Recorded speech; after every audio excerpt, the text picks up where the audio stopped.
Hello, everyone. So I'm still seeing a lot of comments about the timestamps. And for some reason, YouTube makes you really dig for it. So if you go below the video, if you're on YouTube, you will see a more below the video. If you hit that and then you hit the ... more again, you'll get the drop down with all the timestamps. So again, I want to reiterate, I always put the timestamps. I would never make you listen to hours to find your rising sign. That's ridiculous. Or try to dig for it. But YouTube has you sort of digging for it in the show notes below. So it is always there. Okay, so May.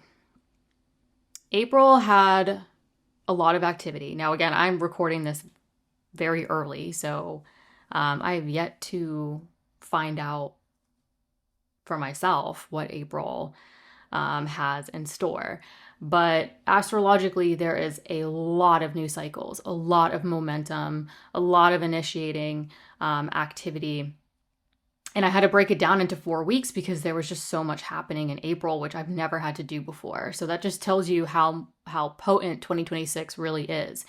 Now, May is definitely a different energy compared to April, but it's sort of like that momentum kind of continues. It carries, but it's less... I don't want to say less new. You could still be sort of in this newness, but it's sort of just carrying over from April. There's more of this kind of like natural flow. And I also think that with the moon cycles this month on the Taurus Scorpio axis, there is some things sort of like coming up, but also concluding at the same time, sort of wrapping things up there, especially because Uranus has officially moved out of Taurus. Uranus has entered Gemini. And so Uranus has been going through Taurus for roughly the past 7 years, opposing Scorpio. So Uranus for roughly the past 7 years has caused a lot of change, a lot of destabilization, innovation to that Taurus Scorpio axis, as well as other areas. But for time purposes, I'm going to skip that. And so now Uranus is off of that axis. And now all of a sudden we get a moon cycle on that Taurus Scorpio axis. So things culminating, sort of a new moon in Taurus, where I think this new moon in Taurus, on May 16th is really opportunistic because it is coming really shortly after Uranus has left this area for the past 7 years. So I think it's sort of like this fresh start, this sort of new chapter of, okay, we've been dealing with the destabilization, the change, the innovation through the area of Taurus. Now I will be going through each rising sign as promised, where I will break down those themes to look for, the areas of life that can be affected, how things are shifting. But I wanted to kind of get your juices flowing, get you kind of thinking and warmed up before I go through the rising signs. The other interesting part about the moon cycles this month is that Mercury is involved. And especially with the full moon. So May 1st, we get this full moon in Scorpio. And that full moon is theoretically directly connected to the new moon, right? We get a new moon, fresh start, new ideas, new chapters, new opportunities, etc. And then we plant those seeds, we move forward, the full moon comes along, culminates, illuminates, brings it to fruition. So it's like this cyclical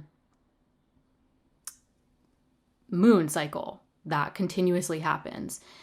But what's interesting about the full moon on May 1st, literally right off the bat going into May, is it's connected to the new moon that took place in Scorpio back on November 20th, 2025, where Mercury was involved. Now, when we get to the full moon on May 1st, Mercury is conjunct Chiron, the wounded healer. So there's some interesting story that Mercury is playing out in the background. And again, I'm going to go into those Mercury ruled areas, how they might be tied into what for many of you could have really been starting back in November of 2025. So again, I'll go into the details of that, but I wanted to kind of give you that initial perspective of like, this isn't just the moon cycle this month. Again, if you've been following me for a while, I don't talk about every full moon or new moon. But the full moon and the new moon this month are just really, really fascinating with the Taurus Scorpio axis, and kind of, we get this new moon in Taurus, where Uranus has finally gotten out of that area where it's been for almost 7 years, give or take. And then we have Mercury kind of doing some conversation, some stuff in the background connected to the full moon of something culminating that could have really started or initiated back around November of 2025. So a lot of interesting things going on, and, cycles starting with Chiron this month. And I will also say, I want to get into towards the end of May, where Mercury will square the nodes at the north bending. So again, that's another mercurial theme, areas of the chart that rule by Mercury that I'm going to go into that could be increasing. Right? It's at that north bending. It's 270 degrees clockwise from that north node. So again, if you have no idea what I'm talking about, don't worry about it. I'm going to break it down. You got nothing to worry about. And closing out the month with a full moon in Sagittarius, really energizing that Gemini Sagittarius axis. So it's sort of like we go into the month where a lot's getting energized around the Taurus Scorpio axis and those areas of your lives. And then we kind of close out the month and start moving into June, where we start to step into energizing, I think, that Gemini Sagittarius axis, where Uranus has just entered to really sort of create that innovation, that change, that destabilization that gets us to move and change. So I will get into that. So we have a lot of moon stuff going on this month. But anyways, I'm going to shut up. Let's get into it. Hi, Aries Risings. So May 1st, full moon in Scorpio at 11 degrees in that Scorpio 8th house of transformation. Now, with working with so many people over the years, one-on-one sessions, I have realized that transformation could really be those big decisions that you don't go back on. So some of you this full moon could really culminate a big decision where, you're not going to go back, or you're going to really kind of culminate, make the decision, move forward on something. But really, this full moon is highlighting your financial axis. So yes, the 8th house is transformation, transformational work, those big decisions that create that transformation. But the 8th house is also long-term financial themes, such as investments, assets, debt, and loans, taxes, inheritance, partners' resources, if applicable, including business partnership as well. So this full moon is really, yes, illuminating that 8th house, but because the full moon, if you're watching, it's the sun and the moon in opposition, where that sun is in your Taurus 2nd house of earned income and self-worth. This is really highlighting your financial axis. So this full moon, again, is connected to that new moon in Scorpio that took place on November 20th, 2025, which was conjunct or joined with Mercury. Now we get the full moon. So some of you could be seeing how November or around November of 2025 is connected to end of April, beginning of May 2026, where Mercury is also involved. Because this time on May 1st with the full moon, Mercury will be pretty much exactly conjunct or joined with Chiron at 27 degrees in your Aries 1st house of self, physical body, how you take independent action. So That tells me, even with the new moon back in November of 2025, that's connected to this full moon in Scorpio on May 1st, 2026, it tells me that Mercury ruled areas are probably involved in this cyclical story. Now, Mercury ruled areas. For you, Aries Risings, this is going to be your Virgo 6th house of daily work, coworkers, health, routines, as well as your Gemini 3rd house of communication, exchanging information. This could be professional communication, technology, short distance travel, or personal, which is more of like your neighborhood, your everyday environment, your siblings, your extended family. And so with Mercury being involved conjunct Chiron, as this full moon is really highlighting your financial axis in your chart, sort of like, how is it connected to the work that you do, the work that you want to do, a health situation, your overall vitality? Maybe it's how you want to feel in your everyday environment, your communication, your exchanging information. Some of you with Mercury conjunct Chiron in your first house, you could quite literally, it could be a literal translation, you could be communicating your relationship to your work, your coworkers, your health routines, and how it's been a journey, how it's been, it's had that Chiron theme of like the wounded healer. Now, what I want to point out about this is I think people are going to get really hung up on, oh, it's Mercury conjunct Chiron. It's the wound. It's this, it's that. But here's the thing. This is the last time Mercury will be conjunct Chiron in your Aries first house for a long time. So we've had Mercury Chiron conjunctions for a while now in your first house. And this is the last conjunction here. And so I think a lot of you, with that being said, where it's sort of like we're at the tail end of this, we're at the end of the Mercury Chiron journey here in your Aries first house of self. I think with that being said, I think a lot of you could be seeing sort of how leadership and identity has really changed for you, how your work, your health have impacted your leadership and identity for some of you.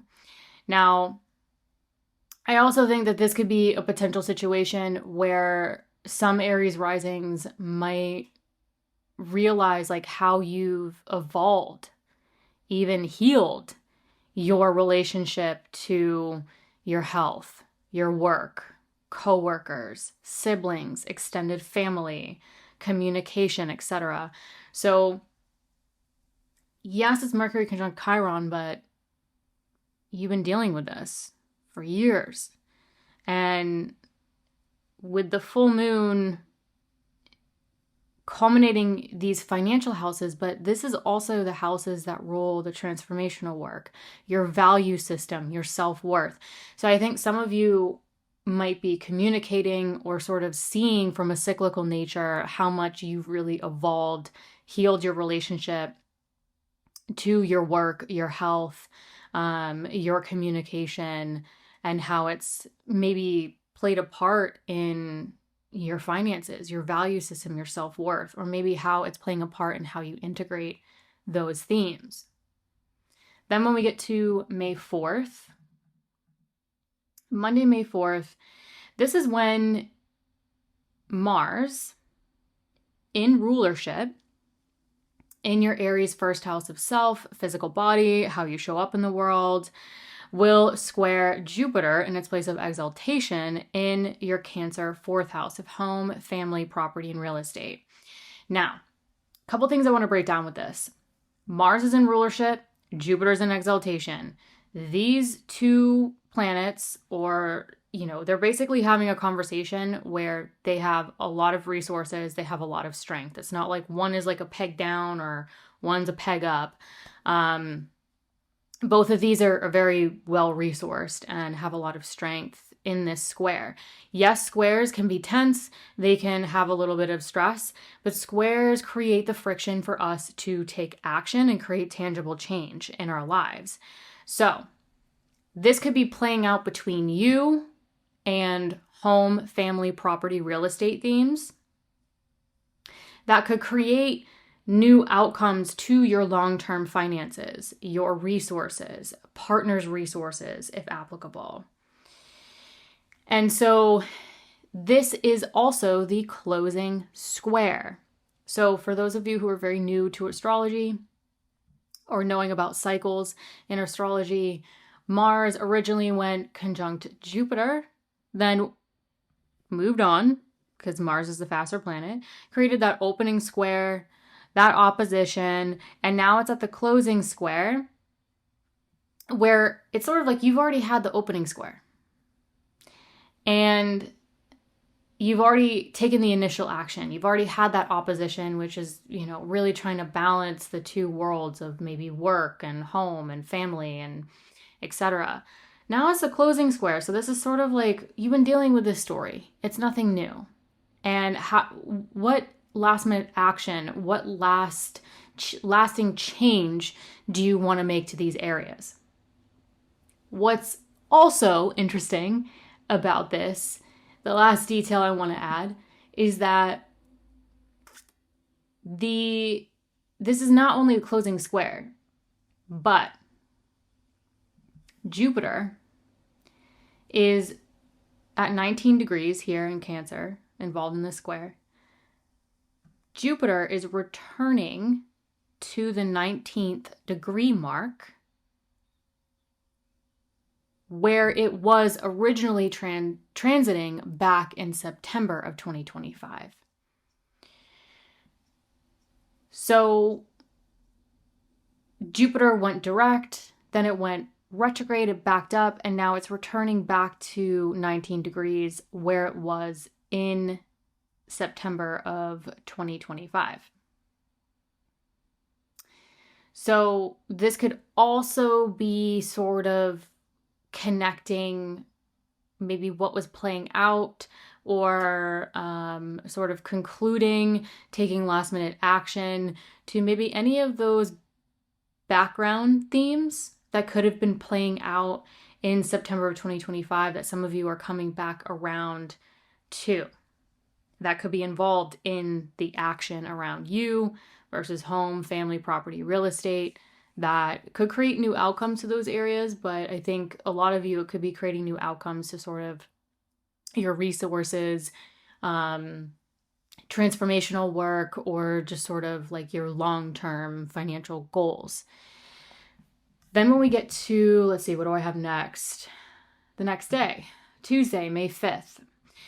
This is when Mercury at 5 degrees in your Taurus second house of earned income, self-worth, your value system, will square Pluto in your Aquarius 11th house of friends, groups, communities, and long-term goals.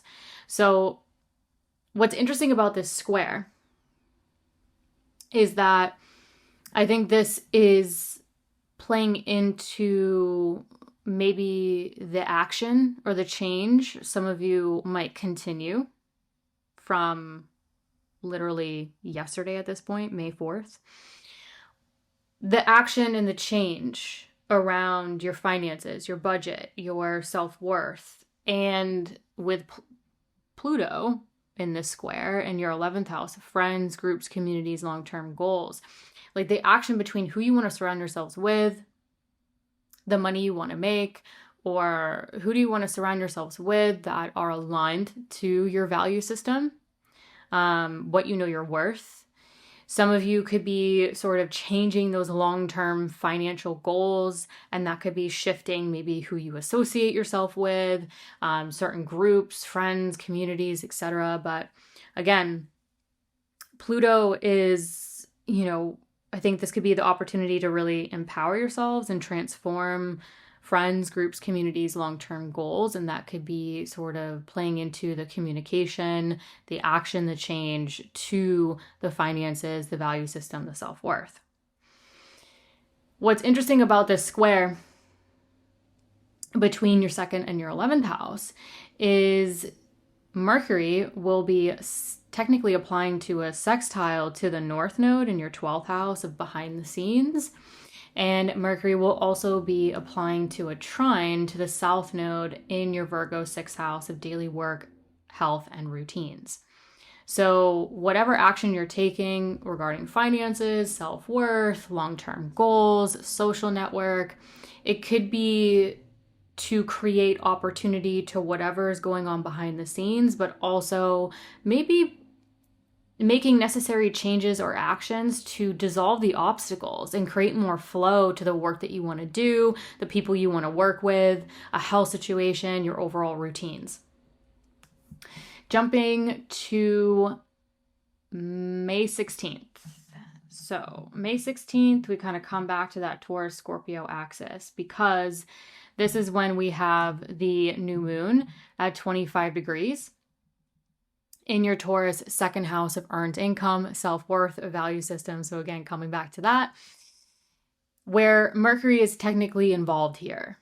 So again, Mercury is kind of making these interesting connections where, in my opinion, we have to integrate those Mercury ruled areas to what is going on with this movement. And for you, Mercury rules that Virgo 6th house of daily work, health, and routines. And with it being involved in this new moon in your second house of earned income and self-worth, some of you could be starting new work, new side work, new health, wellness routines, work routines, new relationships with coworkers. So And this could directly impact sort of, earning money, self-worth, value system stuff. But Mercury also rules your Gemini third house of communication, exchanging information. So if you work in communication fields, technology, transportation, short distance travel, this could be creating sort of new financial opportunities, new financial budgets, stuff like that. But for some of you, this could also be personal. So some of you could be health related with Mercury ruling that 6th house of health. But with Mercury ruling your Gemini third house, this is where, siblings, extended family, your neighborhood, your community, those people, places, and things within your everyday environment could also be coming into play here on a personal level, less professional, less work related. That could be playing into, like a new value system, a financial themes playing out. Maybe some of you are starting something new with siblings or extended family, or something in your daily sort of everyday environment that requires like a financial budget or etc. The other thing about this new moon in your Taurus second house is that as this new moon is forming, Mars is pretty much exactly conjunct Chiron in your first house of self, physical body, how you take independent action. And this one's interesting to me because I feel like the Mars, again, the same thing with the Mercury Chiron situation. This is nothing new. You've been dealing with Mars Chiron cycles in your Aries first house for years now. And this is the last time Mars will join Chiron in Aries. So, yes, it's a Mars Chiron, but I feel like this is sort of like the last story. This is the last cycle. This is, the closing situation playing out. And I think the Mars Chiron here, it's sort of the ability to act, right? Mars is our action, our desires, our motivation. So the ability to act versus the vulnerability, unease around asserting yourselves or your drive. Maybe some of you are coming to terms or seeing how much you've evolved or healed, just like the Mercury Chiron situation. So maybe some of you are seeing how your actions and your motivations and your desires have evolved and healed over the years. And this is playing into sort of the new chapter or the new ideas or the new ways of handling money. Playing into integrating that within your value system and your self-worth.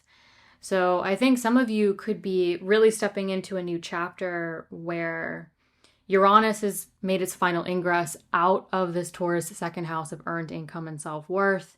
You get this new moon, maybe a clean slate, to create sort of that clean slate, that new chapter around your value system, your self-worth, your finances, after maybe many years of having to change or innovate or lots of ups and downs financially for some of you.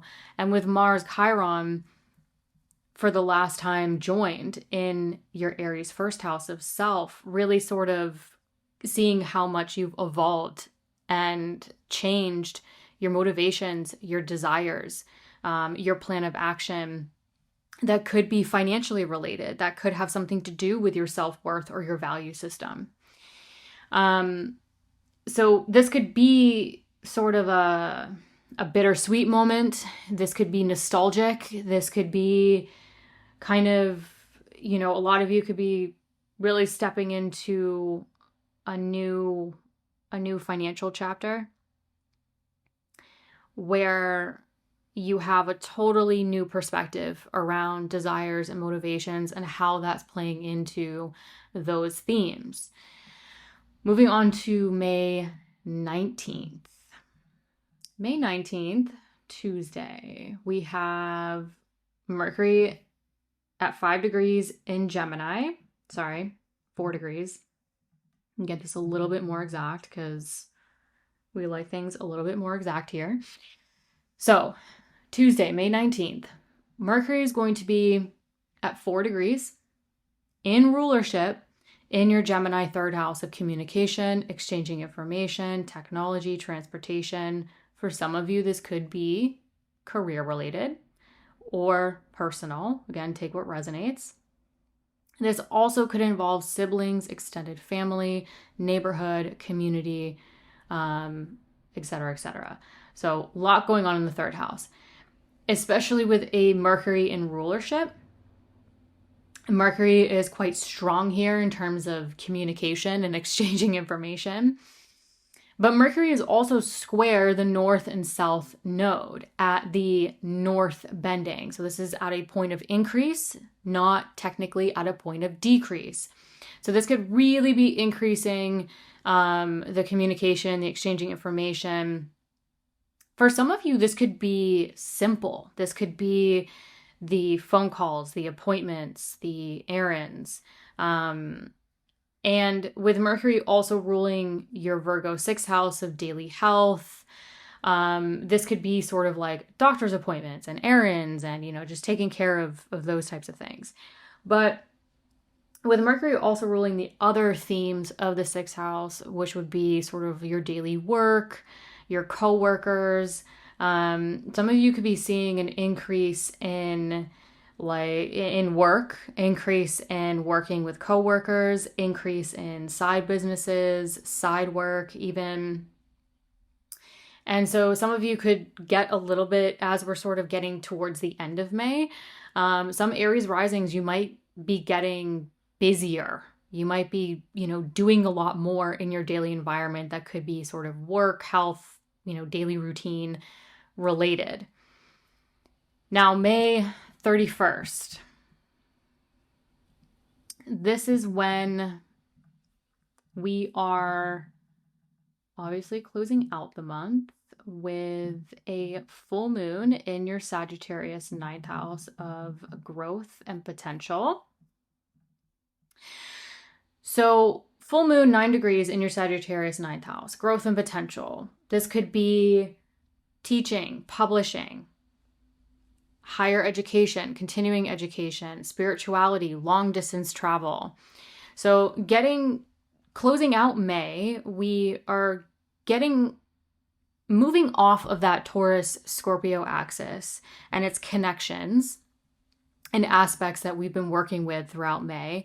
And now we're moving on to the Sagittarius Gemini axis that I think is getting really energized with this full moon highlighting your third and your ninth house axis, that Gemini Sagittarius axis.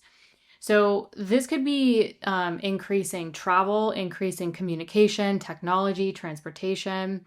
So on a higher level, some of you could see, continuing education, higher knowledge, spirituality, long distance travel, publishing and teaching, if that's applicable to you. Some of you, this could be sort of career related, like if you travel for work, if you work in spiritual pursuits, etc. Again, take what resonates. This could really be highlighting this could really be culminating and energizing that. But some of you might see it more in the opposite house, that third house. So some of you might see it more in the short distance travel, the siblings, the extended family. So like personal, busy, everyday today matter.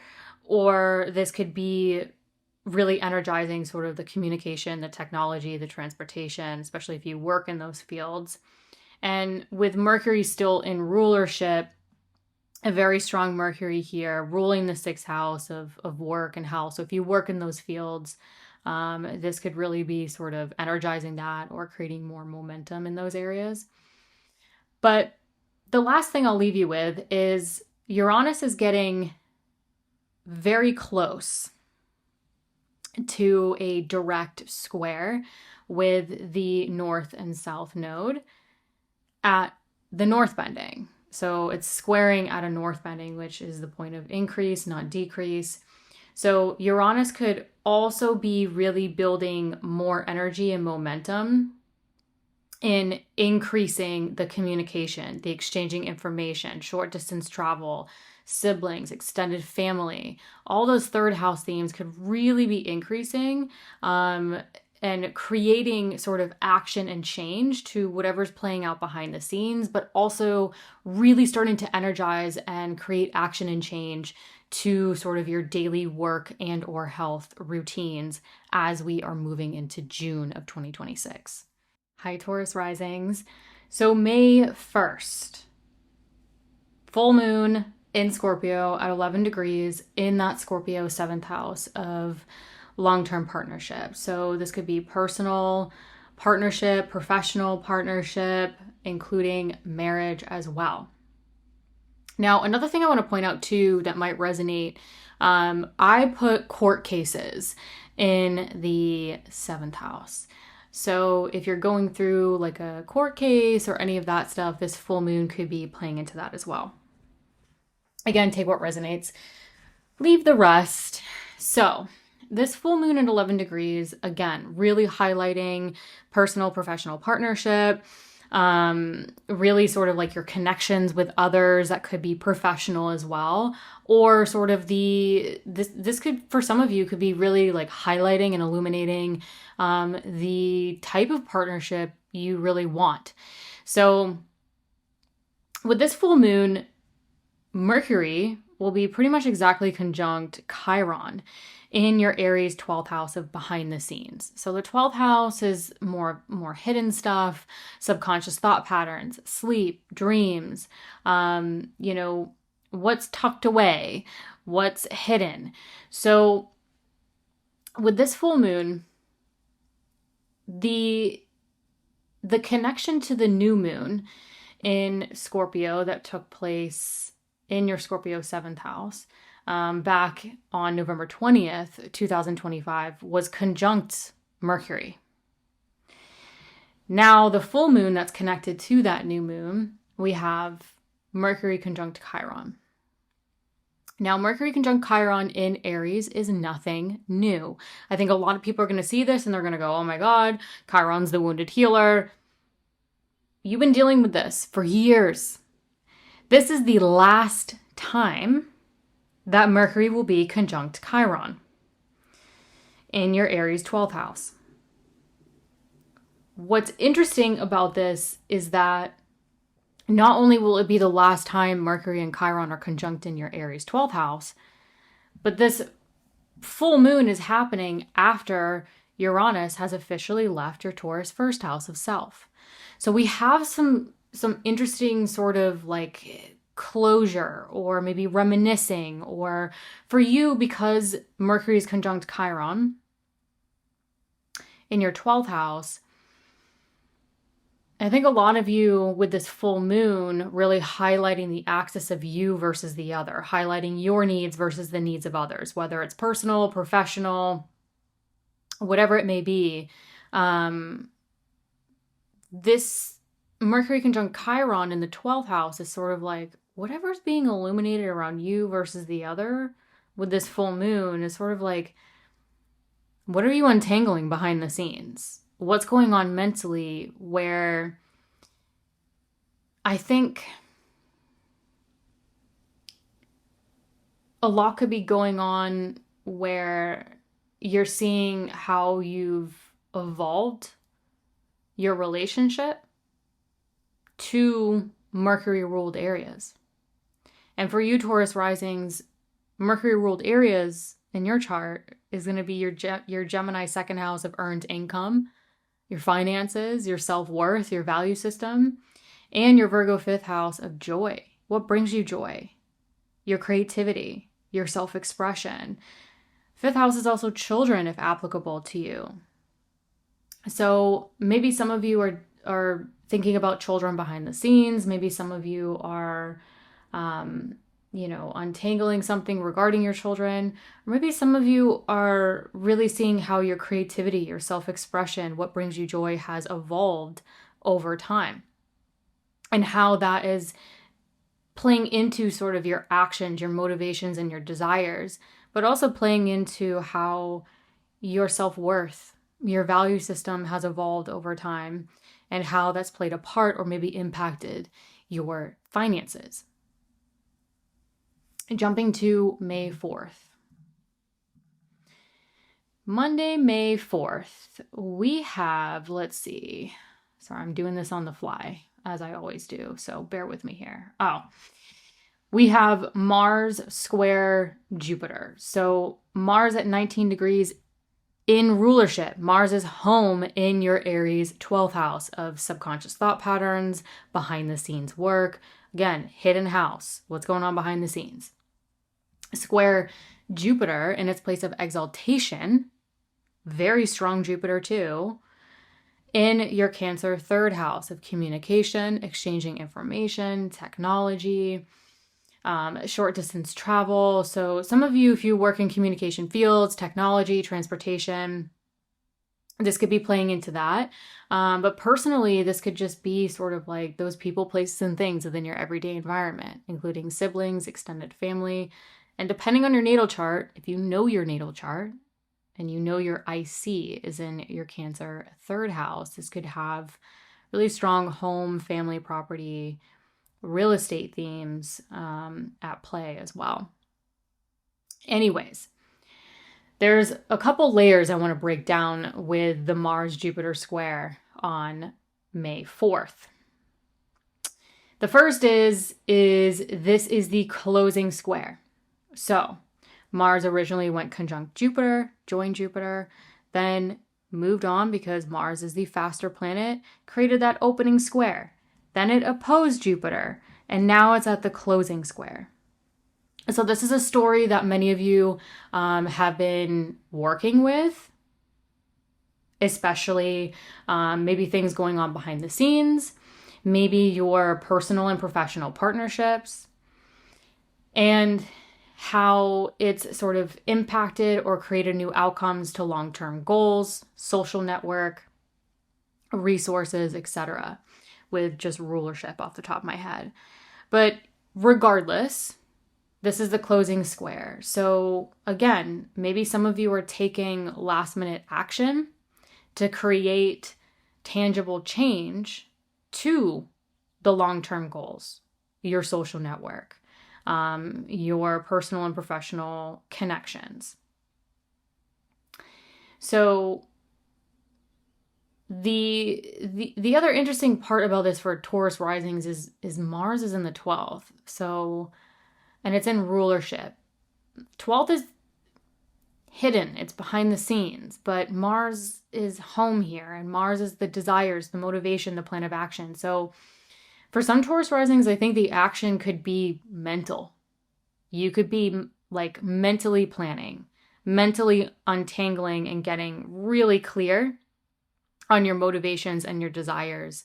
That could be playing out with, some of you could be discussing it amongst like your siblings, your extended family, playing out amongst your everyday environment, your communication, etc. Again, take what resonates, leave the rest. But I think a lot of Taurus risings, you'll be working with this mentally or behind the scenes first, perhaps. And the other interesting thing about this is that when Mars makes the closing square to Jupiter at 19 degrees, Jupiter is returning to the degree, this 19th degree mark, that it was at back in September of 2025. So some of you might actually be able to think back to September of 2025. What was going on? What was happening here that now in some way, shape, or form, you're kind of coming back to with a new perspective that Mars is now playing a part in and saying, hey, what actions do you want to take? What are your desires? What are your motivations?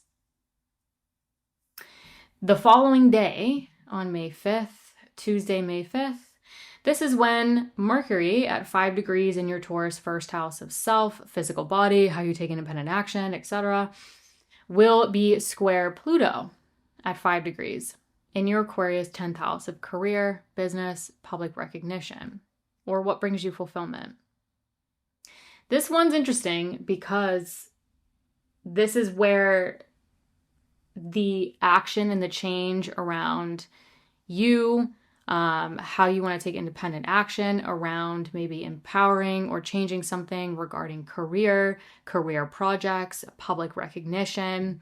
And because Mercury rules your Gemini second house of earned income and self-worth, that action between you and career themes or what brings you fulfillment could create new outcomes, or it could be to create new outcomes to your finances, your financial future, your self-worth. But with Mercury also ruling your Virgo fifth house of creativity, self-expression, what brings you joy? Some of you could be taking action regarding a career, a business, a public recognition, or what brings you fulfillment to create new outcomes, to maybe what brings you more joy, like what feels more fulfilling to you. But, especially if you're like a creative or an artist or you're in anything that is self-expressive, whatever action you're taking could quite literally be to create new outcomes, to self-expression, creativity, artistry, etc. Jumping to May 16th, we have the new moon in Taurus at 25 degrees. And this is technically joined or conjunct Mercury in your Taurus first house. So again, Mercury ruled areas kind of really playing a part in you. This is happening in your first house of you, of self. So let's break this down a little bit more. Given what's happened, this new moon comes along, and I think this new moon at 25 degrees in your first house of self is not only a new chapter, but for some of you, a clean slate from what Uranus has changed and innovated and even destabilized among yourselves over roughly the past 7 years. Some of you might be able to kind of look back and just say, man, like if someone told me I'd be here 7 years ago, I wouldn't believe them. And so some of you might have that moment. But again, this is not only a new moon, but it's, I think, with Uranus making that final ingress out of your Taurus first house, where it's been for the past 7 years, this could really just be a clean slate. With Mercury involved in this new moon, it's again tying in those Mercury-ruled areas, such as your Gemini second house of earned income, self-worth. So maybe some of you are creating that new chapter around what you want to cultivate that supports you, supports your identity, how you want to move through the world, but it also supports and and is in alignment to your value system, your self-worth, the money that you want to make. Now, with Mercury also ruling your Virgo fifth house of joy, creativity, self-expression, children, if applicable to you, this could be a new chapter around your identity and how you want to move through the world or what supports you, but in a way where it integrates that creativity, that self-expression, that joy, or children, like more time with your children, or, it could be, the first house is the physical body. Maybe some of you are creating a new chapter where you're preparing your bodies for pregnancy, for, creating life. So you could be creating life literally, or you could be creating life through your creativity, your artistry, your self-expression, what brings you joy. Again, take what resonates. It's up to you. But I think with Mercury involved here, it's not only a clean slate, but it's really integrating a clean slate that could be involving sort of like your values, your finances, what brings you joy. At the time of this new moon, Mars will pretty much be exactly conjunct Chiron at 28 degrees in your Aries 12th house of behind the scenes. So just like I mentioned with Mercury conjunct Chiron earlier this month, this is nothing new. I think a lot of people are going to see this and they're going to freak out a little bit. You've been dealing with Mars in rulership conjunct Chiron in your Aries 12th house for years. This is the last time Mars will be conjunct Chiron. And so this is really the end of the story. And so I think with this new moon happening in your first house of self, it's visible to you. It's literally happening in your first house of self. The Mars Chiron situation happening in your 12th house, so happening really behind the scenes, maybe more mentally. A lot of you could be maybe stepping into the new chapter with this new moon around yourselves, but also mentally thinking or sort of behind the scenes untangling like your ability to act versus where you feel vulnerable. So maybe some of you feel a little unease around this new chapter. Sometimes when things like new chapters are exciting, they can be really good, but it also sometimes requires us to mentally kind of not sabotage ourselves or limit ourselves.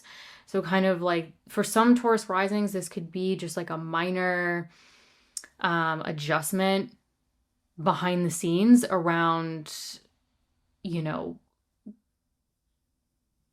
how this new chapter is maybe like mentally affecting you. But I think, again, with the Mars Chiron situation, this is nothing new. You've been dealing with this for a while. I think this could be, really having some Taurus risings see how your actions and your motivations and your desires have evolved over the years. And some of you could be even like mentally healing your relationship to your desires and your motivations,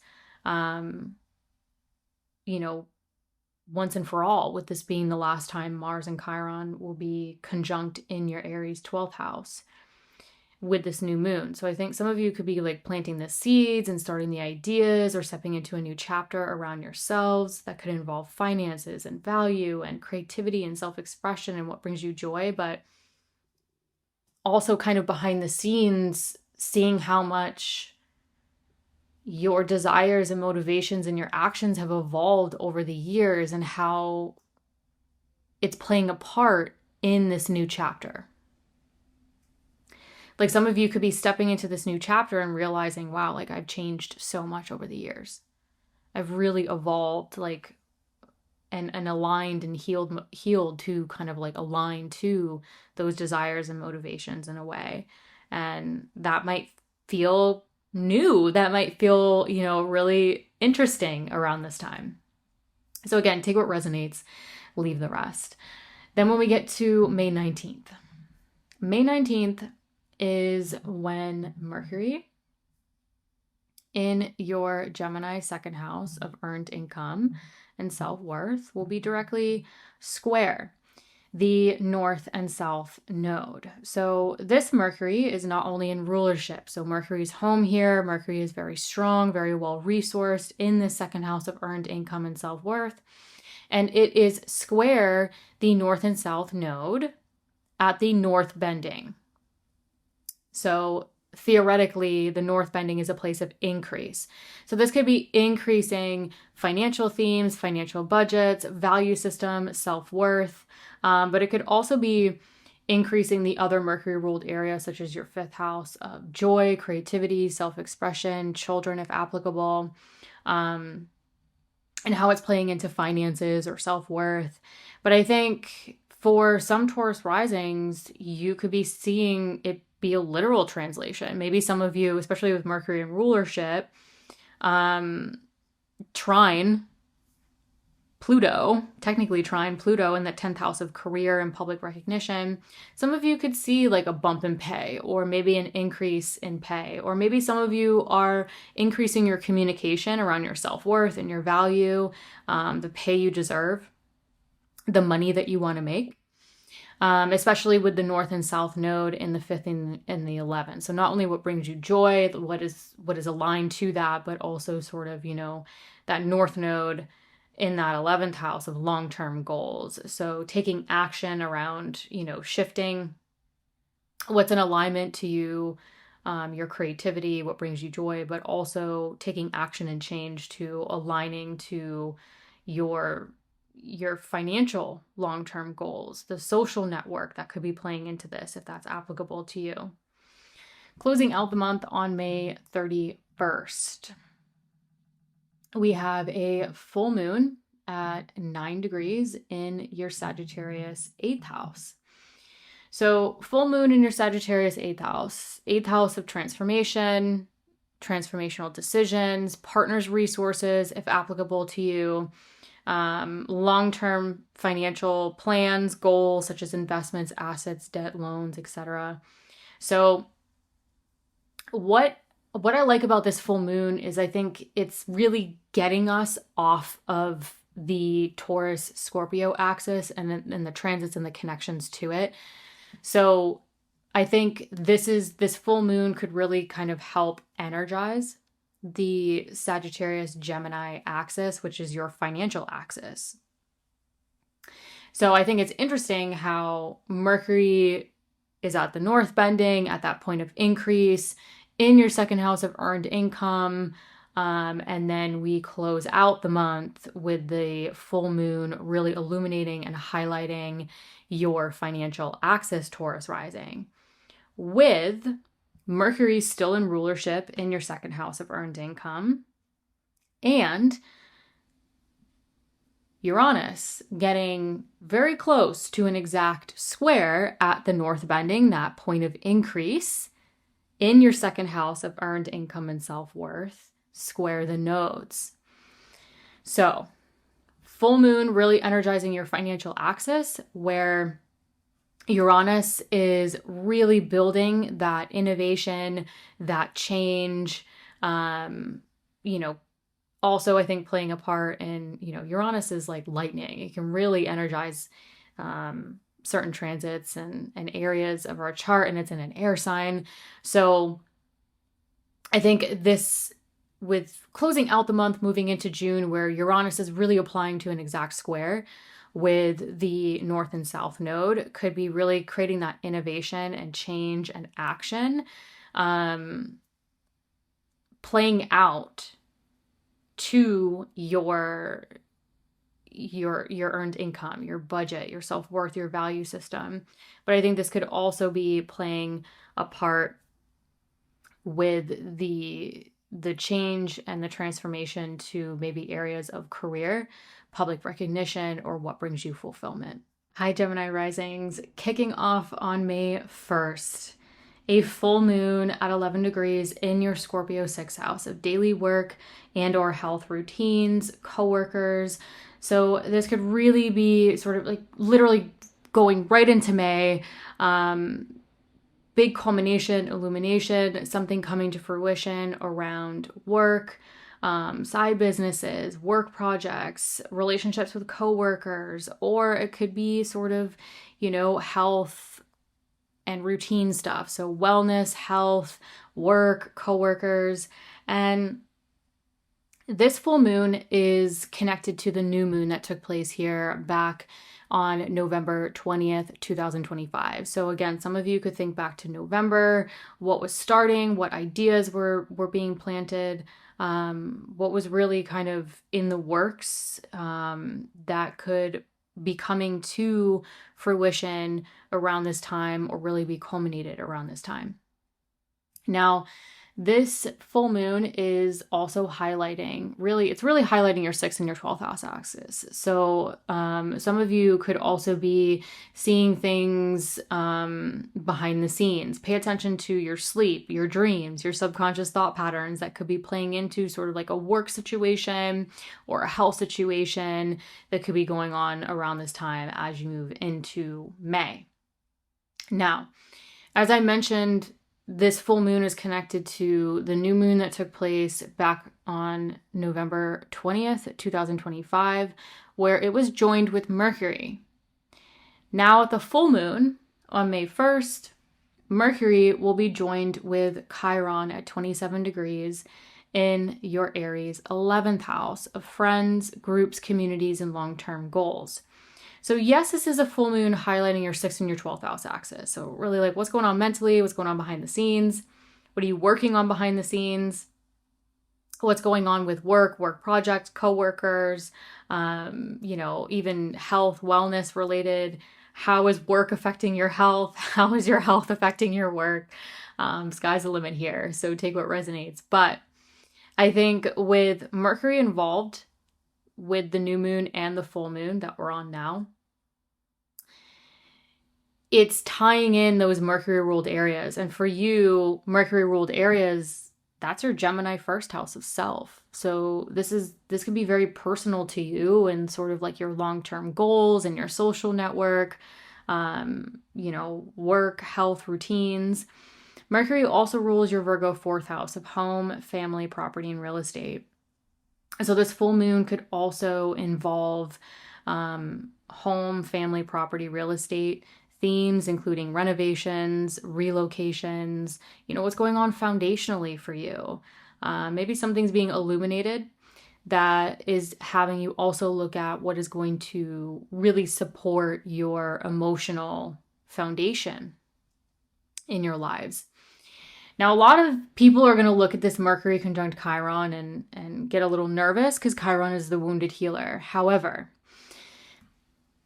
Mercury conjunct Chiron, this is the last time Mercury will be conjunct Chiron. So this is nothing new. You've been dealing with Mercury Chiron cycles in your Aries 11th house for years now. And I think with it being the last time Mercury and Chiron will be joined in your Aries 11th house of long-term goals and social network, I think that's significant. I think this is nothing new. I think a lot of you could be seeing how much you've evolved, even healed, your relationship to yourselves, your relationship to your identity, how you want to show up in the world. And some of you, it could also involve how much you've evolved, the foundation of your lives, relationships with family, evolved and healed relationships with family, people you live with, your living situation, how it's impacted your social network or your long-term goals. And so I think for some of you, this will just be that moment of noticing how much you've evolved and it playing a part in what you're seeing culminate around your work, your health, your routines, and maybe for some of you, what you've been working on behind the scenes. Now, moving on to May 4th. May 4th is when we have the Mars-Jupiter square. So Monday, May 4th, Mars in rulership in your Aries 11th house of friends, groups, communities, and long-term goals will be square Jupiter in its place of exaltation in your Cancer second house of earned income, your value system, your self-worth. So this is the closing square. There's a couple things I want to talk about with this Mars-Jupiter square because I think there's a lot of detail that's important. Yes, it's a square. Yes, it can create sort of that tension or that friction to get you to take action, especially because Mars is the planet of action. It is your motivations, your desires, and Mars is in rulership. So I think Mars has a lot of strength and resources in order to take action towards the motivation, the desire that you want around this time, where Mars also rules your Scorpio 6th house of work, health, and routines. So I think a lot of you could be taking that last round of action towards the long-term goal. That could be a work-related project, a health-related situation, work, health, long-term goals, etc. That could also be sort of changing the way you relate to personal and professional connections, right? Because Jupiter rules your Sagittarius 7th house of personal and professional partnerships. So some of you could be taking action within personal and professional partnerships in order to get this thing off the ground or to, create the tangible results around a work, health, long-term goal, social network situation. So the other thing I want to mention about this is not only is it a closing square, so you've been taking the action, weighing the opposition, now it's the closing square. So this is sort of, again, I want to reiterate, yes, it's a square, but you've already, from a cycle standpoint in astrology, you've already taken the action. You've been working with this story regarding work, Jupiter ruling your 10th house of career as well. So I think a lot of you are going to be kind of taking action around like a work, a career, business situation where Mars and Jupiter, Mars ruling your work, Jupiter ruling your career, your business, your public recognition, both of them are well dignified. They have a lot of strength.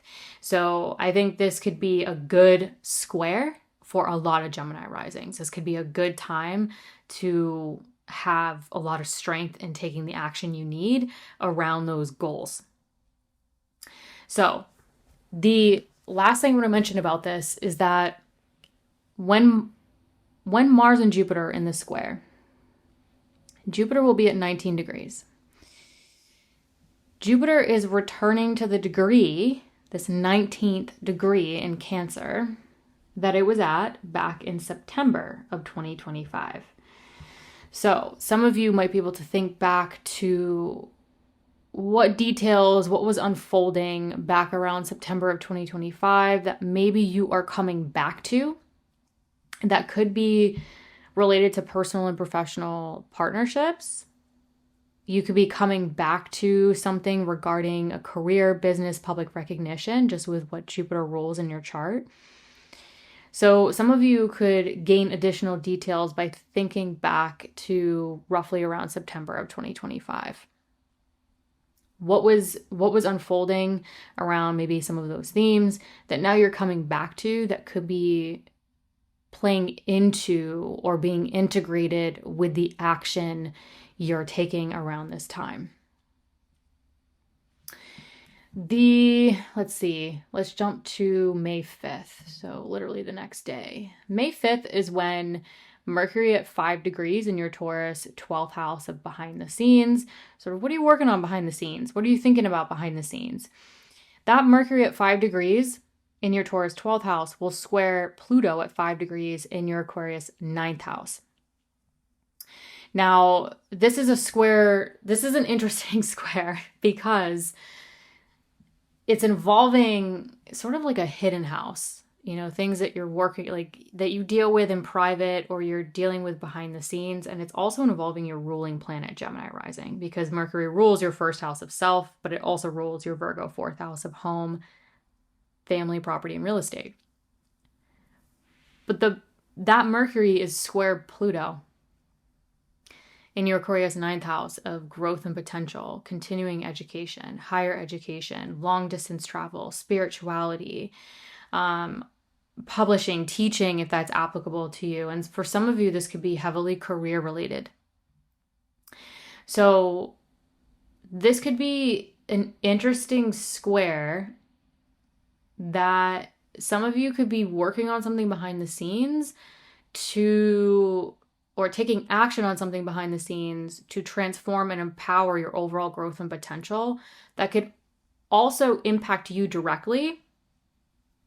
But it could also create new outcomes to a living situation, home, family, property, real estate. So that's why this is very interesting, because it could be really playing out behind the scenes, but also with sort of the work that you do or overall growth and potential, and how it's somehow creating new outcomes to what emotionally supports you, supports the foundation in your life, supports your identity, how you want to move through the world. So some of you could be working on something behind the scenes, but also thinking of that bigger picture and how it is going to ultimately create better outcomes for you, for your foundation. Jumping to May 16th. Saturday, May 16th is the Taurus new moon at 25 degrees. So this new moon at 25 degrees in your Taurus 12th house. Again, behind the scenes. What are you working on behind the scenes? What are you dreaming about? What's going on with subconscious thought patterns? What are you kind of keeping in your mind, kind of, behind closed doors? This new moon comes along, and I think this one's interesting because, yes, it's in a sort of, a more hidden behind the scenes house, but its connections, the connections it's connecting to are very visible houses. So there's something very peculiar about this for Gemini risings. So let's break this down a little bit. This new moon, yes, new moon, generally speaking, in your 12th house. So maybe some of you are creating new chapters around, mental thought patterns, new dreams, new ways of thinking, new things that you're working on behind the scenes. However, this new moon is technically joined with Mercury. And Mercury rules your first house of self, physical body, how you want to take independent action, how you want to move through the world. And Mercury also rules his fourth house of home, family, property, and real estate.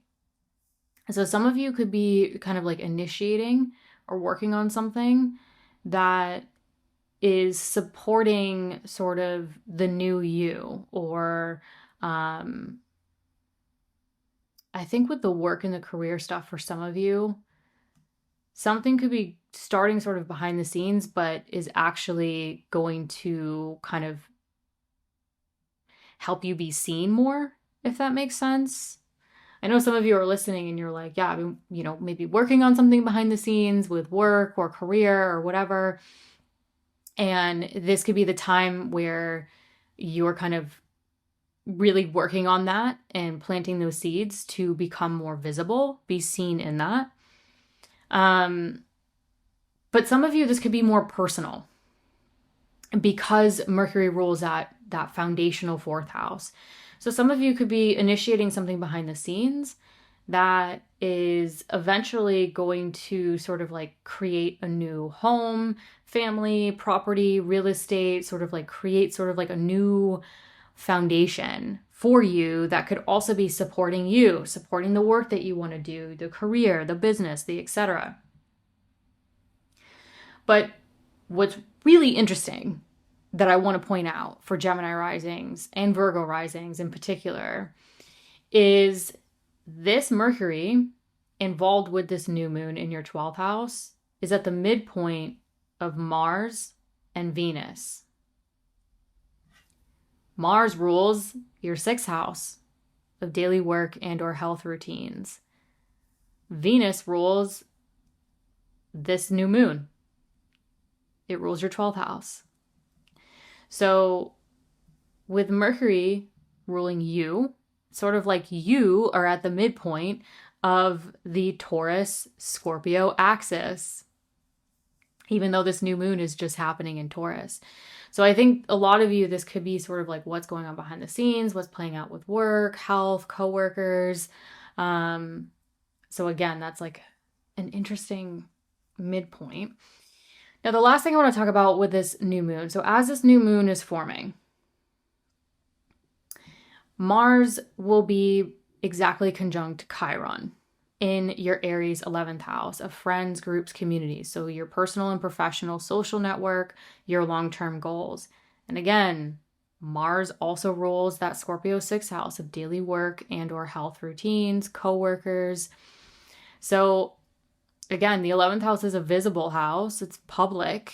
And so even though this new moon is happening in that sort of hidden, averse 12th house behind the scenes, its connection to Mars conjunct Chiron in a more visible house is really interesting. Or no, I shouldn't say connection. The midpoint and Mars kind of having this other situation with Chiron in that 12th house. Anyways, just like Mercury conjunct Chiron, I think a lot of people are going to see this and they might get a little nervous. Oh, it's Chiron, it's the wounded healer. But again, you've been dealing with Mars Chiron conjunctions and cycles for years in your Aries 11th house of social network and long-term goals. So some of you may have been seeing sort of like this sense of woundedness or areas to heal, how you connect with others, how you connect with groups, and how that impacts sort of your long-term goals, your desires, your motivations. So this is the last time, just like Mercury, this is the last time Mars will be conjunct or joined with Chiron in Aries. So I think this is, for a lot of Gemini risings, like the moment where you've seen how much you've evolved your motivations, your desires, your plan of action, how much you've evolved and grown with maybe coworkers, your relation to your social network, things that have sort of impacted your social network, your coworkers, your work, your long-term goals, that has helped you evolve your true desires and motivations, or become more aligned to true motivations and desires around this time. I think a lot of Gemini risings have been working on this for a while, and this might be the moment where you see how far you've come with this and be able to kind of see whatever's playing out with career, with work, with coworkers. I think this could also be the moment where some of you maybe like you see it. It's visible to you. You're at that last conjunction. You're like, we've been here, we've done this. I know what I'm doing. And so that's kind of how I look at it from a general perspective for Gemini risings. And I think that some Gemini risings might be seeing sort of like, where's my ability to act versus vulnerability. So some of you might be kind of like shifting, or like with this new moon, creating a new chapter or new ideas or a new cycle around your actions and sort of overall approach. And that might feel really new. That might feel like a little like, ooh, this is, like I've been here, done this, but sort of what new chapter do I really want to step into? And how does that make me feel vulnerable? So some of you might be stepping into something that feels really exciting. And that anytime we step into something new or exciting where we've been healing, we've been evolving, it never takes away from those few moments of like, ooh, like this is really new. Or maybe I feel, really vulnerable. Like, wow, I'm, gearing up to maybe be seen for what I've been working on behind the scenes. So lots of potential here. How it plays out, whether it's personal, whether it's professional, again, take what resonates.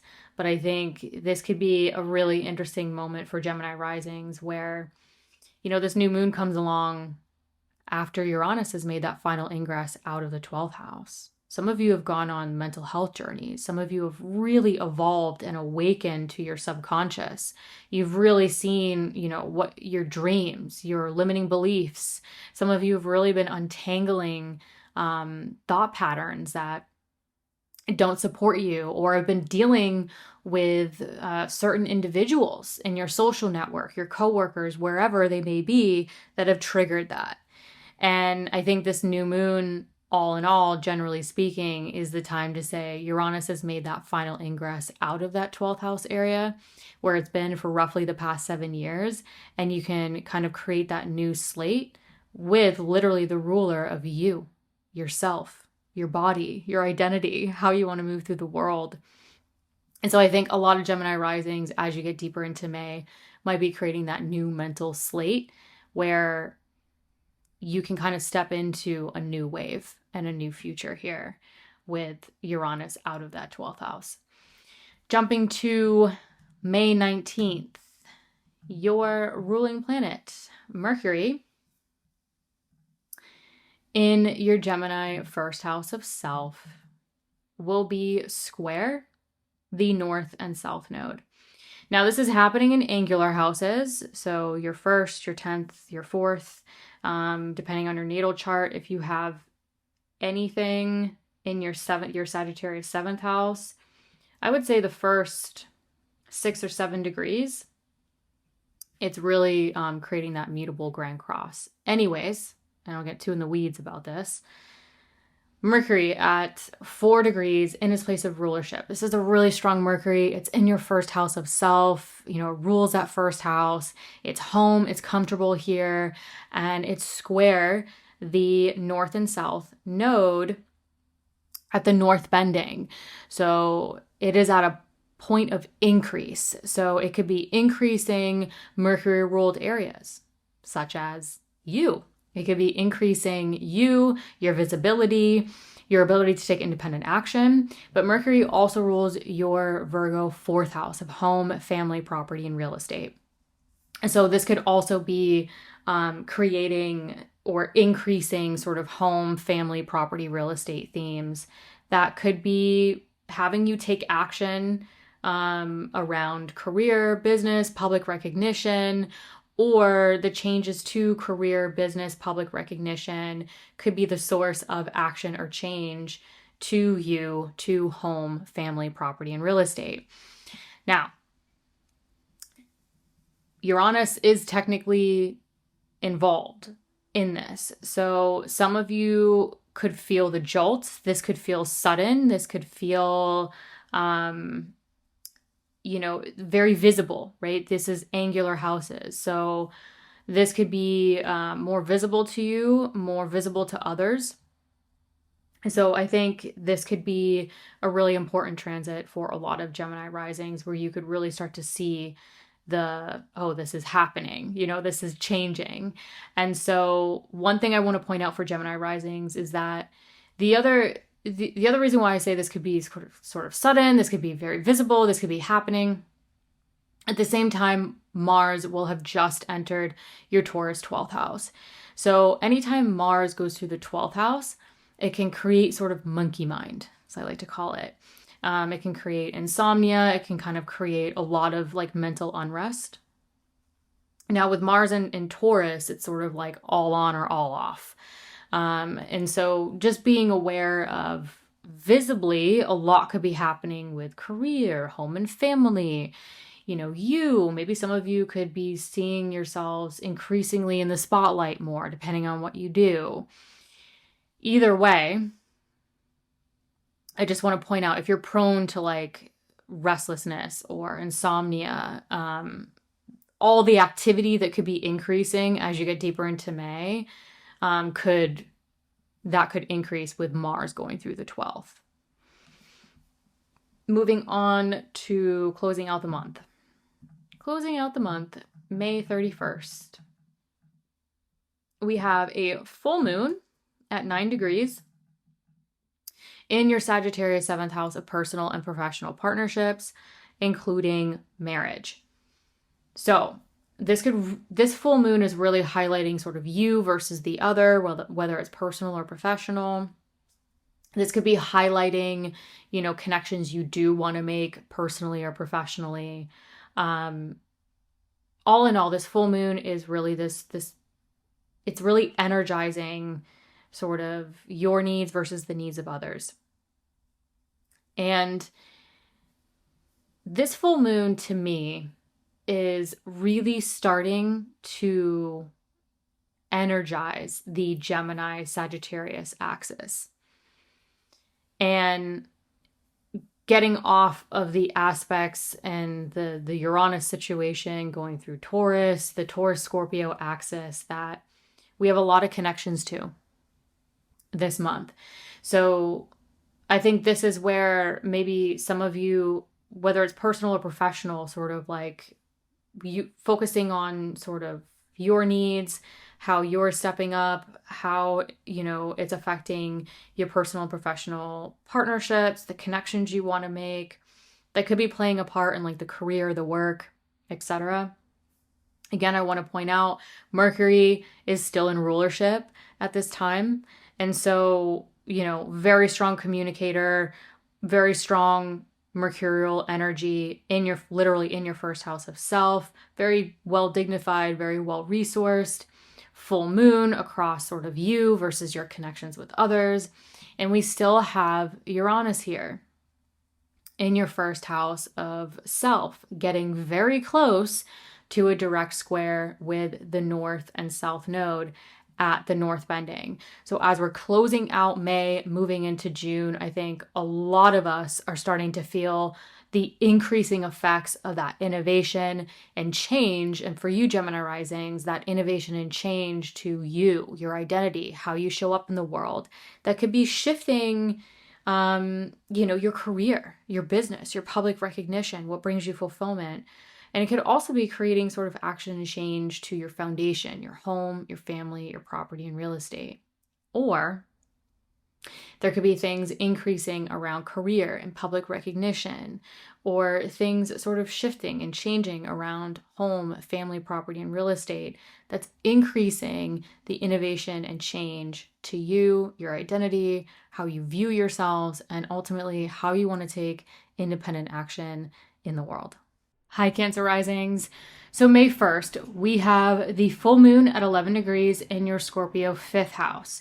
So this could really be illuminating or bringing something to fruition regarding those 5th house themes, such as children, if applicable to you, creativity, self-expression, what brings you joy. So this full moon, as I mentioned in the intro, is connected to the new moon that took place in the Scorpio 5th house back on November 20th, 2025.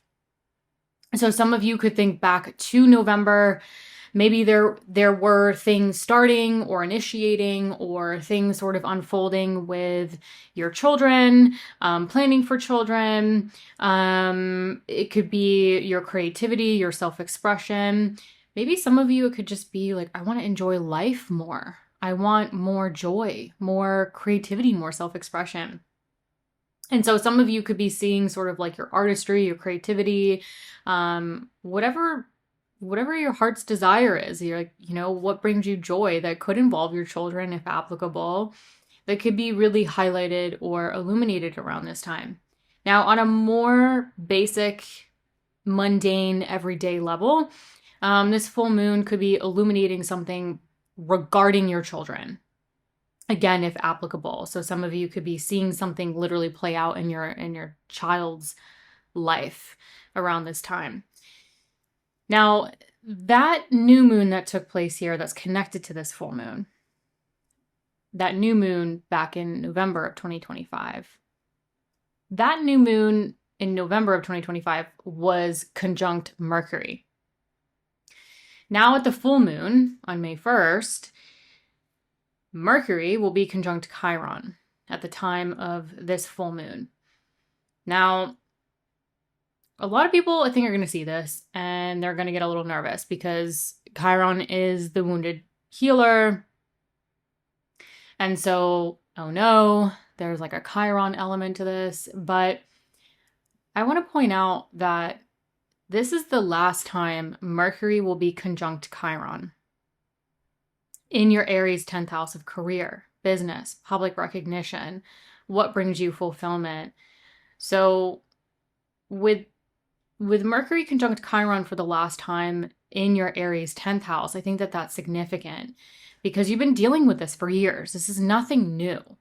And I think whatever's being illuminated with this full moon, that could also involve your 11th house of social network, long-term goals, because if you're watching, the full moon is the sun and the moon in opposition. So the 11th and 5th house axis will be highlighted.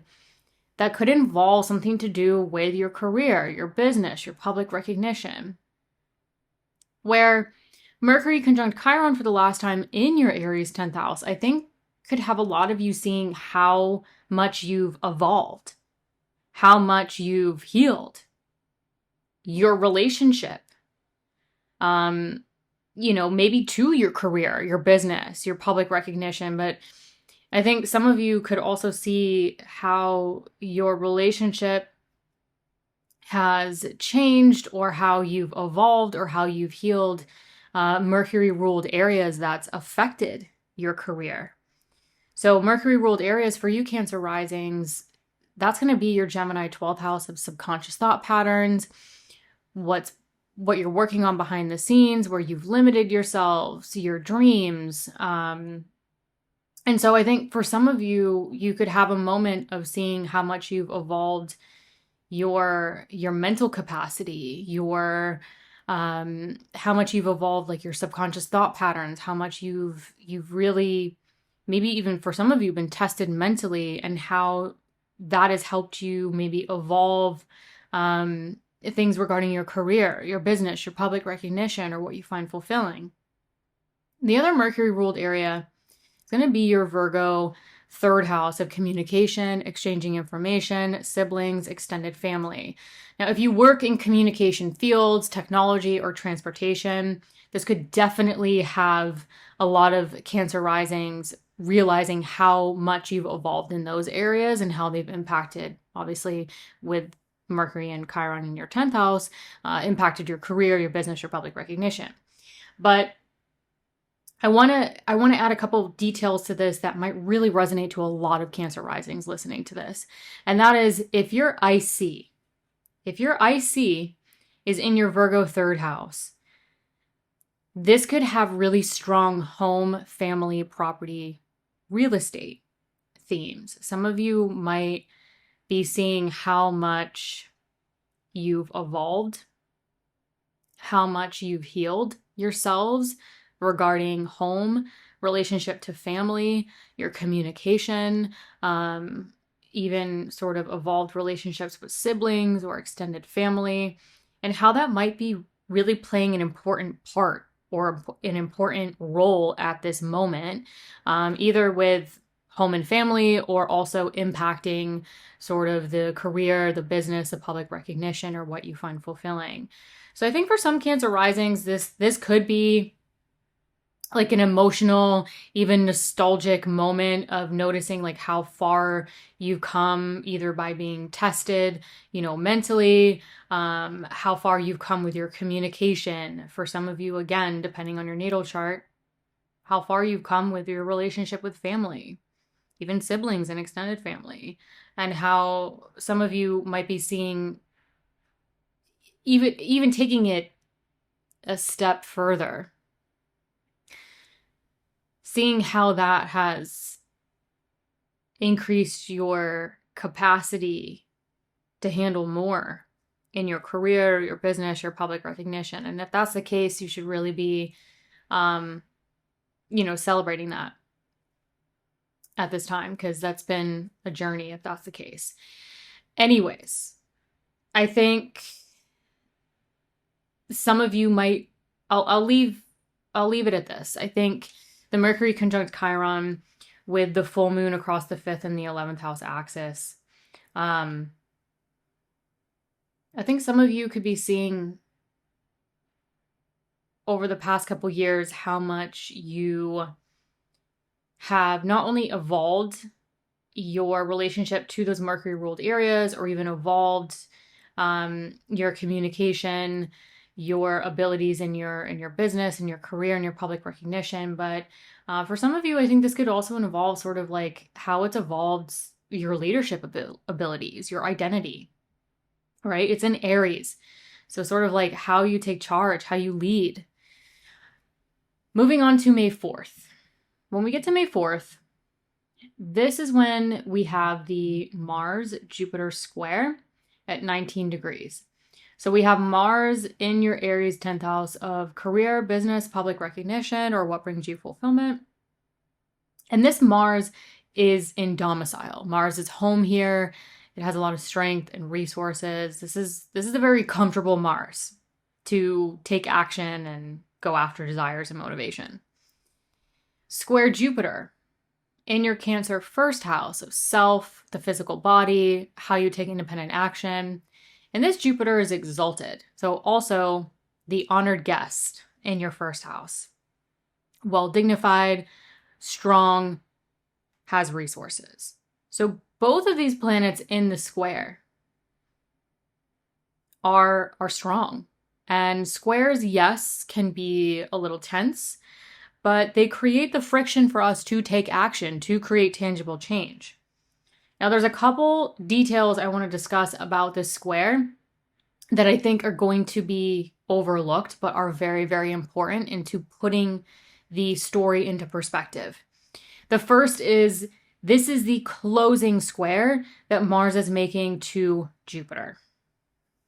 So for those who are new to astrology, new to cycles, planetary cycles, Mars originally went conjunct or joined Jupiter. Mars is the faster moving planet. So Mars continued on, created that opening square. Then it continued on and it created that opposition. So the opening square that it created was that first initial action, change. Then the opposition. How do we balance these two? How do I deal with both worlds here? The closing square, you've been dealing with this story. You've been, you've taken action, you've tried to balance and weigh both worlds, you've been dealing with this. And the closing square, I like to think of the closing square as what lasting change or lasting action do you want to make regarding the story playing out? Now, this is between your 1st house of self and your 10th house of career, business, and public recognition. And so you could be seeing this action play out with those themes. However, some of you could be seeing the outcomes to the action. What areas could be impacted or have new outcomes based off of this action? And that's going to be Mars ruled areas, which is your 10th house of career, business, public recognition, as well as your Scorpio 5th house of children, creativity, self-expression, what brings you joy. So some of you could be taking action regarding career or, you independently to accommodate your children, accommodate family planning, accommodate something that, is playing out with children. Now, the other areas that could have potential like new outcomes based off of this action is going to be Jupiter ruled areas. And that's going to be your Sagittarius 6th house of daily work and or health routines. So maybe some of you are taking action regarding, the career situation to kind of change your routine, to support your work and your health. The other Jupiter ruled area is going to be your Pisces 9th house of growth and potential. This is going to be publishing, teaching, if applicable, continuing education, higher knowledge, long distance travel, spirituality.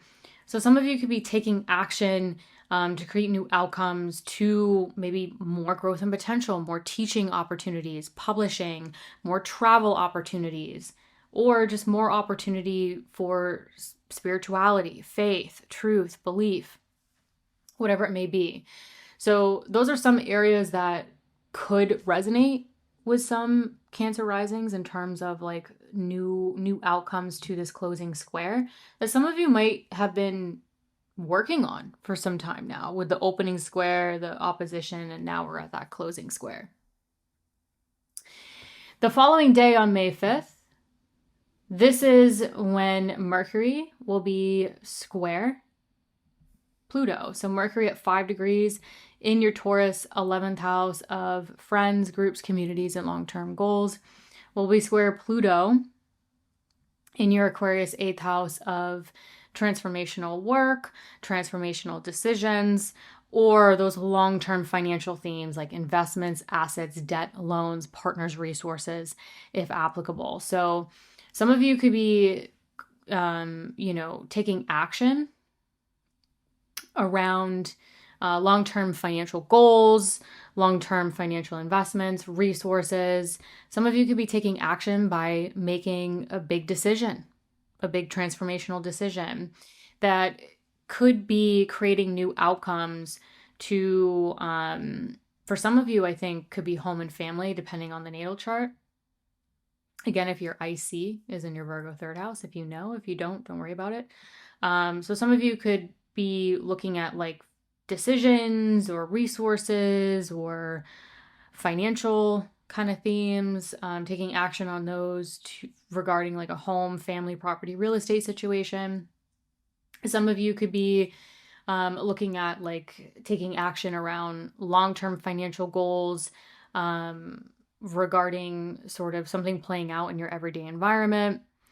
Some of you, with Mercury ruling your Gemini 12th house of behind the scenes, you could be doing this behind the scenes. This could be something that is really like something, I think some Cancer risings, like you could be really thinking about. It could really be on your mind. And the action with the square could literally be you untangling it mentally. Okay, what's my long-term goal? What's going on with finances? What decisions do I need to make? Who do I need to align myself to? So these are all some potential possibilities, but the square is between your 11th and your 8th. A lot of times when I'm working with one-on-ones, it's either, transformational work regarding, things playing out within your personal and professional social network, or it's going to be sort of like, all right, what's going on with my long-term goals, where I want to go, my dreams, my aspirations, and what do I need to do to change financially? What resources do I have in order to take action and align those two worlds? Jumping to May 16th. Saturday, May 16th, we have the new moon in Taurus at 25 degrees. So this new moon at 25 degrees is going to be in your Taurus 11th house. Again, friends, groups, communities, long-term goals is where this is landing. And so generally speaking, it's like new chapter, new ideas, new plans that, you want to play out over the coming months. That could heavily involve sort of like a group, a community, a friendship, long-term goals, professional social networks, dreams, aspirations, but getting a little bit more nitty-gritty with the details. This new moon is technically hanging out with Mercury. And again, Mercury rules this Gemini 12th house of behind the scenes, subconscious thought patterns. Mercury rules your Virgo 3rd house of communication, exchanging information, siblings, extended family. For some of you, this could be home, family, property, real estate, if you have your IC in your Virgo 3rd. Now, because Mercury is involved, it's sort of like, well, yes, this is a new moon in your 11th house, but whatever new ideas or new chapters you could be implementing, it could be to create mental reprieve. It could be to sort of start implementing what you've been untangling behind the scenes. It could also be to not only set new chapters or new ideas or sort of get the ball rolling with like a long-term goal or social network, but the new chapter could have a lot to do with, for some of you, home, family, property, real estate, but it could also be helping you kind of implement or create new outcomes to your relationship with home, family, siblings, extended family, even sort of like your own communication, exchanging information, your everyday environment. So it's interesting, the connection with Mercury, and how Mercury could really be tying in sort of the behind the scenes world, what's going on mentally for you, and what could be going on foundationally with what you're trying to implement or create a new chapter around that could be heavily affecting your long-term goals, who you want to surround yourselves with. Now, at the time of this new moon, Mars will pretty much be exactly conjunct Chiron in your Aries 10th house of career, business, and public recognition, or what brings you fulfillment. So again, I think this is it's going to be similar to the Mercury Chiron situation, where I think a lot of people are going to look at this and go, ooh, that's a really strong Mars, conjunct the wounded healer. I'm a little nervous about that. However, I want to reiterate, this is nothing new. And this will be the last time Mars joins Chiron in Aries for a long time. So like, I don't know, another 50 years, 50, 55 years. So you've been dealing with Mars Chiron cycles in Aries for years now, and this is the last time. And so I think this is where some of you could reach a point where you start to see how your actions, your motivations, and your desires are maybe changing with your career, your business, and your public recognition. So I think some Cancer risings might, you might be looking at your work, your business, what feels fulfilling to you. And this might be the moment where you see how much you've changed, how much you've evolved, how much you've outgrown certain things, and your actions and your motivations and your desires have just changed. And so maybe your relationship to your work, your career is changing.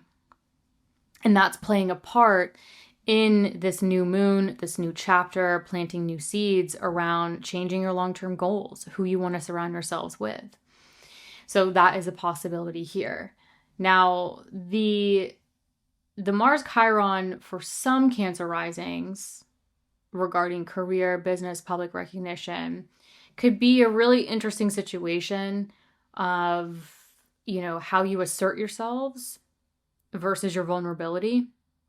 And so some of you could be maybe changing your relationship to like how you assert yourselves, what feels vulnerable to you, but also exciting. That could be playing into sort of desires and motivations and actions around the work that you want to do in the world, what feels fulfilling to you. But more specifically, Mars, again, also rules your Scorpio 5th house of creativity, self-expression. So some of you could be kind of seeing how your creativity and your self-expression, if it resonates in your career, your business, and your public recognition, has changed, has evolved. And this could be kind of a moment where it's playing into how you want to create a new chapter or create new opportunities around that with your long-term goals, your social networks, with this new moon in your 11th house at the time. And lastly, what I'll say is, Mars ruling the Scorpio 5th house and children landing in the 5th house. Now, if this is applicable to you, if I see it, I say it. With children landing in the 5th house and Mars conjunct Chiron, maybe some of you are looking at, well, like, I want children, or, how can I balance my work, my career with having children or childbearing, whatever it may be. And that's playing into this new moon around, well, I need to set new goals around new long-term goals. who I want to surround myself with, where I want to go and how that plays into it. So lots of possibilities here. Take what resonates, leave the rest. Now jumping to May 19th. So a few days later, on Tuesday, May 19th, we have Mercury square the nodes. So Mercury will be at 4 degrees in rulership in your Gemini 12th house. Now for Cancer risings in particular, I want to talk about a couple things. The first is Mercury will be not only in rulership, so Mercury has a lot of strength here, but Mercury will be coming off of a conjunction with Uranus, which is very stimulating, especially in Gemini. And this is in your 12th house. So some of you could have sort of like an awakening jolt. Some of you could have a lot of mental activity, a lot. And you're sort of coming off of that. But as soon as Mercury comes off of that, as we're getting to May 19th, Mercury is going to square the north and the south node at the north bending. So it's sort of like Mercury comes off of that Uranian jolt, change, innovation, to sort of what's going on mentally, what's going on behind the scenes, what's going on with your subconscious thought patterns, and then immediately goes into the point of increase, square the nodes. So whatever mental stimulation, awakening, subconscious thought patterns, a lot of mental stimulation could be going on for a lot of Cancer risings around this time. Mercury square the nodes, I think, by the 19th, even the 20th, this could be the point where you could be taking action either mentally or behind the scenes on whatever's going on mentally. This is a very strong mental, lots of thoughts, lots of communication, especially because Mercury also rules your Virgo 3rd house of communication. So there's a lot of mercurial energy, particularly for Cancer risings around this time, especially square the nodes. So lots increasing there to pay close attention to and see how maybe what's going on mentally or what's going on behind the scenes is maybe playing a part in how you take action and create change to maybe what's going on in your immediate everyday environment, those people, places, and things within your immediate everyday environment. And also, making changes to, or how it could be creating thoughts or ideas or mental stimulation to take action around sort of your overall growth and potential.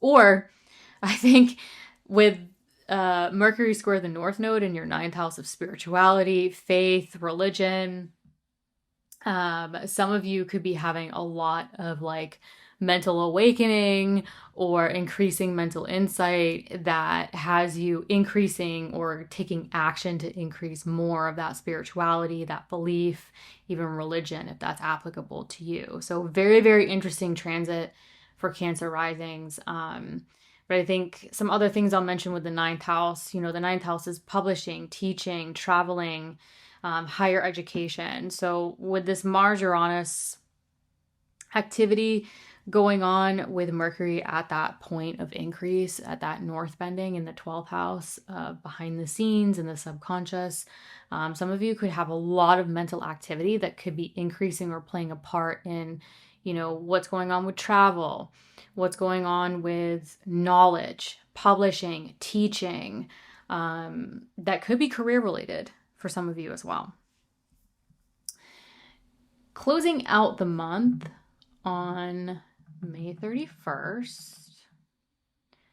So May 31st is when we have the full moon in your Sagittarius 6th house of daily work, health, and routine. So this full moon in Sagittarius at 9 degrees, again, if you're watching in the 6th house of daily work and or health routines. So this is really highlighting the 6th and the 12th house axis. But what I like about this full moon is, for a lot of May, we've had the Taurus Scorpio axis being highlighted or having connections to that axis. And even though Uranus made its final ingress into Gemini on April 26th, I think this full moon in Sagittarius, really highlighting the Gemini Sagittarius axis, is starting to energize a new axis for us. And what I like about this is that the ruler of this full moon is Jupiter. Jupiter will be in your first house, exalted, sort of the honored guest there. And the other end of the full moon, if you're watching, it's the sun and the moon in opposition. Mercury will still be in rulership.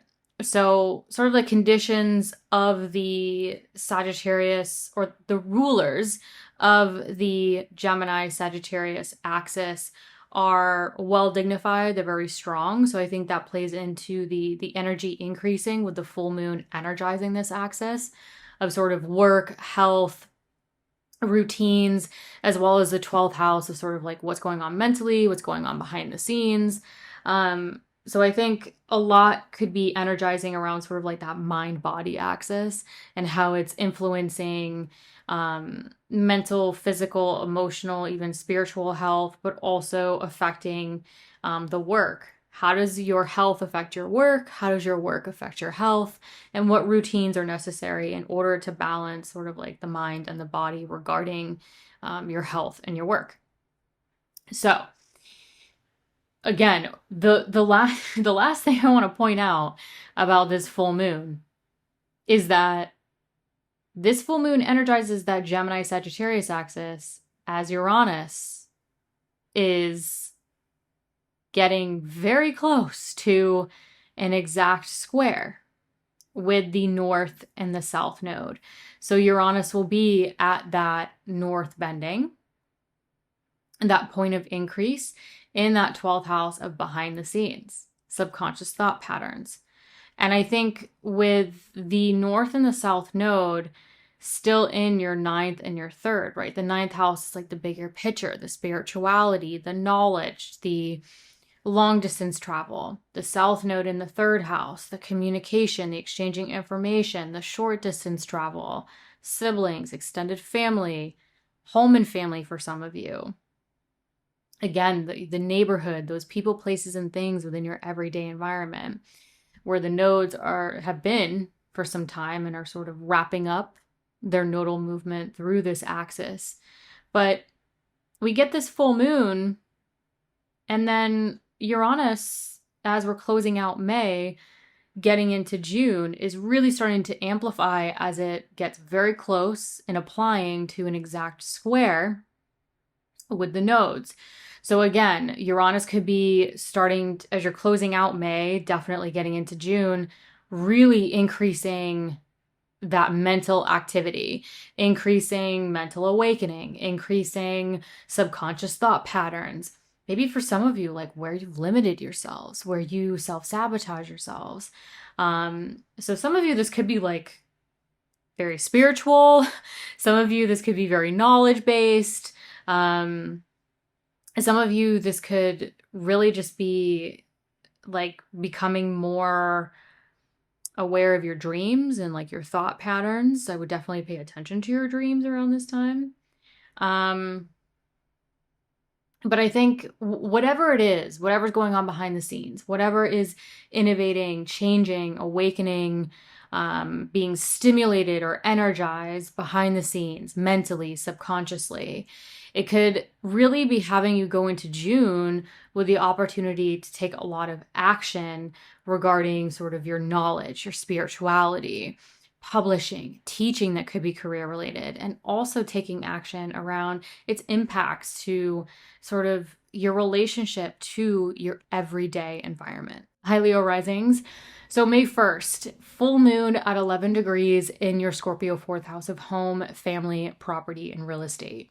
So some of you could really be seeing foundational themes, things culminate, be illuminated around family, ancestry, people you live with, renovations, redecorations, relocations. So, even those smaller themes within those major home, family, property, real estate themes that could be really coming to fruition or illuminated around this time. Now, if you're watching, the full moon is the sun and the moon in opposition. So this full moon, is actually highlighting your 4th and 10th house axis. So a lot of you could also see career, business, public recognition, or what brings you fulfillment themes being highlighted with this full moon in the 4th house, that foundational 4th house. Now, as I mentioned in the intro, this full moon is technically connected to the new moon that took place here in your Scorpio 4th house back on November 20th, 2025. And that new moon was joined or conjunct Mercury. Now, at the time of the full moon in your Scorpio 4th house, Mercury will be joined with Chiron at the time of this full moon on May 1st. So even though this full moon is highlighting that 4th and 10th house axis, I think the Mercury-Chiron conjunction in the background is telling me that Mercury-ruled areas are probably going to be involved in what's being highlighted around career, business, public recognition, as well as any home, family, foundational themes that could be playing out around this time. Now, a lot of people are going to see this Mercury-Chiron situation and go, oh no, this is really nerve-wracking because it involves Chiron, the wounded healer. However, what I want to point out about this is that this is the last time Mercury will join Chiron in your Aries 9th house.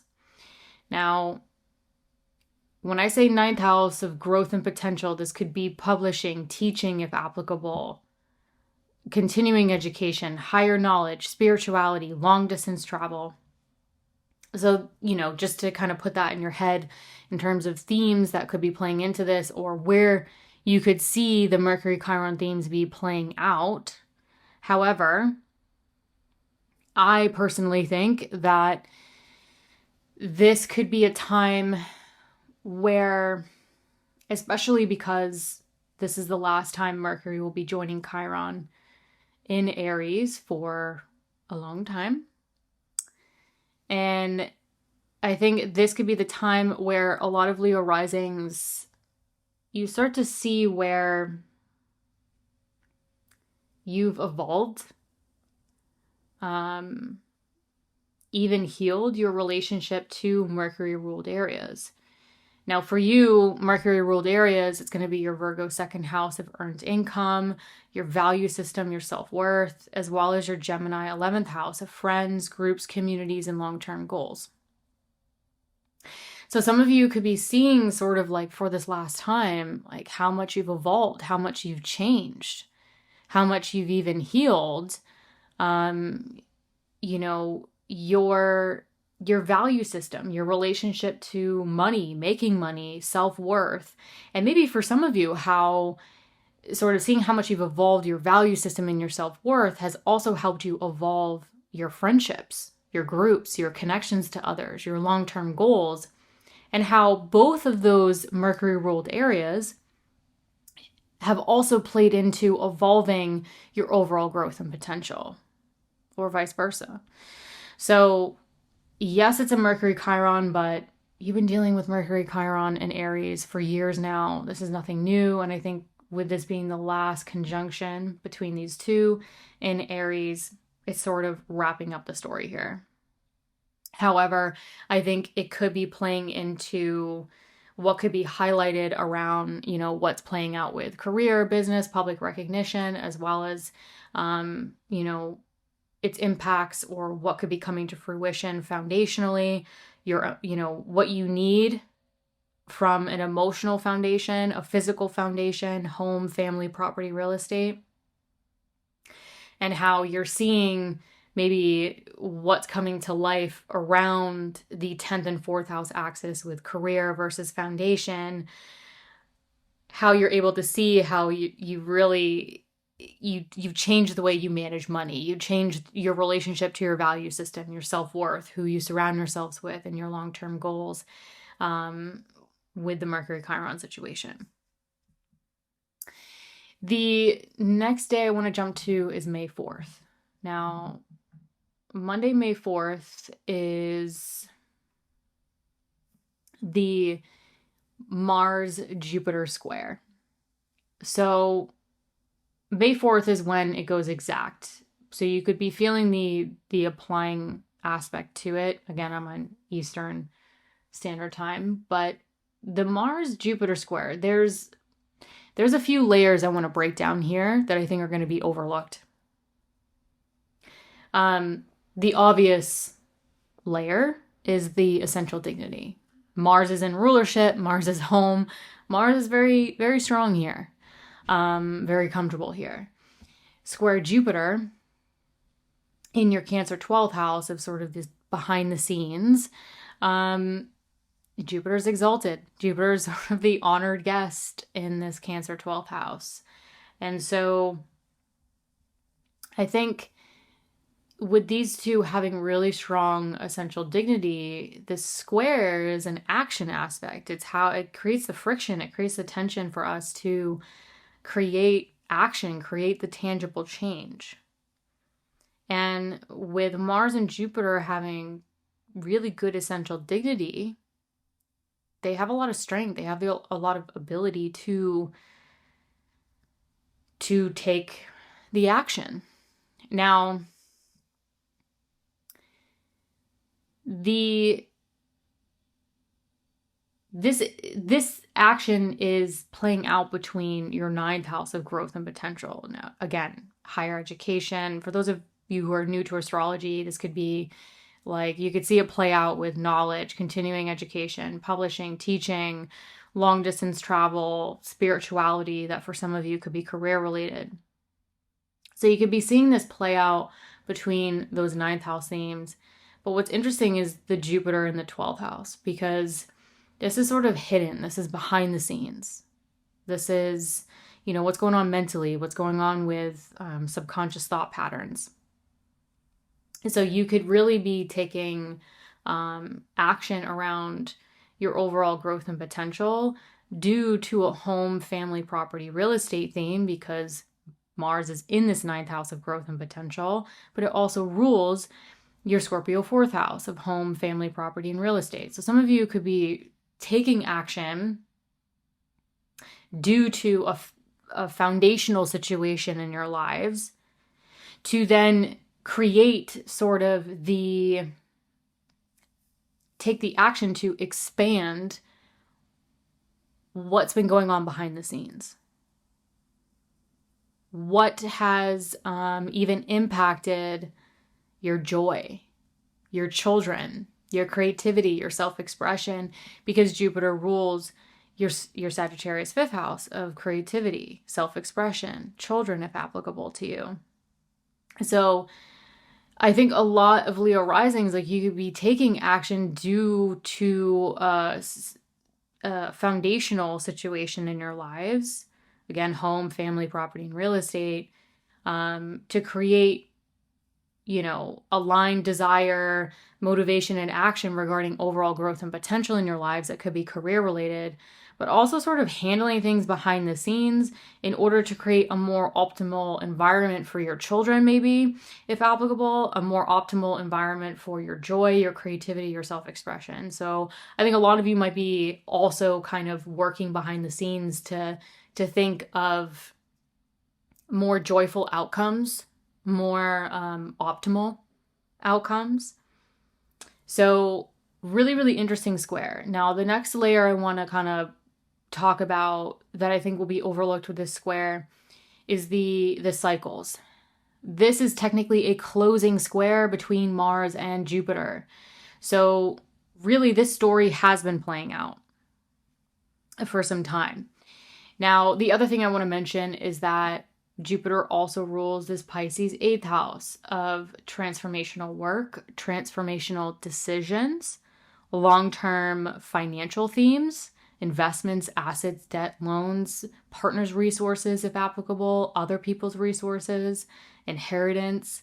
So there could also be financial themes that you could be working on behind the scenes to create more joy or a more optimal outcome regarding the square.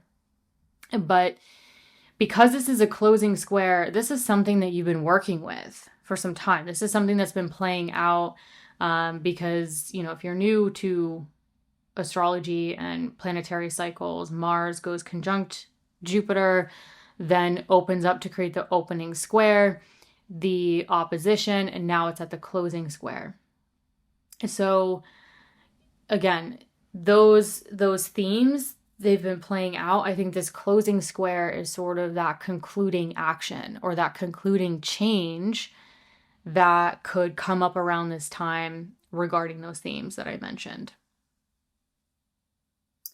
Let's see, I just remembered one last thing with this square. When Mars squares Jupiter at 19 degrees, this Jupiter is returning to the 19th degree in your Cancer 12th house, where it originally was back in September of 2025. So some of you could also be coming back around to themes or situations that initially came up in September of 2025 that you are now coming back to, right? Because Jupiter originally hit 19 degrees, went forward, retrograded back, and is now passing over that 19th degree. So that's sort of the last detail I want to add to this that could really resonate with some of you listening, because if that is the case, then those themes could definitely be playing into this closing square. So I would consider those themes as well. Now we can move on to the next day, May 5th. This is when Mercury at 5 degrees in your Taurus 10th house of career, business, public recognition will be square Pluto at 5 degrees in your Aquarius 7th house of personal and professional partnerships, including marriage. So yes, this is between a partnership house and a career house, but whatever action you could be taking around this time, it could really be helping a lot of Leo risings create new outcomes to personal and professional social networks, new outcomes to long-term goals. And because Mercury rules your second house, creating new outcomes to your finances, your financial budgets, your value system, your self-worth, that could be playing out between personal and professional partnerships, playing out with your career, your business, your public recognition. Getting to May 16th. Saturday, May 16th is the new moon in Taurus at 25 degrees. So this new moon at 25 degrees is theoretically planting new seeds, a new chapter, a new opportunity regarding career, business, public recognition, or what brings you fulfillment. So again, some of you may have created, especially like with the full moon going into this month, highlighting the 10th and 4th house axis, the Mercury connections to that. So finances, also kind of making changes to the Mars Jupiter square, where Mars rules that 4th house of home, family, property, real estate. So some of you could have been making sort of lasting change, tangible change to those areas. And now this new moon comes along. So some of you could have been making that change, taking that action, kind of shifting things, maybe foundationally, maybe financially, for some of you behind the scenes, maybe with the long-term finances, or making, transformational decisions. And now this new moon comes along in your 10th house of career, business, and public recognition.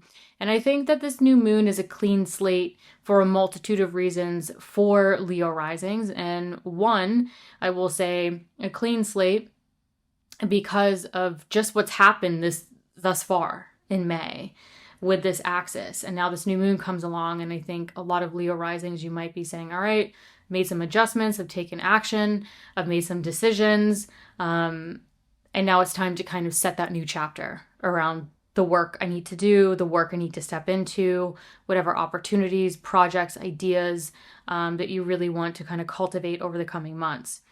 The second is Uranus has made its final ingress out of your Taurus 10th house, where it's been for the past 7 years. And trust me, as a Leo rising, I've felt this viscerally.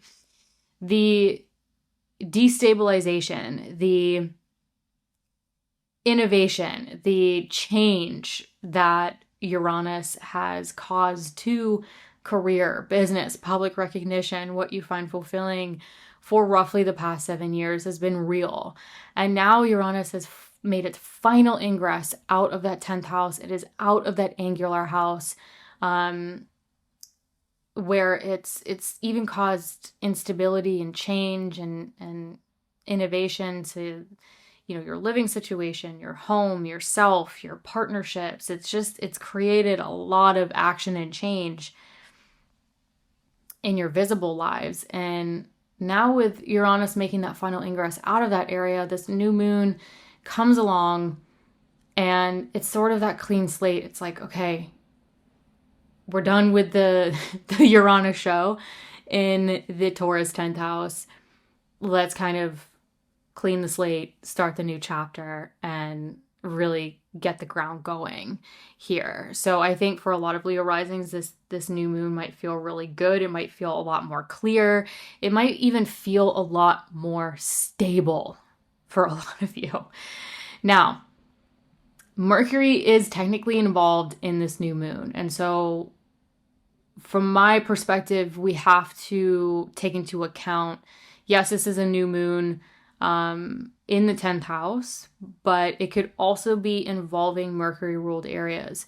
So for you Leo risings, it's not just maybe sort of like a clean slate or a new opportunity or sort of just like a new perspective, maybe a new foundation of stability around where you want to take your career, your business, your public recognition, but also including how it could create new outcomes to your earned income, your self-worth, your value system, your social network, and your long-term goals, because Mercury rules your Virgo 2nd house and your Gemini 11th house. So integrating those themes with this new chapter, new idea, new project, new opportunity, etc., around career, business, public recognition.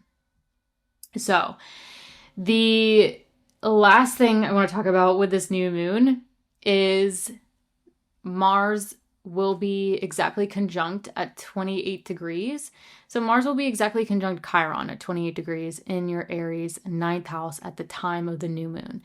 So again, I think a lot of people are going to see this and they're going to go, oh no, Mars is in rulership and it's conjunct Chiron, the wounded healer. This could feel wounded and this could feel really vulnerable. I want to point out, this is the last time Mars will join Chiron in your Aries 9th house. This is nothing new. Leos, you've been dealing with this for years now. So I personally think that a lot of Leo risings will start to experience maybe that moment of seeing how much you have evolved your leadership, evolved your potential. And when I say evolve leadership, you could be a stay-at-home mom. You could not have the typical 9 to 5. Like, leadership is not reserved for people who just work. Leadership can be anything. It can be anything you do. So when I say leadership, it is not just, when I say career and business, your business could be raising children. Your business could be taking care of your house. Your business could be, it could be anything. It doesn't have to be the typical, 9 to 5. So Anyways, this is the last time Mars joins Chiron in your Aries ninth house. And I think that's significant because I think this is the time where a lot of Leo risings will start to see how much you've evolved and even healed your relationship to your desires, your motivation, your plan of action, and how much your home, family, property, and real estate themes have impacted that, even impacted your overall growth and potential, and how you've had to adapt, how you've had to change, how you've had to initiate those motivations and desires, and even been tested and challenged to find ways around it. So this could also be, I'm trying to think because I'm working on the fly here, but I think this could really be the time where a lot of Leo risings are seeing how much you've evolved your overall growth and potential, how much you've even evolved yourselves foundationally in your lives, how it's impacted your overall growth and potential, and how that might be playing into this new moon, new chapter with your career, your business, your public recognition. So some of you could really be seeing sort of like how your motivations and desires have changed so much over time due to, home, family, property, real estate, due to, where you've wanted to move things with growth and potential. But regardless, I think a lot of you are seeing how much you've evolved and changed, and maybe even just 5 years ago, like what motivated you, what got you fired up, what you considered growth and potential, you have a totally different relationship to now, and how that could be really changing and having a lot of Leo risings stepping into a completely new chapter with your overall approach to your career, your business, and your public recognition. That could also involve sort of how you manage money, your relationship to your value system with Mercury ruling your second house of earned income and self-worth. Also creating new opportunities to maybe change the way you connect to your personal and professional social network, your long-term goals. So for some of you, this could really have a lot, like, I'm not going to say all of you, but again, if I see it and it's a potential, I say it, because if it resonates, it's really valuable in my opinion. But I think with Mars ruling this Scorpio fourth house of home, family, property, and real estate, some of you could be really stepping into something new regarding your visibility, your career, your public recognition. That could also be involving long-term goals and finances due to a home, family, property, real estate situation. And how that is really having you completely shift your relationship to what motivates you. What are your desires? And some of you could be completely new motivations and new desires. Moving on to May 19th. Yes, May 19th. So Tuesday, May 19th. This is when Mercury in rulership in your Gemini 11th house of friends, groups, communities, and long-term goals will be directly square the north and the south node at the north bending. So what I want to point out about this is, yes, Mercury is directly applying to a square to the north and south node at the north bending. So this could definitely increase Mercury ruled areas. And with Mercury being in rulership, it could heavily increase your social network, friends, groups, communities, long-term goals. Now, Mercury also rules this Virgo second house of earned income and self-worth. So some of you could be seeing increases to money, increases to finances, increases to self-worth, or you could be increasing the visibility. You could be increasing communication to create the action necessary to increase your earned income and self-worth. So some of you could see this directly, and some of you could be laying the groundwork to increase those areas. However, when Mercury is at this north bending, or that point of increase here, increasing those themes, it's coming off of a conjunction with Uranus, which is very stimulating.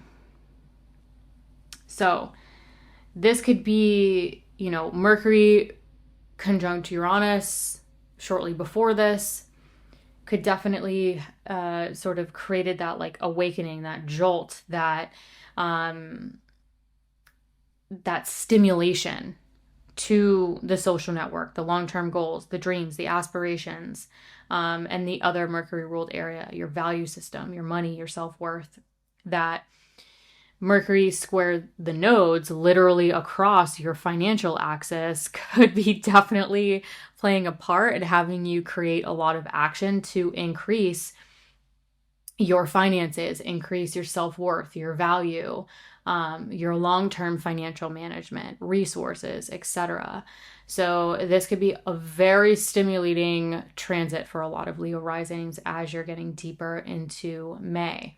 Now, as we close out the month on May 31st, we get to the 31st here. So Sunday, May 31st, this is the full moon at 9 degrees in your Sagittarius fifth house of joy, your heart's desire, creativity, self-expression, also children if applicable to you. Now, what I like about this full moon is it's the sun and the moon in opposition in the chart.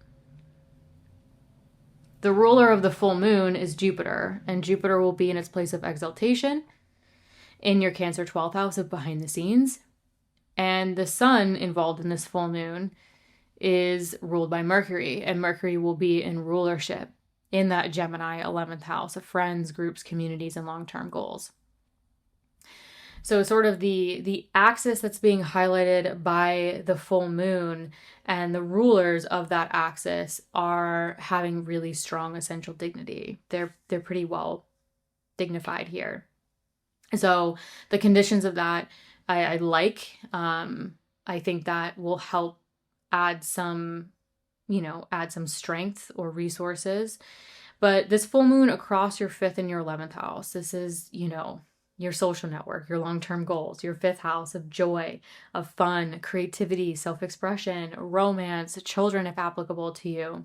So I think for a lot of Leo risings,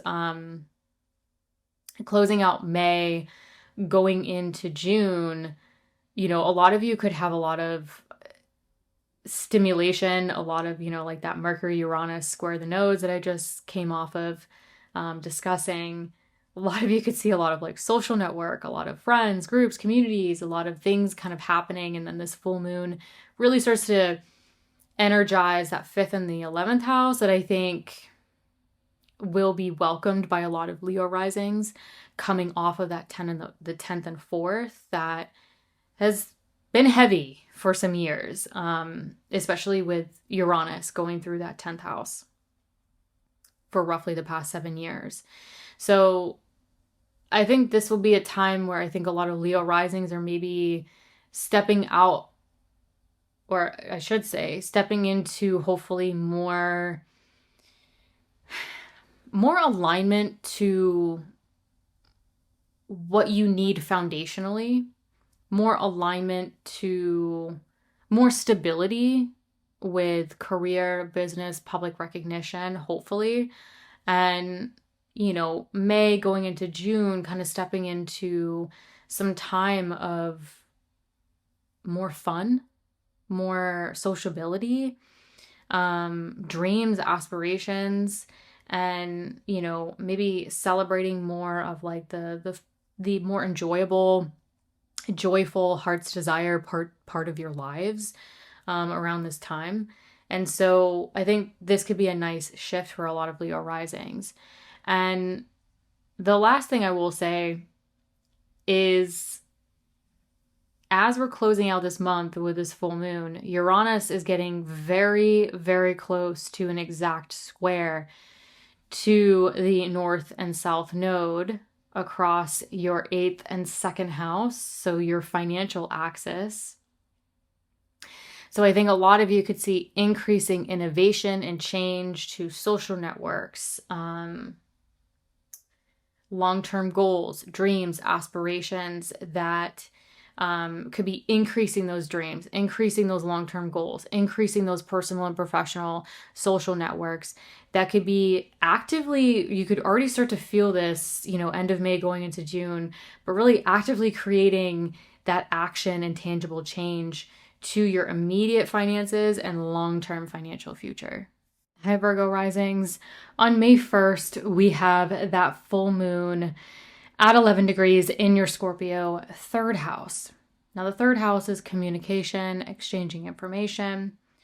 But this, in my opinion, just working with people one-on-one for so many years, if you work in communication fields or technology, transportation, short distance travel, this could really be illuminated and highlighted around this time.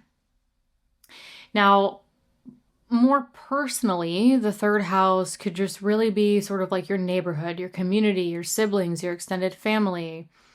Now, for some of you who know their natal chart, if your IC is around 11 degrees of Scorpio, this could have really strong home, family, property, real estate themes. So just giving a little bit more detail, getting a little bit out of that overgeneralized astrological reading to just hopefully kind of include some people or have some things resonate around this time.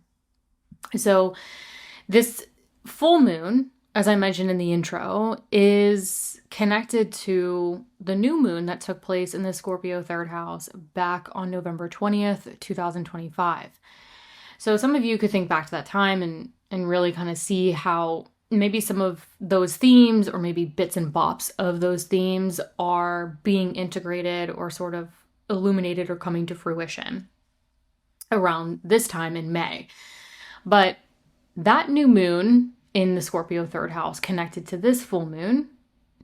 So that new moon back in November of 2025 was conjunct or joined with Mercury. Now the full moon has Mercury conjunct Chiron at 27 degrees in your Aries 8th house. The 8th house can be transformation, transformational decisions, but it is also a strong financial house, long-term financial themes. So think investments, assets, debt, loans, partners' resources, if applicable. So yes, this is a full moon, really, technically highlighting your 3rd and your 9th house axis. So what's going on in your 3rd house? Appointments, errands, phone calls, communication, exchanging information. Maybe for some of you, again, like I mentioned, that communication, technology, transportation is professional. Maybe there's things going on with siblings, extended family, home, family, property, real estate for some of you, depending on your natal chart. That could also have some effect or some integration with those 9th house themes of long distance travel, higher knowledge, spirituality, teaching, publishing. Again, that could be career related for some of you, depending on your natal chart.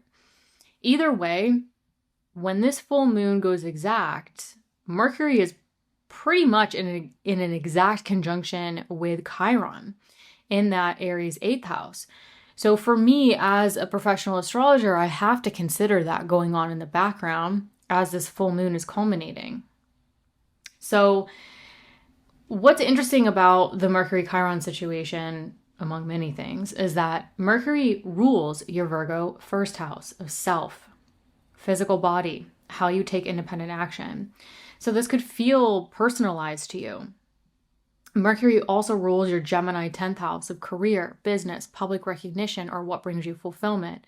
So some of you could be really seeing career, public recognition themes playing out with transformational work, having to make transformational decisions, or looking at those financial resource themes that could be playing into something with your career, your business, or affecting your physical body, etc.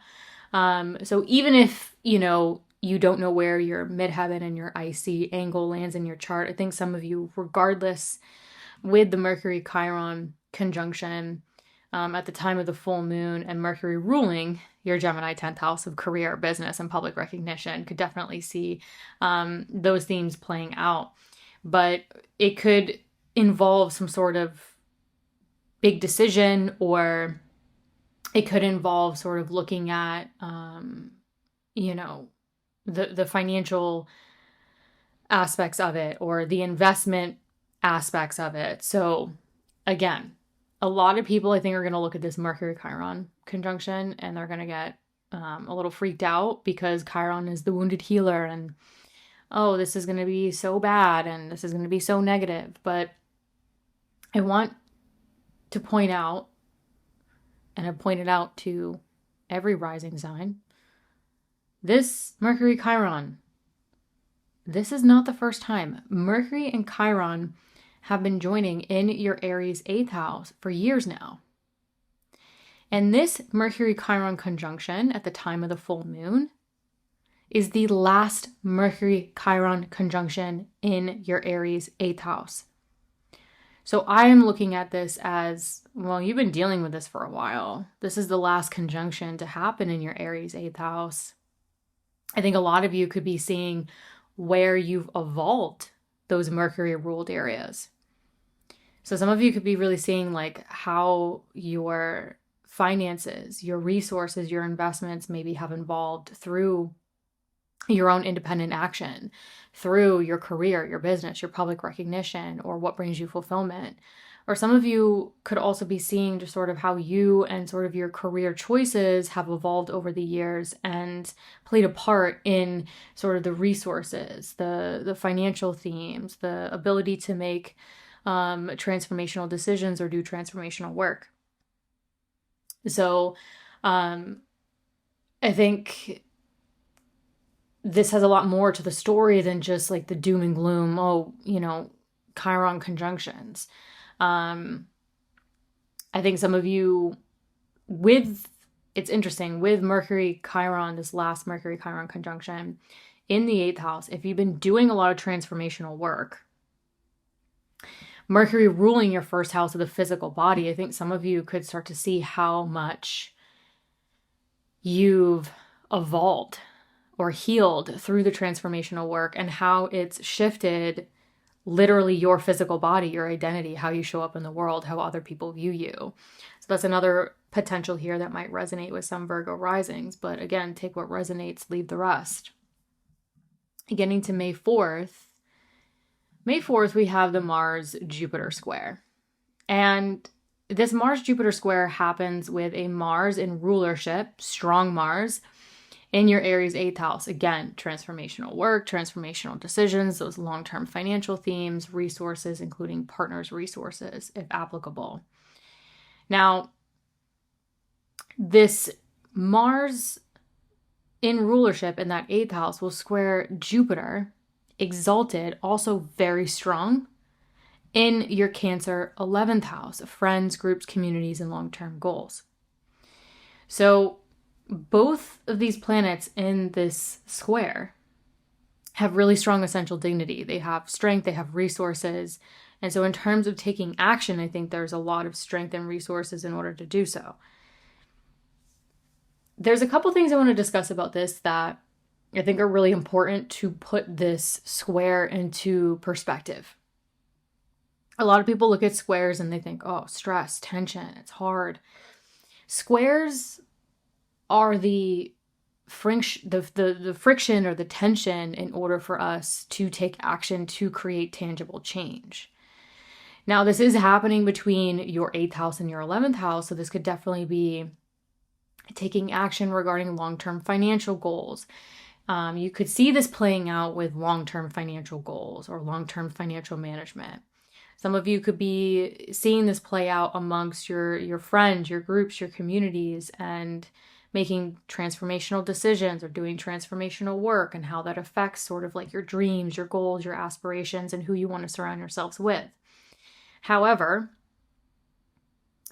this square it's a closing square. For those of you who are new to astrology or cycles, Mars goes conjunct Jupiter. It's a faster moving planet, so it creates that opening square, the opposition, and now it's at the closing square. So you've already been working out this story. It's already been playing out. Now, where it's maybe this story has created new outcomes or new situations is probably going to be the Mars and Jupiter ruled areas. So again, I think for a lot of Virgo risings, again, Mars rules your Aries 8th house of long-term financial goals, transformational decisions, transformational work. So some of you could have seen new outcomes to like partners' resources if applicable, especially because Jupiter in this square rules your Pisces 7th house of personal and professional partnerships. So some of you could have been taking action and seeing a story play out regarding sort of making big decisions, transformational work, even financial themes that could have been playing out with personal and professional partnerships, including marriage. Jupiter also rules your Sagittarius 4th house of home, family, property, and real estate. So you could have been seeing some story play out regarding like a relocation, a renovation, property, real estate, relationships with family, relationships with people you live with that could have been playing a part in this sort of situation. Now in the situation between, what's coming up between your long-term goals and who you want to surround yourselves with, and sort of the transformational decisions necessary in order to do so.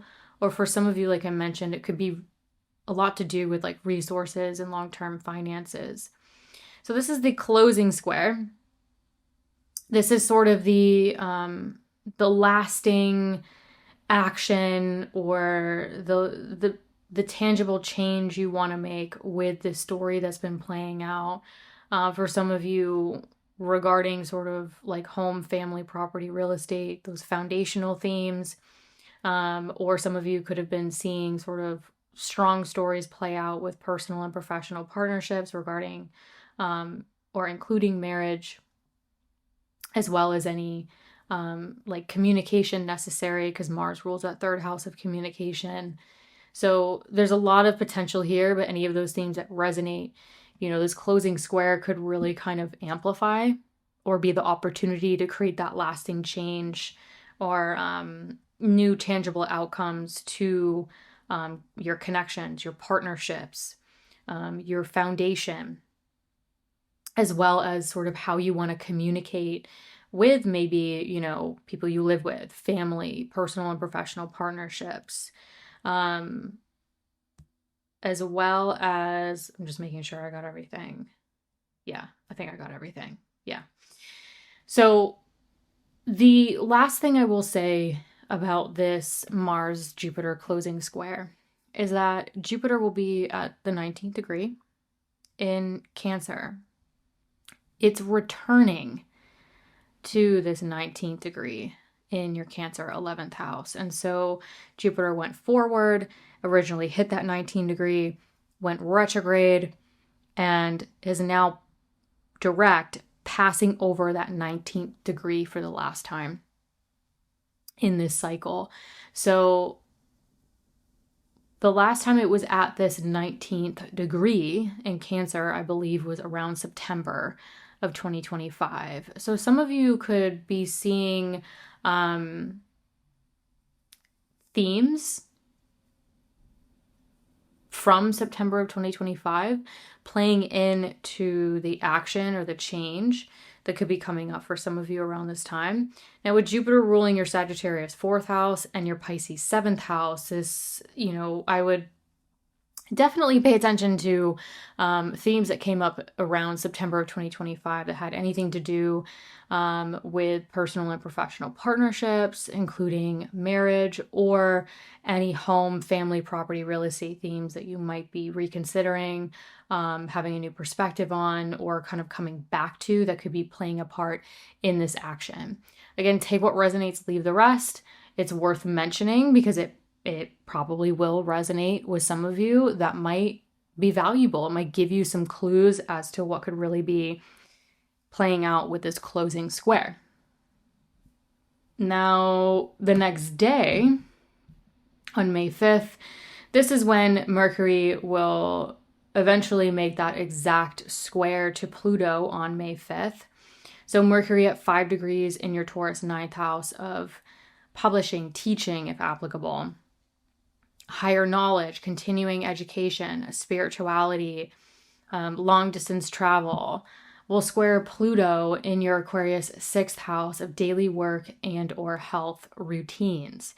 So some of you could be, again, taking more action.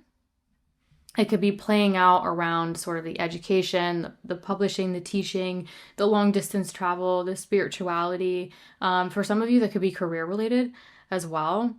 That could also be sort of playing out or affecting like the work, the health routines. However, Mercury rules your Virgo 1st house of the self, the physical body. So some of you could be sort of gaining knowledge on like a health matter or a work situation to support you or support your physical body or support how you want to take independent action. Mercury also rules that Gemini 10th house of career, business, public recognition, or what brings you fulfillment. So some of you could be like seeking more spirituality, seeking more knowledge, more growth and potential to really start to kind of like transform your work and health routines. That could also be playing a part eventually in the Uranus-Pluto trine between your 10th house of career and your 6th house of work. But for some of you, I think this could be sort of like how to support your physical body, how to support your health, your vitality.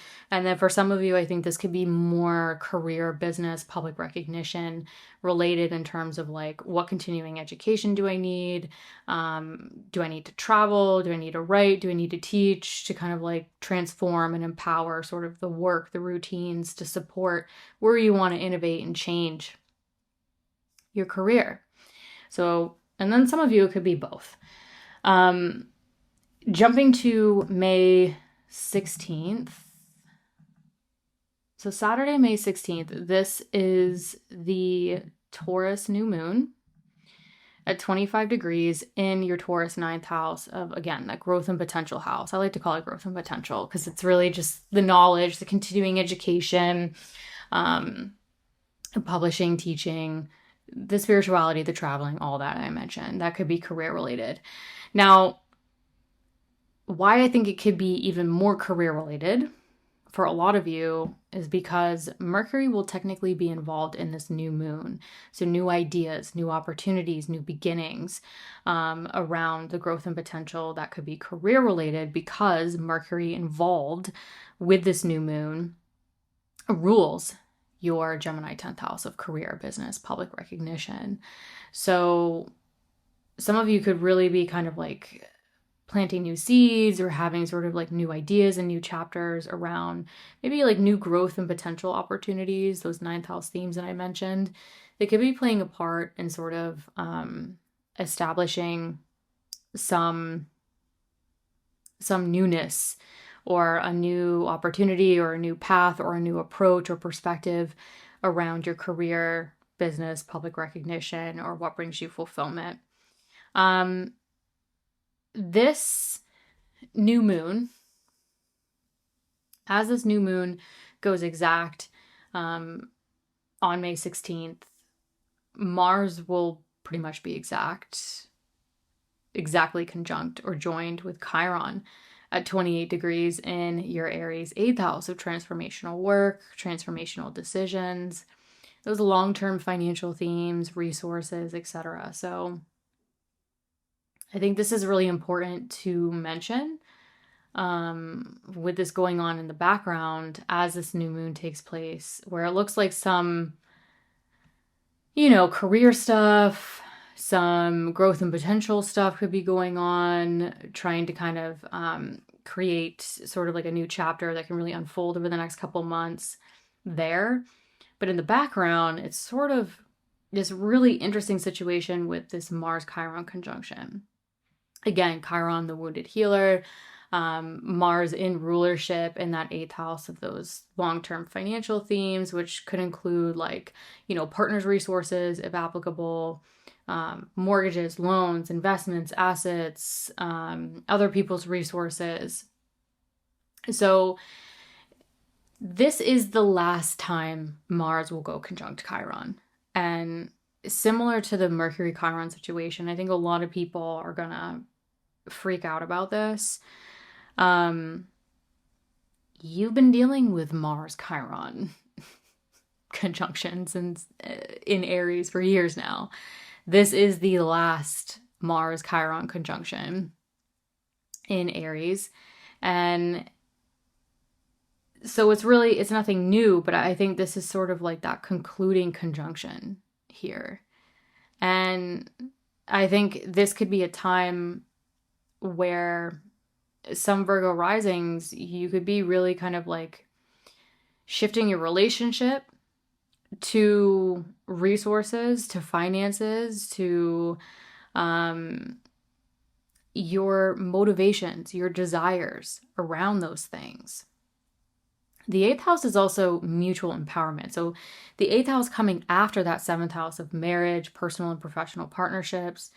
I like to think of the 8th house of where you merge your resources as well. It's where you can create mutual empowerment. So some of you could really be changing your desires and motivations around how you create that mutual empowerment. And I think similar to the Mercury Chiron situation back right at the beginning of May, you could be also seeing how much you've evolved your relationship to finances, to resources, evolved your relationship to being able to make transformational decisions or do transformational work. Whatever it is, whatever's going on with finances, making big decisions, those long-term financial goals, resources, partners' resources, if applicable, I think it could definitely be kind of like not only shifting you could be really changing your relationship to what motivates you. What are your desires at this point? How have they evolved over years with the Chiron situation in Aries? But I think it could also be playing a part in whatever new moon, new idea, new opportunity some of you could be really initiating around this time. So whatever's shifting here with this Mars-Chiron situation, your relationship to resources, finances, making decisions, etc.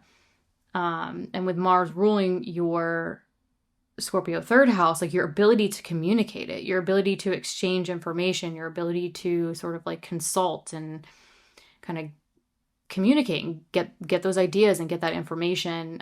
For some of you, it could be playing a part in what new chapter you're initiating with the growth and potential. So like for some of you, like the 9th house is the higher knowledge, the continuing education.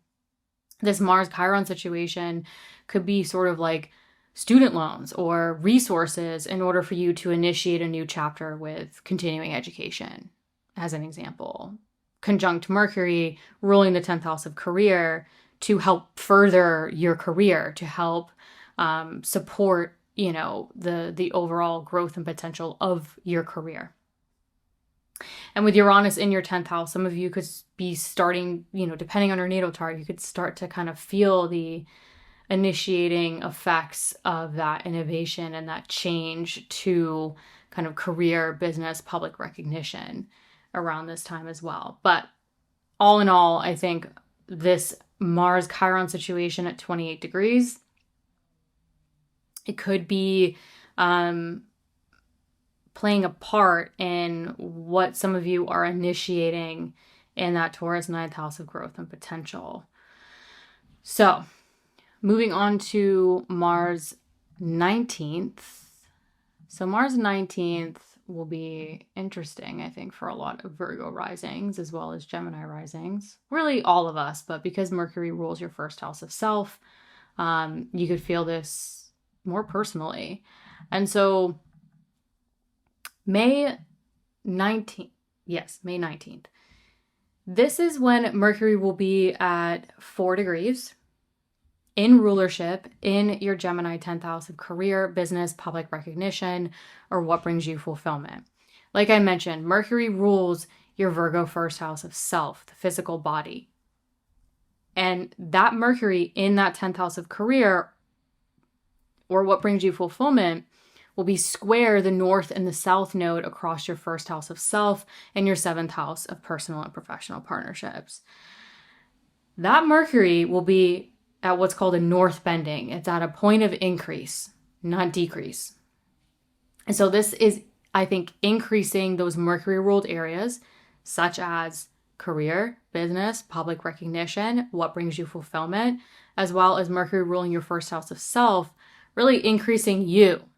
Some of you could see the increase of sort of like you, your visibility in the career, the business, the public recognition, increasing around this time. The other thing I want to point out, this Mercury square the nodes on May 19th is coming off of a conjunction with Uranus in your Gemini 10th house. Mercury-Uranus conjunctions, especially in air signs, but with Mercury literally in rulership, this is Mercury's house, is really stimulating. Really, really stimulating. So some of you could see like a sudden shift, a sudden something, like sudden opportunity, something stimulating, something like really shifting and changing and innovating around career, business, career projects, public recognition, what brings you fulfillment. And then Mercury starts to separate from that Uranus, and on May 19th forms an exact square at that north bending, at that point of increase to the north and the south node. And so I think as you get deeper into May, Virgo risings, there could be a lot of stimulation, a lot of activity, a lot of increasing things playing out in the area of career, also directly affecting you, but also creating new outcomes to career, business, public recognition, etc. The last thing I want to touch on closing out the month is the day of the full moon in Sagittarius at 9 degrees in your Sagittarius 4th house of home, family, property, real estate, relocations, renovations, people you live with. So this full moon is definitely an illumination, a culmination, involving sort of, again, those home, family, property, real estate themes. But it's really highlighting your 10th and your 4th house axis. So some of you could see a lot of illuminating themes regarding career, home and family, business, public recognition, balancing that with family life, property, real estate themes that could be coming up around this time. The interesting part about this full moon, right? It's the sun and the moon in opposition in the chart, highlighting that 10th and 4th house axis. The full moon in Sagittarius is ruled by Jupiter, and Jupiter will be in its place of exaltation, very strong. It's like the honored guest in Cancer. And the sun involved in this full moon, or this 10th and 4th house axis for you, Virgo risings, is ruled by Mercury. And Mercury will be in rulership. It will be in its own home in Gemini. So sort of the full moon highlighting this axis on May 31st, moving us into June, and its rulers of this axis are well dignified. They have good strength, good resources, which I like, which I think is helpful in supporting the 10th and 4th house axis, which could be really highlighted. Like for some of you, this could just be a really busy time with career projects, public recognition, as well as, the property, the real estate, the home, the family, foundational themes. But as we're closing out May and moving into June, I want to point out that Uranus is getting very close to an exact square with the north and south node, where Uranus again will be at that north bending. It will be at that point of increase in your Gemini 10th house of career, business, public recognition.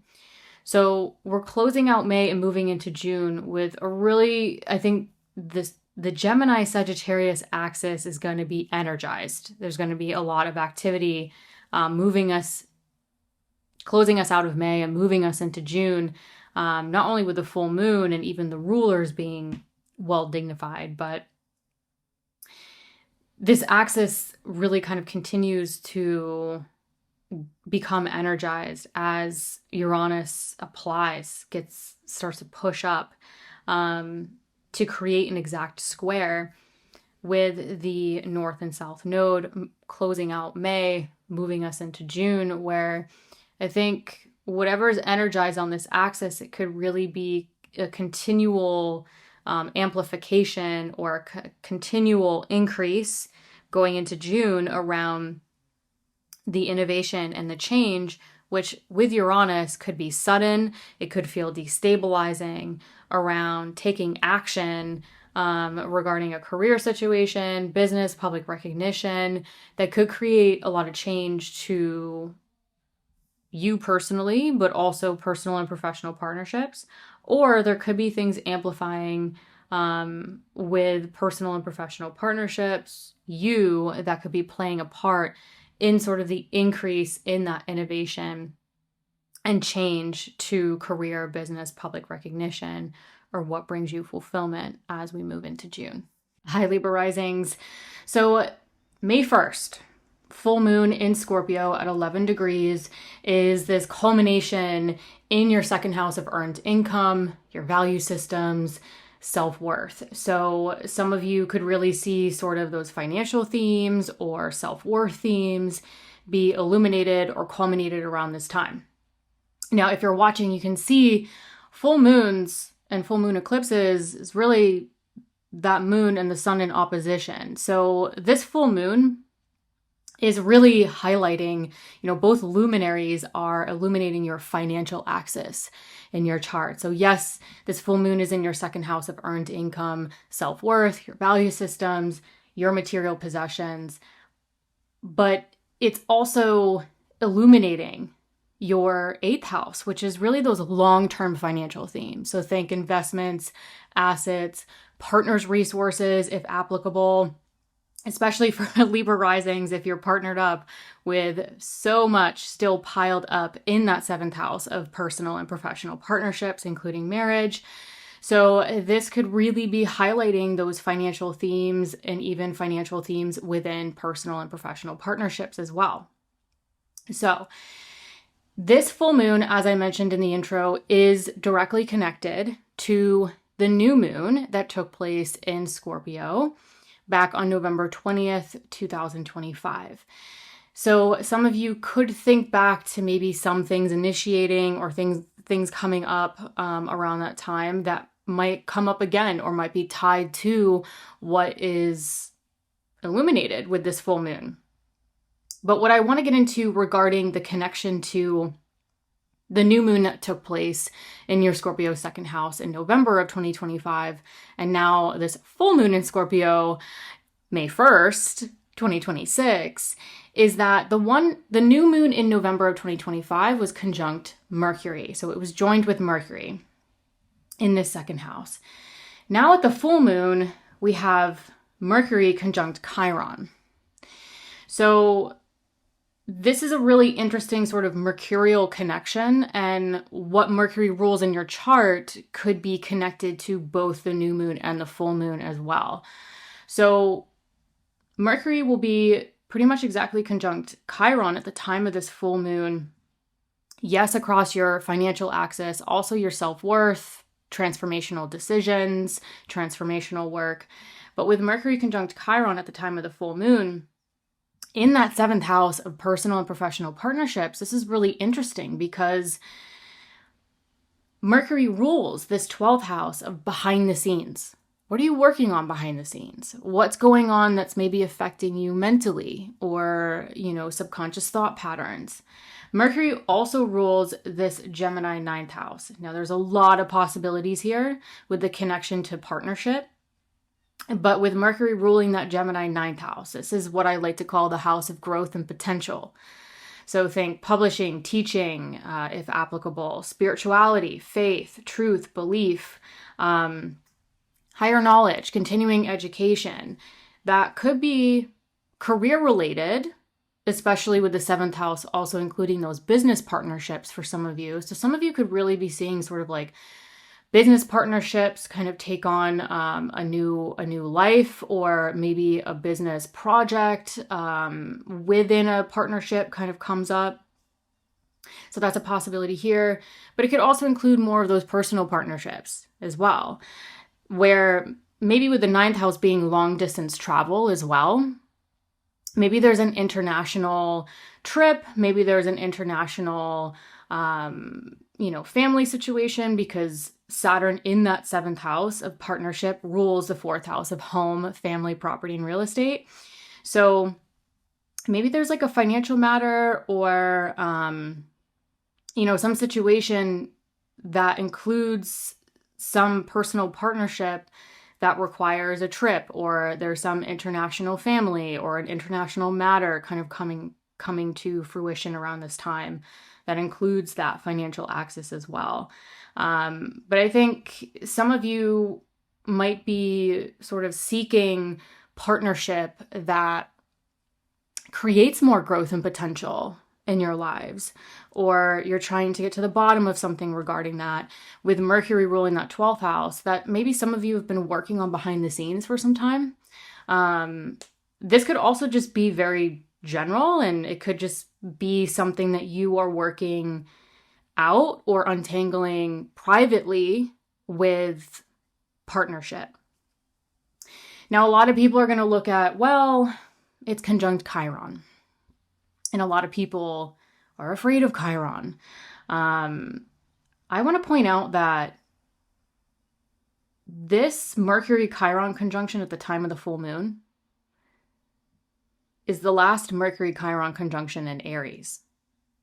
You've been dealing with Chiron through Aries and Mercury-Chiron conjunctions in Aries for years now. This is nothing new. So I think with Mercury conjunct Chiron for the last time in that 7th house of personal and professional partnerships is significant. I think this is nothing new. I think that some of you might be stepping into a new cycle or a new chapter where you've seen how much you've evolved.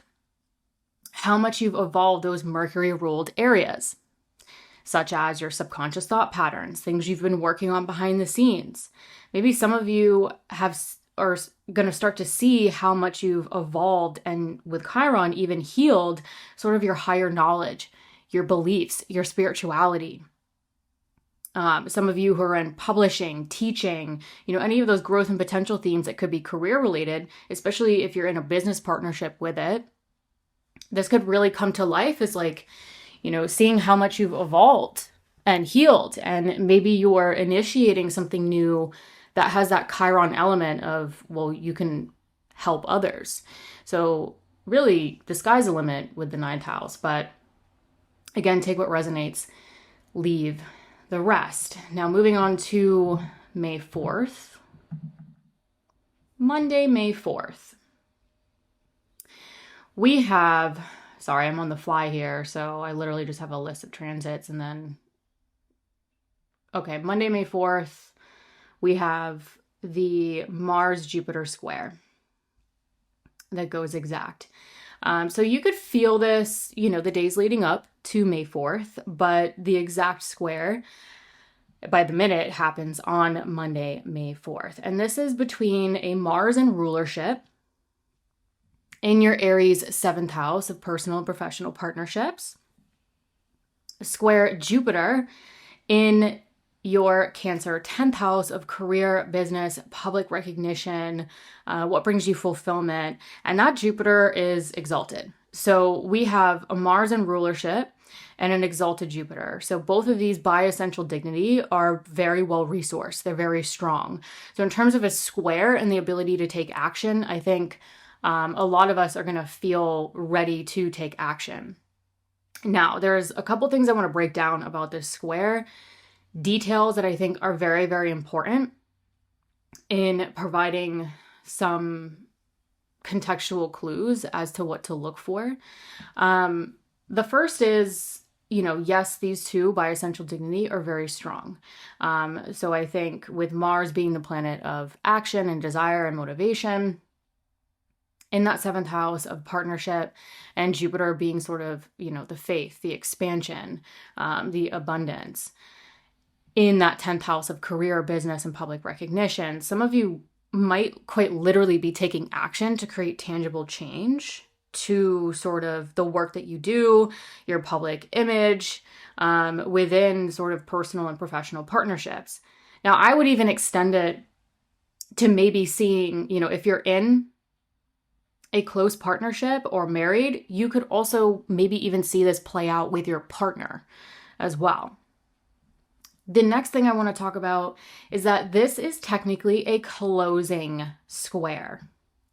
So this is, if you're new to astrology, you're going to learn that I love planetary cycles. Absolutely love cycles, because if it's a closing square, it means that Mars originally went conjunct Jupiter, joined Jupiter. It's a faster moving planet and created that opening square. So that initial action, and then it formed an opposition, so 180 degrees, and then now it's at the closing square. So I think a lot of people look at squares all the time and think, oh, this is just something new and something that's going to come out of the woodworks that I need to take action on. But if it's a closing square, more times than not, with people I've been working with and just going through, the opening square, the opposition, the closing square, you start to see that this is actually a larger story that's been playing out. Now, because this is a closing square, some areas to consider are those Mars-ruled areas that you could be taking sort of that last bit of action to create that lasting change with the story that's been playing out for some time. So Mars rules, yes, this area of your 7th house of personal and professional partnerships. So this could be an action required regarding a personal and professional partnership, including marriage. Mars also rules your Scorpio 2nd house of earned income and self-worth. So this could also involve financial themes, self-worth themes, taking action regarding sort of your value system, your value foundation. The other areas to look out for is going to be those Jupiter-ruled areas. So Jupiter rules your Pisces 6th house of daily work and or health routines. So some of you could be taking action to create some lasting change regarding a side business, work projects, coworkers, or it could be a health-related matter that you're taking action on as well to create the change. Jupiter also rules the Sagittarius 3rd house of communication, technology, exchanging information, which could be personal or professional. So with Jupiter ruling that 6th house of work and also ruling your Sagittarius 3rd house of communication, exchanging information, and technology, if you work with technology, communication fields, this could heavily involve that as well. So maybe it's a project, maybe it's launching something, you're kind of taking that last bit of action going into it. So those are some areas to kind of, definitely pay attention to if it resonates regarding that closing square and what's been playing out for some time. At least I would say maybe a year and a half. So again, closing square. The last thing I will talk about regarding this square is that as this square forms, Jupiter, again, 19 degrees in Cancer, Jupiter's returning to the 19th degree in Cancer. It was originally last at that 19th degree in September of 2025. So Jupiter went forward, retrograde, and now it's stationed, it's been direct and is revisiting that 19th degree. So some of you might actually be able to think back to September of 2025, where Jupiter is now bringing you back to a work, a health, communication, exchanging information, technology, those Jupiter ruled areas, kind of bringing you back around to that could be involved with this closing square. Then we get to May 5th. May 5th is when we have the exact Mercury-Pluto square. So Mercury will be at 5 degrees in that Taurus 8th house of transformation, transformational decisions, as well as, most people know it as that financial house, the long-term financial themes, resources, partners' resources, if applicable. A square Pluto at 5 degrees in your Aquarius 5th house of creativity, creative projects, self-expression, artistry. This is also really just what brings you joy, what your heart's desire, which could also include children if applicable to you. So that is where I think the Mercury-Pluto square could play out. It could be sort of like a financial matter regarding creativity, self-expression, enjoying life more, what is more pleasurable to you or your heart's desire. Maybe it's a financial matter or a decision regarding children if applicable to you. That's where it could really, I think, play out. But I think where this square, how this square is going... how this square is going to play out and create potentially new outcomes, I think it's going to be sort of the Mercury ruled areas. So Mercury, again, rules that Gemini 9th house of international matters, long distance travel, spirituality, continuing education, publishing, teaching, etc. If that applies to you, could be career related as well. And that's where maybe it's sort of taking action to make decisions or even financial decisions to create new outcomes to your growth and potential in life, which could be, traveling that feels more joyful, or creativity regarding sort of learning more, expanding your knowledge, your spirituality, publishing, teaching, all of those things, especially if that's kind of like the work that you do. The other areas to look out for, or the other Mercury ruled area to look out for, is going to be that Virgo 12th house. So what have you been working on behind the scenes? What's been going on behind the scenes? What's been going on mentally? Subconscious thought patterns. And so I think this square could be sort of like the ability to maybe do transformational work that could influence your subconscious thought patterns with a 12th house connection. Maybe some of you are making transformational decisions behind the scenes or more in private that, requires the decisions, the financial matters, to, I think with the 5th house connection, transform and empower sort of like what feels better for you, what feels more joyful for you, or what feels more creative and self-expressive. And again, some of you could really see this play out with your children, if that's applicable to you. Moving on to May 16th. So Saturday, May 16th, this is when we have the new moon at 25 degrees in your Taurus 8th house. Again, transformation, transformational work, those 8th house themes of long-term financial themes, partners' resources. So there's quite a bit to break down with this new moon. And with it being sort of joined with Mercury, I think it's a continuation of what's been happening with those Gemini ninth house themes and Virgo 12th house themes that now you're ready to initiate a new chapter with. So some of you could be, yes, this new moon is in your 8th house. So this could be a new chapter involving, big decisions, transformational work. Maybe it's resources, partners' resources, financial themes. How, some of you could really be, with the Mercury connection to the 9th house, some of you could really be initiating a new chapter of growth and potential that is a long-term financial investment with that 8th house connection. Some of you could really be thinking about, your publishing, the teaching, the traveling, the, what's the knowledge, the spirituality connections that you could really be seeking that maybe is an investment in your transformational work, is an investment in your long-term financial outlook. So that's a possibility there. I think with Mercury ruling your Virgo 12th house of subconscious thought patterns, what's going on behind the scenes, I think some of you could be setting a new chapter mentally, subconsciously, setting a new chapter of transformational work and, working behind the scenes. Maybe some of you, this involves spiritual work, religious work, with Mercury having that 9th house connection as well.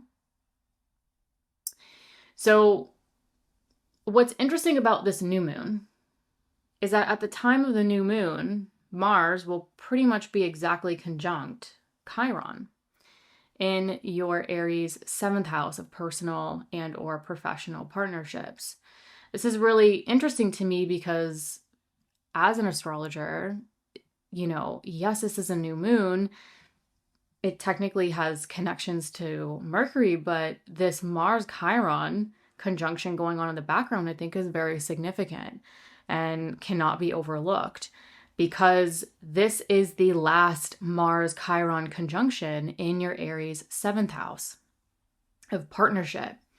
So again, a lot of people, I think, might get nervous about this with Chiron, but just like the Mercury Chiron conjunction this month, this is the last time. You have been working with Chiron, the wounded healer, going through your 7th house of partnership for years now. I believe maybe about 5 years or so off the top of my head. And so Mars has done a couple rounds with Chiron in your Aries 7th house. And with this being the last Mars Chiron conjunction here, I think some of you might be stepping into that chapter of seeing how much your personal and professional connections have evolved you, have shaped you. With Mars ruling that Scorpio 2nd house of your value system, your self-worth, also your earned income, maybe some of you have had, journeys or chapters where you've had to deal with financial themes, or you've had to deal with, evolving your value system, evolving your self-worth with your personal and professional partnerships, including marriage as well. And so this could be the time where you're kind of seeing how much you've evolved, and maybe for some of you even healed with that. And this could be the time where Mars is shifting your desires, your motivations, a plan of action regarding some of those themes. And because of that could be playing a part in this new chapter that you want to cultivate around your partner's resources, transformational decisions, transformational work, long-term financial themes. So, some of you could really be seeing how much you've evolved with your perspectives and whatnot with your connections with others, whether they've been personal or professional. And this absolutely still applies to you if you're single, because you don't live in a bubble. You've had to work or, coexist or untangle things with other people in your lives for years.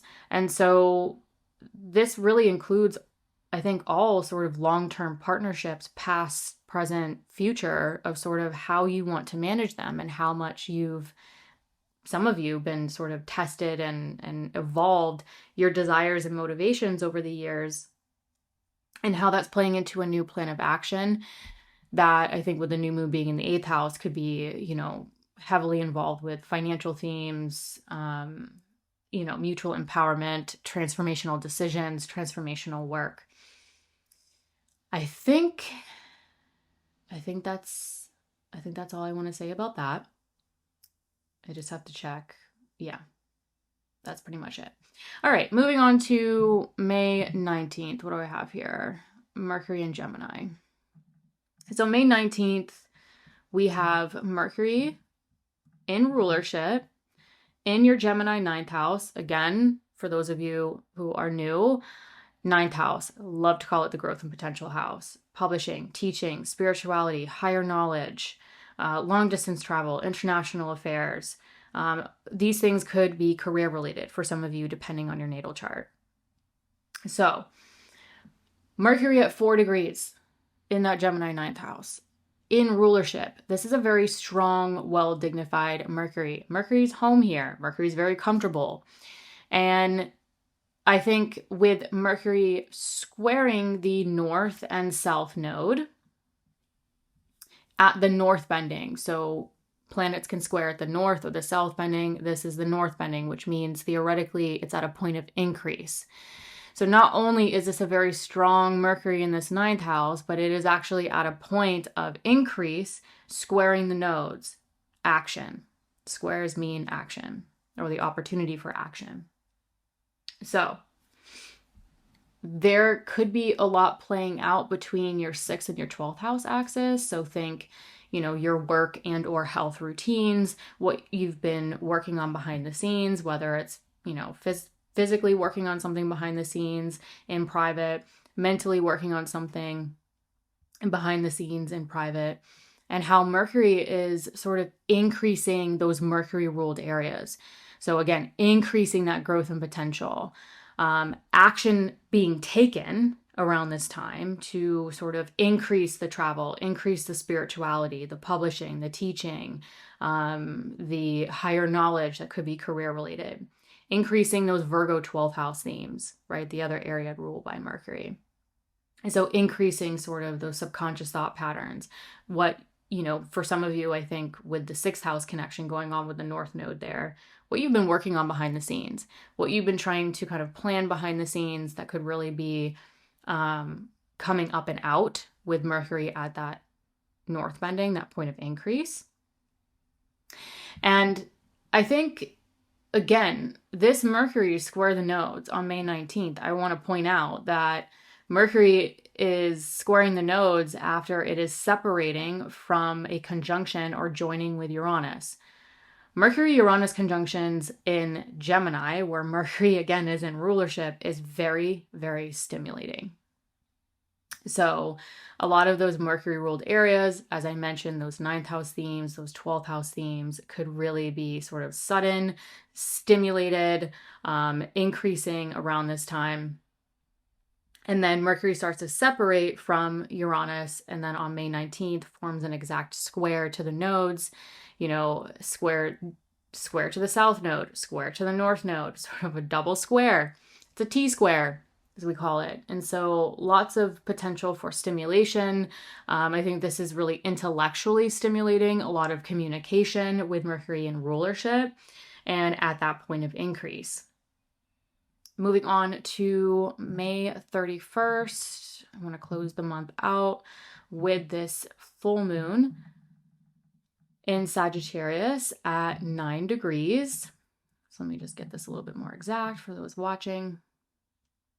So May 31st, we close out the month with this full moon. And I think it's interesting. We sort of enter on May 1st with a full moon, and then we leave on May 31st with another full moon.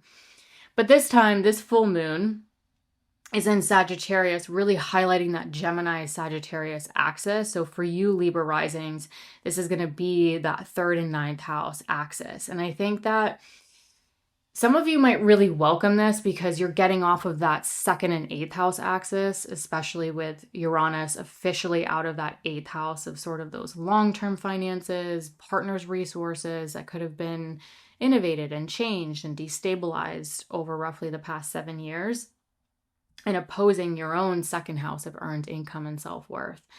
So whether you're partnered up or single, I think roughly the past 7 years, Uranus could have caused some destabilization with your finances, sort of like having to make decisions, all of that stuff. So Uranus is finally out of that area. And for a lot of May, we were still, I think, untangling the leftover bits of that Taurus Scorpio axis, that second and eighth house for you. So I think this full moon is sort of the movement off of that axis, that financial axis, and really moving into the third and the ninth, which I think will be welcomed for a lot of Libra risings, because this is more, I think, about sort of like, exchanging information versus your higher knowledge, communication versus sort of the publishing, the teaching, that could be career related for some of you, obviously, but it's sort of just, the third house is like the communication, the exchanging information, the siblings, the extended family, your neighborhood, your community, those people, places, and things within your everyday environment, your movement, you're moving through, you're learning. And the ninth house is really sort of like the bigger picture, the higher mind, your spirituality, your truth, your belief, your knowledge, long distance travel compared to the third house and its short distance travel. So this is really, that full moon is really highlighting this area. So some of you could see a busier time. Some of you with the full moon in the third house might be taking care of like appointments and errands and paperwork so that you can focus more on the bigger picture, the bigger things that you want to focus on. That could be career related, I think, especially with Jupiter going through your Cancer 10th house for another month or two. Yeah. So you're kind of getting to the tail end of the Jupiter transit in your 10th house of career, business, and public recognition. And, this might kind of stimulate something regarding career for some of you, but again, take what resonates, leave the rest. But what I love about this full moon is that the ruler of the full moon is Jupiter. And Jupiter, again, as I mentioned, is still exalted in that Cancer 10th house of career, business, and public recognition. And because it's a full moon in the chart, it's the moon and the sun in opposition. And the ruler of that sun in that ninth house is Mercury. And Mercury will still be in rulership at the time of the full moon. So it's sort of like both rulers of this axis are well dignified. They're also, for you, Libra rising, at the height of the chart. They're at these very visible, right? Because this is the horizon in your chart if you're watching. And so this is just like right at the peak, right up top. So both of those rulers are very visible to you in your ninth and your 10th house. So I think this could be, a really exciting time. But I think with the full moon across the Gemini Sagittarius axis, especially with Uranus now in that Gemini ninth house, this is kind of stimulating a lot of Libra risings in a new way, and kind of shifting gears on that Gemini Sagittarius axis. That's making more positive aspects to your Libra first house of self, physical body, where the second and eighth house made, non-visible aspects, basically, like the quincunx. So, a little bit sort of like more adjustments. And I think this might be sort of like a welcomed full moon. Also looking at the conditions of the rulers of this full moon and the axis that it is illuminating around this time.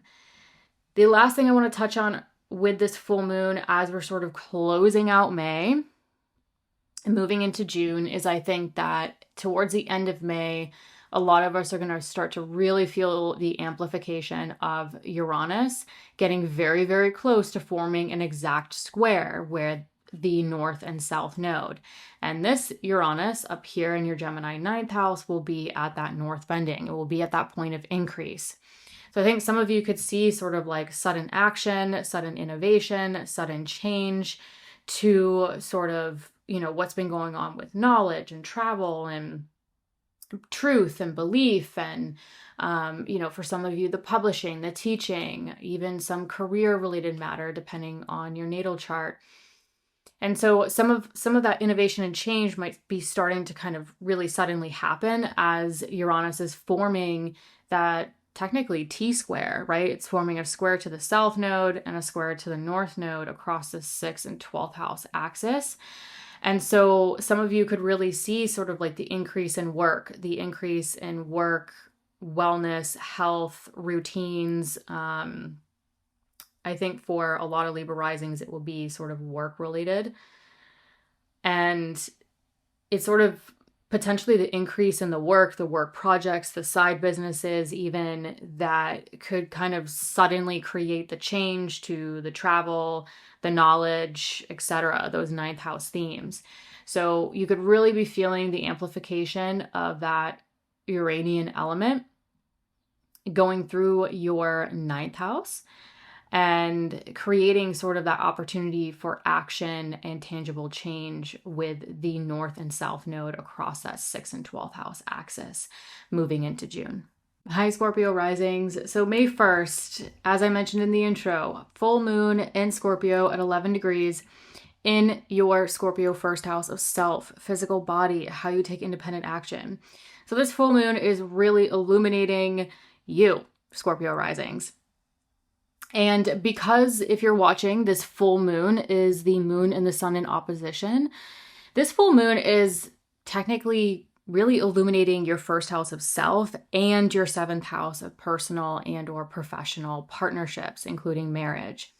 So full moons across the 1st and the 7th house axis can really sort of illuminate or bring to fruition sort of the balance of what's going on with you personally versus the balance of what's going on with your connections with others, the desire for connections with others, or what's playing out with personal and professional partnerships. So maybe there's a lot going on with you personally. Maybe there's a lot going on with those long-term partnerships in your lives.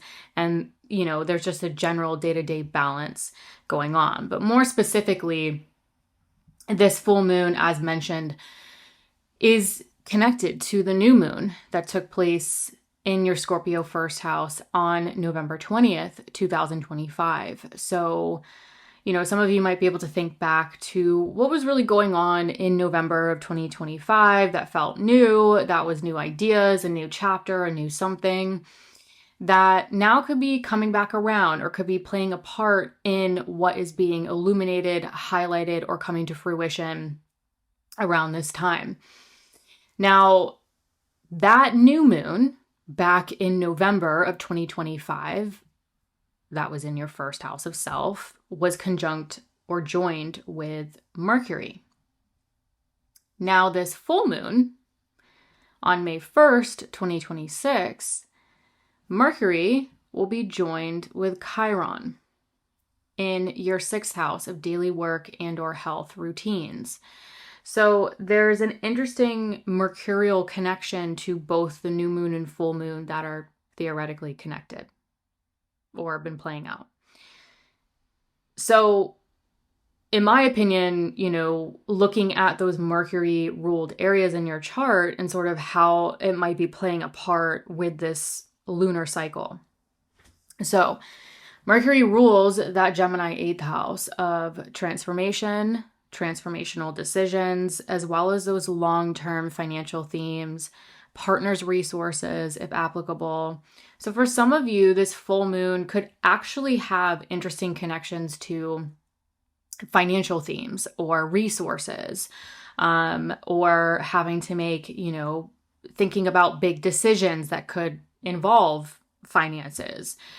Mercury also rules your Virgo 11th house of friends, groups, communities, and long-term goals. So this full moon could involve something playing out within your social network, whether it's personal or professional. But this full moon could actually involve themes that have to do with long-term goals that you've had your eyes set on. That might require some financial themes, or might require, big transformational decisions. And I think a lot of people are going to look at this Mercury Chiron conjunction in your Aries 6th house, where things might be playing out or affecting sort of like a health situation, a work situation, your routines as well. But I think the Mercury Chiron, people are going to get nervous about. People tend to get nervous with Chiron as the wounded healer, and they think, oh no, this is going to be bad. What I want to discuss about this is nothing new. Chiron has been going through your Aries 6th house for years now. About, I don't know, maybe off the top of my head, maybe 4 or 5 years or so. So, Mercury has done a couple rounds, couple conjunctions with Chiron in your Aries 6th house. So this is really nothing new, but this is the last Mercury Chiron conjunction in your Aries 6th house for roughly the next, 50, 55 years. So, I think this is not something to be, oh my, this is going to be so bad, or I need to be nervous about this, or this is really going to come out of nowhere. No, you've been working with this, and I think with it being the last Mercury Chiron conjunction in your Aries 6th house, it's sort of like maybe some of you are seeing how much you've evolved, how much you've healed, how much has changed. That might be playing a part in this full moon. Maybe you're seeing how much you've evolved and healed, yourselves, your relationship, your marriage, your personal and professional partnerships. Because Mercury rules that Gemini 8th house of transformational work, transformational decisions, partners' resources. Maybe some of you are seeing, how much you've really evolved those areas. And Mercury also ruling that 11th house of your social network and your long-term goals. Maybe some of you are seeing how much you've evolved and healed through those social networks, through your connections with others, and how it's impacted your long-term goals. So I actually think that for some Scorpio risings, this might be sort of like a look back, or, maybe nostalgic, or just seeing how much has changed and how much has evolved, and how Chiron gets us to sort of heal and evolve through those experiences. And for you, I think it could heavily involve those Mercury ruled areas, as I mentioned. Now moving on to May 4th. May 4th is the Mercury-Pluto square that will go exact on the day of May 4th. But this is where Mercury will be at 5 degrees in your Taurus 7th house of personal and or professional partnerships, square Pluto at 5 degrees in your Aquarius 4th house of home, family, property, and real estate.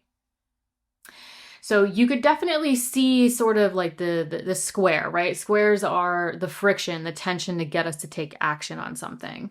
And so what's interesting about this is, again, that Mercury connection. And the Mercury square, it's sort of like, yes, it could be playing out with your connections with others, or, partnership themes, as well as playing out with home, family, property, real estate themes as well. But I think where some of you could be seeing sort of the outcomes based off of the potential action that you are taking is sort of new outcomes to that Gemini 8th house, that Virgo 11th house. So maybe some of you are taking action, or you're doing something within a personal or professional partnership that could also sort of affect or create some transformation or empowering situation to the foundation of your lives. So maybe some of you are sort of really taking action to strengthen and empower the foundation of your lives through sort of a partnership or a connection that ultimately can create sort of a new outcome to long-term financial themes, resources, as well as maybe align a little bit more to sort of the overall long-term goal and who you want to surround yourselves with. The next thing I want to jump to is the new moon on May 16th. So May 16th, Saturday, there's going to be this new moon at 25 degrees in your Taurus 7th house of, again, personal and professional partnerships. So this new moon, again, if you've been following me for a while, you know I don't talk about every new moon and full moon, but this new moon, I don't know, it's got me thinking for a multitude of reasons. The first is, yes, I have to cover the general stuff. New moon in your 7th house, new chapter, new idea, new opportunity that could sort of initiate or sort of start to culminate over the coming months regarding personal and professional partnerships, the partnerships you want to make, the connections. But this new moon is technically joined with Mercury. And again, Mercury rules that Gemini 8th house, resources, partners' resources if applicable, especially with this new moon. If you are partnered up or you have business partnerships, I think with Mercury ruling this 8th house, of, your partner's resources, this could really sort of bring up sort of a new chapter financially, or a new chapter that you could be seeing play out with, a personal or professional partnership that could involve decisions and finances, etc. But again, Mercury also rules that Virgo 11th house of long-term goals, social networks. So this could even be some of you sort of starting a new chapter of wanting to surround yourselves with particular individuals that just align to, that are in alignment to your partnership, your marriage, your business partnership, the social network situation, whether it's personal or professional. And this could also be sort of a new chapter with personal or professional partnerships to align or start to cultivate towards a long-term goal that you're agreeing on. So there's a lot of opportunity here, but even if you're single, this absolutely still applies to you, because some of you could really be kind of setting a new chapter around, transformational work, big transformational decisions, on surrounding yourselves with people that are in alignment to your goals, your dreams, your aspirations, and sort of like the connections that you truly want to make that are in alignment to that. So the other thing about this new moon is, as this new moon forms, we have an exact Mars-Chiron conjunction at 28 degrees in your Aries 6th house of daily work and or health routines. Now, again, I think a lot of people are going to look at this Mars-Chiron and go, oh no, it's Mars and Chiron, the wounded healer. This is the last Mars-Chiron conjunction in your Aries 6th house. So similar to the Mars-Chiron situation. This is nothing new. You've had a couple rounds of these conjunctions here. And with this being the last one, I think some of you might start to see how your desires and motivations have evolved over time, even healed over time. And I think this is really important for Scorpio risings, because Mars literally rules your 1st house of self. So I think a lot of Scorpio risings, as well as Aries risings, rules your 1st house. A lot of you could really feel this on like a very personal, visceral level of seeing how much you've evolved your desires and your motivations and your actions that could be, playing out with, yes, 6th house themes of like health, work, routines. But I think this is where the Mars-Chiron conjunction, coincidentally, at the time of the new moon in your 7th house of partnership, is no surprise. This could really be a lot of Scorpio risings seeing, the evolution of the action desires and motivations that could be playing a part in this new chapter, playing out with personal or professional partnerships or the partnerships you want to make. So I think this is somehow potentially connected to this new moon energy in the 7th house of the others. The last thing I will mention is Uranus has officially moved off of this 7th house, or this angular house for Scorpio risings. And so this is the first new moon that happens in the 7th house of partnership after Uranus has made its final ingress out of this area where it's been for roughly the past 7 years. So I think for a lot of Scorpio risings, this could be the moment of feeling like you're stepping into a clean slate, or you're really literally stepping into a new chapter of getting off of that instability, change, innovation, that a lot of Scorpio risings have been going through, sort of the ups and the downs and the unexpected sudden shifts and changes, and having to sort of innovate how you connect with others, or having, some of you experiencing sort of that within your marriage, within your personal and professional partnerships. And, for some of you that could have really felt destabilizing, especially with it being in an angular house and creating sort of that opposition to you and sort of those 90-degree squares to the 10th house of career and the 4th house of home and family. So Uranus has made that final ingress out of this area. You made it. It's off of that angular house, and it's no longer sort of opposing your first house of self, which probably was very challenging for a lot of you. But this new moon comes along, and I think with it being connected to Mercury and Mars and Chiron connected in the background, it's sort of like you can really step into that new chapter and see how much you've evolved, how much you've healed, how much you've overcome, and how, you can maybe step into a new chapter of aligning to the new desires, the new motivation, the new plan of action in this chapter for a lot of you. Jumping to May 19th.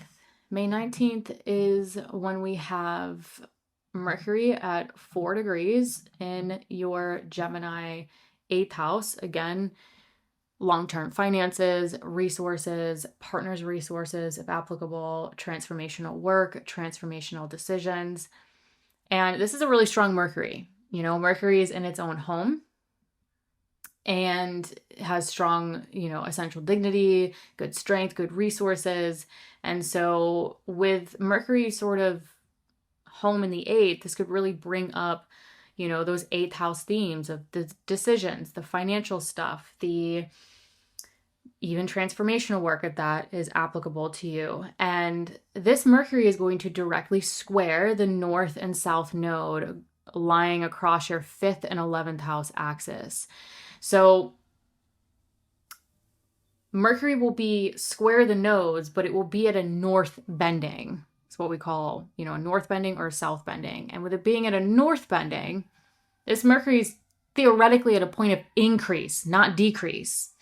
So Mercury could really be increasing those Mercury ruled areas. Again, 8th house, those partners' resources, long-term financial themes, transformational decisions. But Mercury also rules this Virgo 11th house of friends, groups, communities, and long-term goals. So this could really be sort of increasing those long-term goals, increasing the dreams, the aspirations, where you want to go. And some of you could be increasing sort of the focus of like, all right, this is where I want to go. And with 8th house themes, it's sort of like, what resources are necessary for that? How can I set myself up for success financially, set myself up for success by making the necessary decisions in order to increase and take action towards the long-term goals? Where do I want to go? What's the dream? What's the aspiration? And what's necessary in order to do that? So again, this is I think could create a lot of opportunity for action and tangible change to these areas after you've had some time with the other lunar cycles this month, the Mercury Pluto square, even to kind of, untangle it, take some action in some necessary areas. And I think Mercury square the nodes will create that increase in action, especially with it being in mutable signs. Mutable is adaptable change. So the other thing I want to mention about this is that might resonate with some of you, not all of you, but some of you, is Mercury square this north node in the 5th house. Your 5th house of joy, creativity, self-expression, children, if applicable to you. And so this could also include sort of the action and change to increase 5th house themes, right? The north node is that point of increase. It's what we're hungry for. It's what we want to move towards. So this could also include sort of aligning to sort of children, if applicable, family planning, creativity, self-expression, more joy. It's not too long ago that Saturn was going through your 5th house. For some of you, restricting that. And now Saturn's been officially out of that area. But this might be where some of you start to get some of that square to the nodes, that friction, that action to create the tangible change, to actually increase sort of, what's your heart's desire at this time? What do you want to create? What joy do you want to sort of increase in your lives? That might include sort of a long-term goal, or, surrounding yourself with necessary people, with the South Node in the 11th house, and sort of the action, necessary regarding making those decisions, important decisions, looking at resources, looking at long-term financial plans in order to kind of make some of these things happen. So again, take what resonates, leave the rest, but that might resonate with some of you. And closing out the month on May 31st, it's interesting. I think May is interesting because May 1st, we come into the month on a full moon, and then on May 31st, we leave the month on a full moon, but on a different axis. And this full moon at 9 degrees in your Sagittarius 2nd house of earned income and self-worth is really illuminating your financial axis. That I think, Mercury definitely continuously brought up throughout May. So I think a lot of Scorpio risings throughout May with the Mercury connections and aspects and rulership, probably had a lot of Scorpio risings looking at sort of partners' resources, money, decisions, long-term goals, etc. But then we get to May 31st and we have this full moon really illuminating, right? It's the moon and the sun, both luminaries, literally lying across, illuminating your 2nd and 8th house axis. So your earned income versus sort of long-term financial themes, partners' resources, your self-worth, your value system versus the transformational work, the transformational decisions. And what I like about this full moon is that the ruler of this full moon is Jupiter. And Jupiter will be exalted in your Cancer 9th house of growth and potential. And the sun in your Gemini 8th house involved in this full moon is ruled by Mercury. And Mercury will still be in rulership in that Gemini 8th house. So both rulers of both luminaries involved in this full moon have strong essential dignity. They have good strength, good resources. So I think that might help maybe illuminate something. Maybe you're seeing something, or you're bringing something to fruition regarding, a financial matter, decisions, partners' resources, that hopefully with the ruler of this axis and both luminaries here sort of increase or create more sort of expansion or abundance to the overall growth and potential. That could involve sort of travel or spirituality or, publishing, teaching, really any of those growth and potential themes that could be career related for some of you. But I think this could have a lot to do with the long-term goals, or sort of, expanding your growth and potential in more joyful ways, with Jupiter also ruling the fifth house of joy, also children if applicable. So that could be an interesting connection for some of you. But the last thing I want to mention about this full moon, really shifting shifting your attention off of this first and seventh house axis, right? The axis of you versus partnership or the others, and shifting more into this financial axis that I think a lot of you were kind of untangling throughout the month, is that towards the end of May, moving into June, Uranus is getting very close to a direct square to the north and south node. So Uranus will again be at that north bending, that point of increase, square the nodes. And so this could be a time towards the end of May, especially moving into June, as we're getting really close to that exact square, where Uranus could be really increasing that stimulation, especially with Mercury, not too long ago joining Uranus here in your Gemini 8th house in rulership. So I think for a lot of May, there's a lot of stimulation building in this 8th house area, but Uranus sort of continues that train of increased, innovation, change, I think, to maybe finances. Maybe some of you are really looking to innovate your long-term financial future, your resources, partners' resources, if applicable. And sort of that could really start to build as you get deeper into May, certainly continue into June.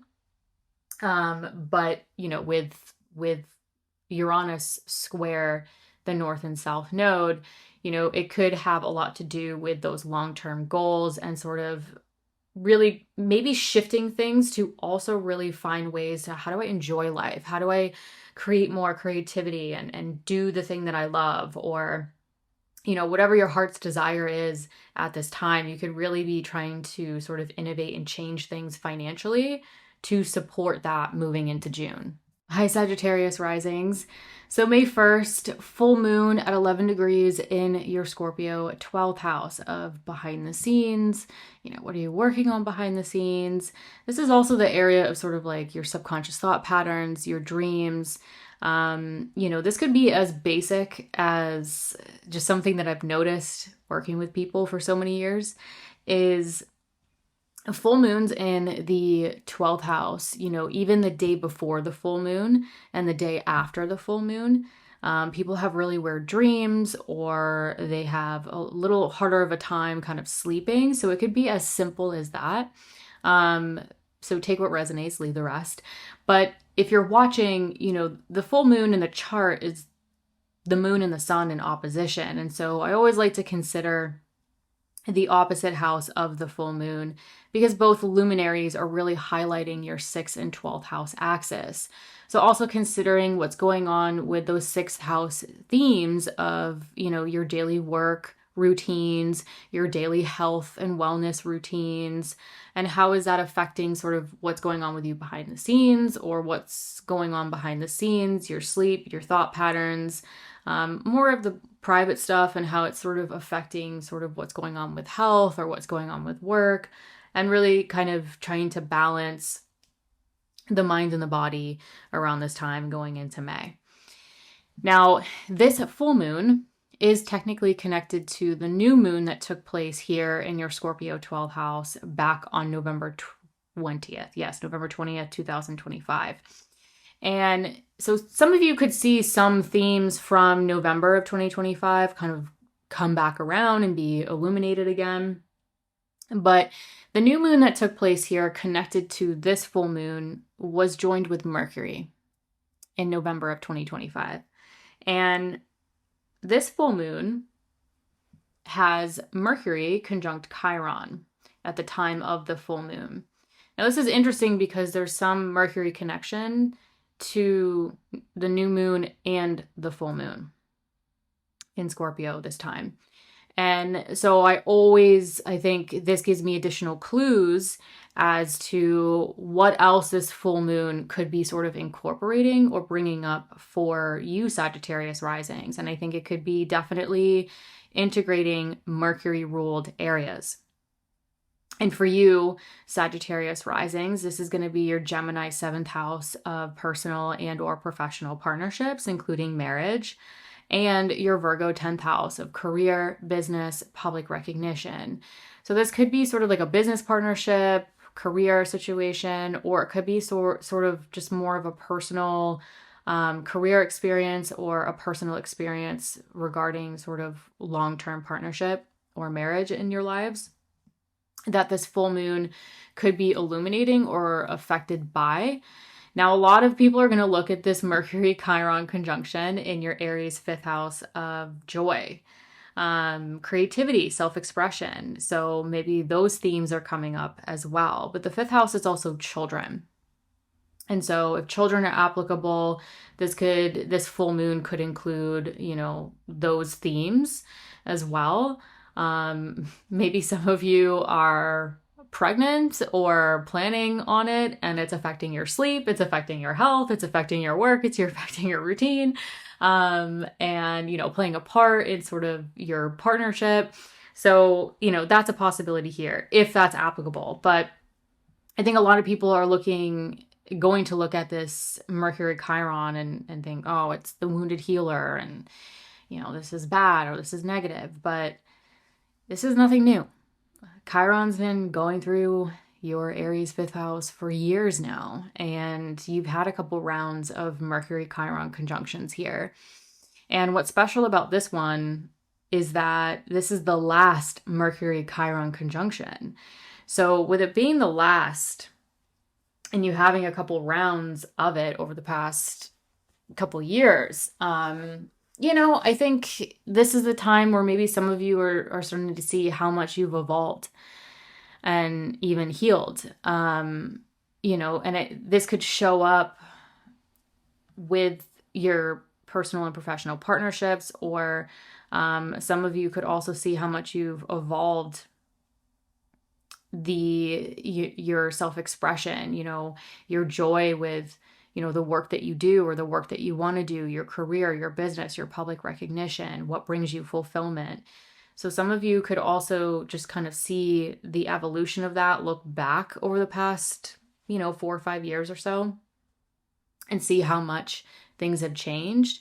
Maybe some of you with the 5th house being children, maybe some of you are parents and you're seeing how much you've evolved as a parent or how much being a parent has evolved you.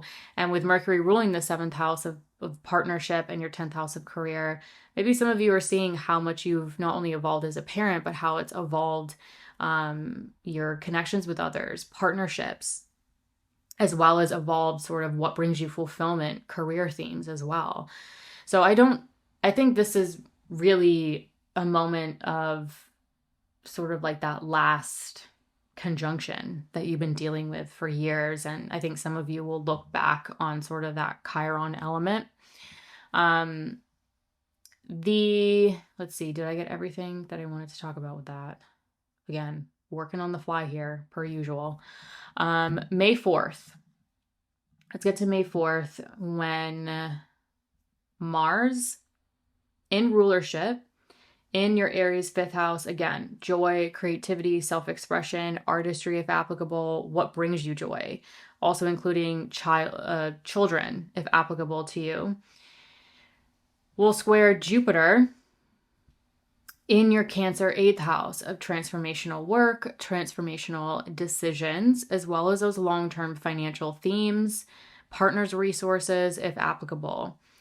So both Mars and Jupiter here are well dignified. They have a lot of strength, a lot of resources by essential dignity. So I think in terms of this square, and squares being sort of that friction, that tension to create action for tangible change, there's a lot of strength and ability here for that.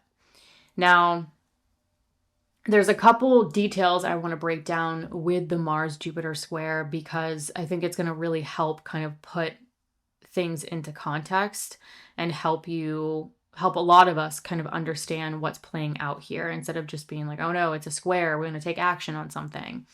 So where it can play out is certainly through sort of like your creativity. For some of you who have your IC, if you know your natal chart and your IC is in the mid to late degrees of your fifth house, this could be home, family, property, real estate related. But generally speaking, where it can play out is sort of, what brings you joy, your creativity, your self-expression, even romance, children if applicable, as well as sort of those long-term financial themes. Transformational decisions, partners' resources, etc. So that's where some of you could see it kind of play out. But I think this square, it could really create whatever action you're taking around this time. I think it can create new outcomes to, what's been going on behind the scenes, new outcomes to, some of you with Mars ruling the 12th, your Scorpio 12th house, some of you just might need like alone time. Like it could be just making a decision to kind of change things to get more sleep or get more alone time, some rest, some recharge, some time away from the world. But for some of you, Mars could rule your IC. So I think for some of you, you could see, whatever action you're taking around this time, it could create new outcomes to home, family, property, and real estate as well. But even if Mars doesn't rule your IC and you don't even know what I'm talking about, I still think this square could be, the action to make, decisions or financial decisions, things regarding resources, children if applicable, artistry, creativity, self-expression, whatever action you're taking, even if you don't know your IC or your natal chart, Jupiter in the square still rules your fourth house of home, family, property, and real estate. So I think a lot of Sagittarius risings, you might be sort of making decisions or taking action on something to create some tangible change to maybe the foundation in your lives. What emotional, physical foundation supports you, your family, people you live with. Maybe it's a property, real estate, relocation, renovation, whatever it may be. A lot of you could be kind of taking action on that to kind of get the ground going and create that tangible change. And lastly, Jupiter involved in this square. Well, Jupiter rules you, Sagittarius risings. It rules your first house of self, the physical body. So some of you might be taking action to support your physical body, support sort of your personal needs around this time. Moving on to the following day, May 5th, this is when Mercury will form an exact square to Pluto. Now, Mercury will be at 5 degrees in your Taurus 6th house of daily work and or health routines, square Pluto in your Aquarius 3rd house of communication, exchanging information, technology, transportation, short distance travel, which could be professional for a lot of Sagittarius risings because Mercury involved in this square, well, Mercury rules your 10th house of career and public recognition. So if you work in any of those fields, this could really be involving sort of your work, your career, sort of taking action on transforming or empowering something regarding that. But on a more personal level, the square to Pluto in your 3rd house, this could involve siblings, extended family, your neighborhood, your community. This could also just be as simple as between, a square between the 6th and the 3rd. This could be just appointments, errands, phone calls for, doctor's appointments, health matter, work. So it could be as simple as that. Not every square has to be this big major event. And I think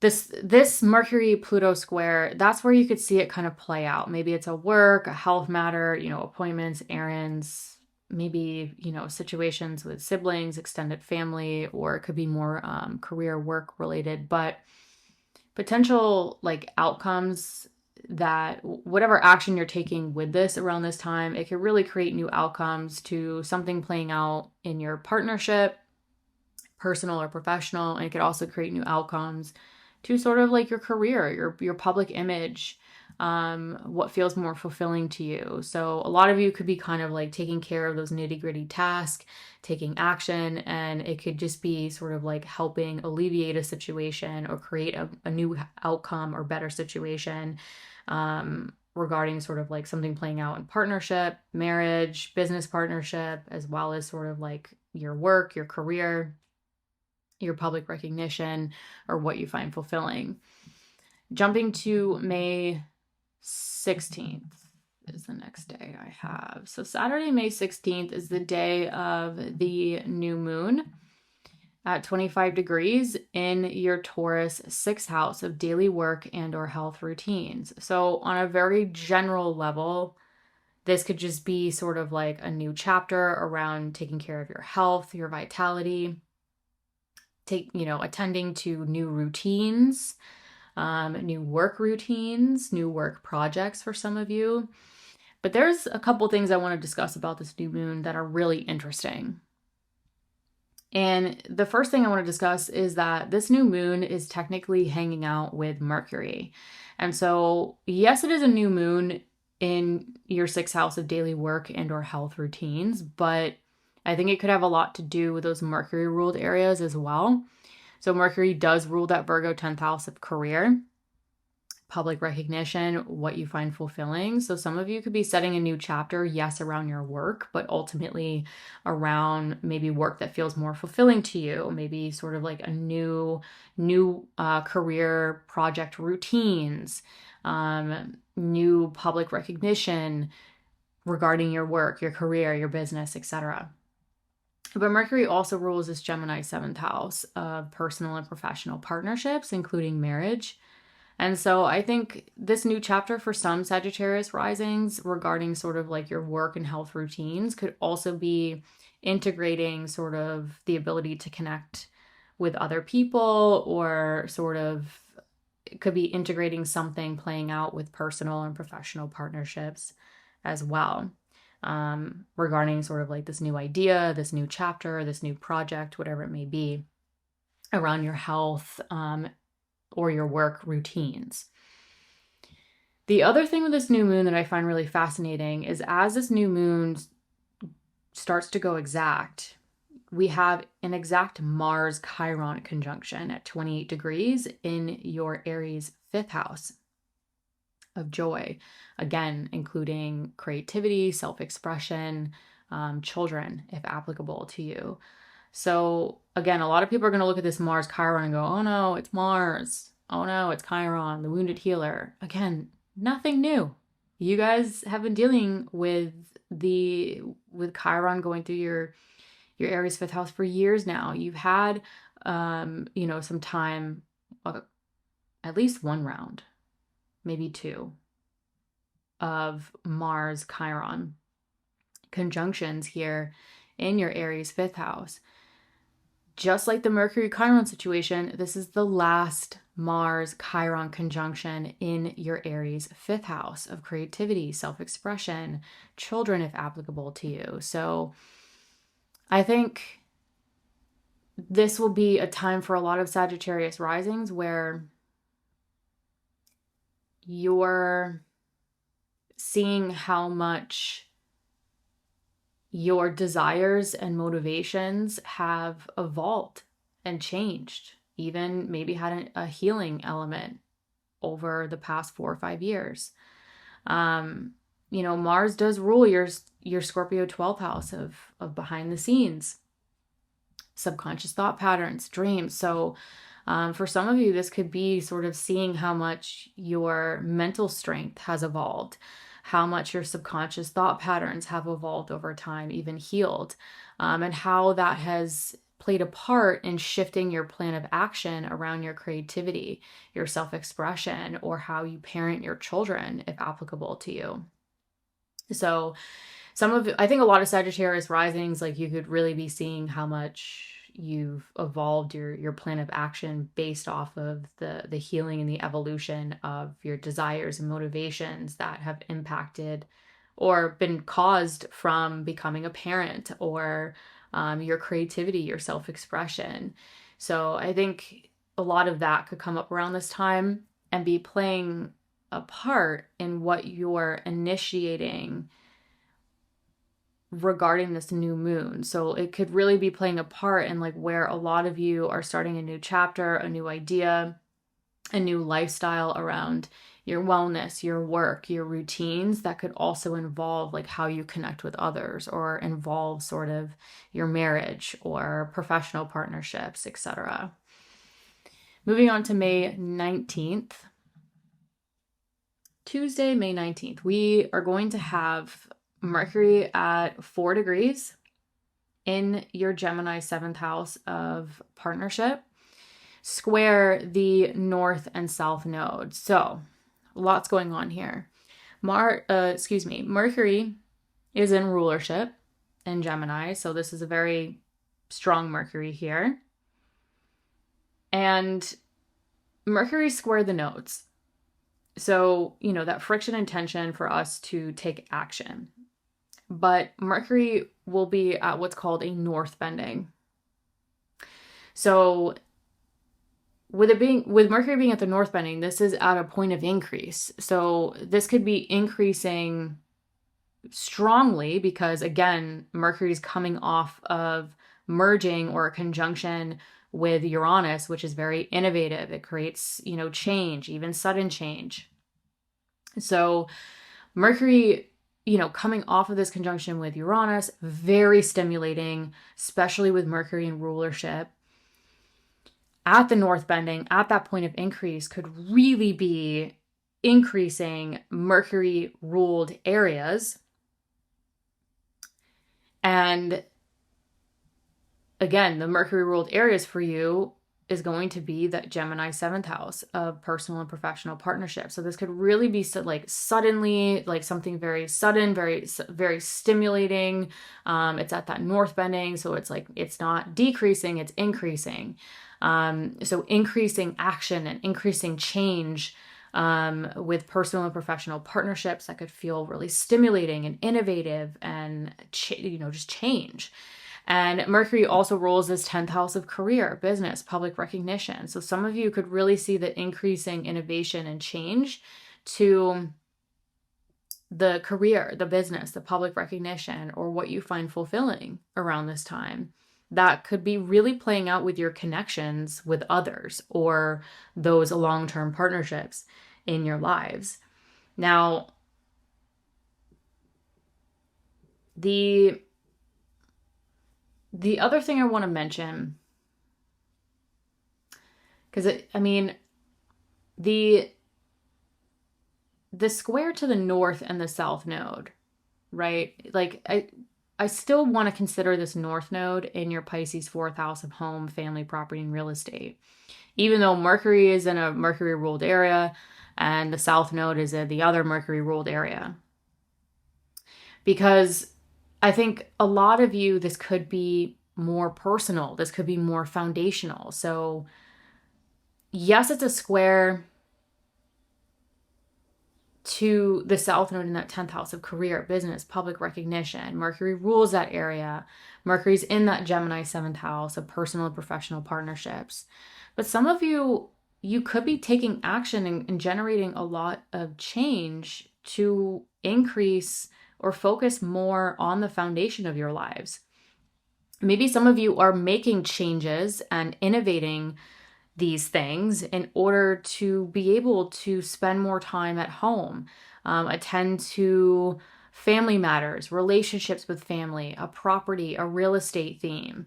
So for some of you, this could be really, yes, taking action in these areas, but ultimately to be able to focus more on a foundational situation in your lives. Then we close out the month on May 31st. I think it's really funny how May 1st, we have a full moon May 31st, we close out the month on a full moon on an entirely different axis. So May 31st, we have this full moon at 9 degrees, literally just beaming light, illuminating that Sagittarius first house of self, you. So this full moon is really illuminating you, your physical body, how you want to take independent action. So some of you this could be a literal translation. Some of you might see yourselves more in the spotlight. Some of you might really see something about you or your personal needs be illuminated around this time. But again, the full moon in the chart is the moon and the sun in opposition. So both luminaries are illuminating your first and seventh house axis, closing out the month. And so this is really illuminating sort of your needs versus the needs of others, your connections with others. But the thing that I really like about this full moon is that both luminaries, right, in opposition with this full moon. The moon is in a Jupiter ruled area. This full moon is ruled by Jupiter, and Jupiter is sorry, I cannot talk right now, is in its place of exaltation. And that's the honored guest. It's well dignified. And then the sun involved in this full moon is ruled by Mercury, and Mercury is in rulership. Mercury is home here. And so, also well dignified, good strength. And so both luminaries really highlighting your first and seventh house axis of you versus your partnerships, personal or professional. Both of those luminaries are well dignified, going across that seventh and eighth house of the partnership, the resources, the long-term financial themes, the transformational work, the transformational decisions. So that could be really other themes that could be tied into what is being highlighted or really coming to fruition around this time. But we're also closing out the month with Uranus in your Gemini 7th house of personal and professional partnerships, getting really close to an exact square with the north and south node across your 4th and 10th house axis. So your 4th house of home, family, 10th house of career, what brings you fulfillment. So as you get deeper into May, a lot of you could be really feeling that Uranian sort of innovation, change. Maybe some of that change feels a little destabilizing for some of you. That could involve, personal or professional partnerships that that is creating or is the source of a lot of change and innovation to your foundation, a living situation, property, real estate, as well as, a career, a business, a public recognition. Again, this Uranus, getting very close to an exact square that we're going to experience in June. But I think, honestly, a lot of us are going to be feeling this in May because the applying aspect is usually what we feel strongly most of the time. This Uranus is at the north bending. So again, not at a point of decrease. This is going to be at a point of increase. And so increasing innovation, increasing change, that could be playing out with your connections with others, maybe new connections for some of you, the sudden shift, the necessary innovations that could be playing out within marriage, within personal and professional partnerships, that is having you sort of really create a lot of change, adaptability to sort of a career, a business situation, and or sort of a home, family, property, real estate situation as you are closing out May and moving into June. Hello, Capricorn Risings. So May 1st, we have that full moon at 11 degrees in your Scorpio 11th house of friends, groups, communities, long-term goals. So think of social network, long-term goals, dreams, aspirational themes being illuminated around this time. But I think there's more details to the story that I'm going to break down with this full moon.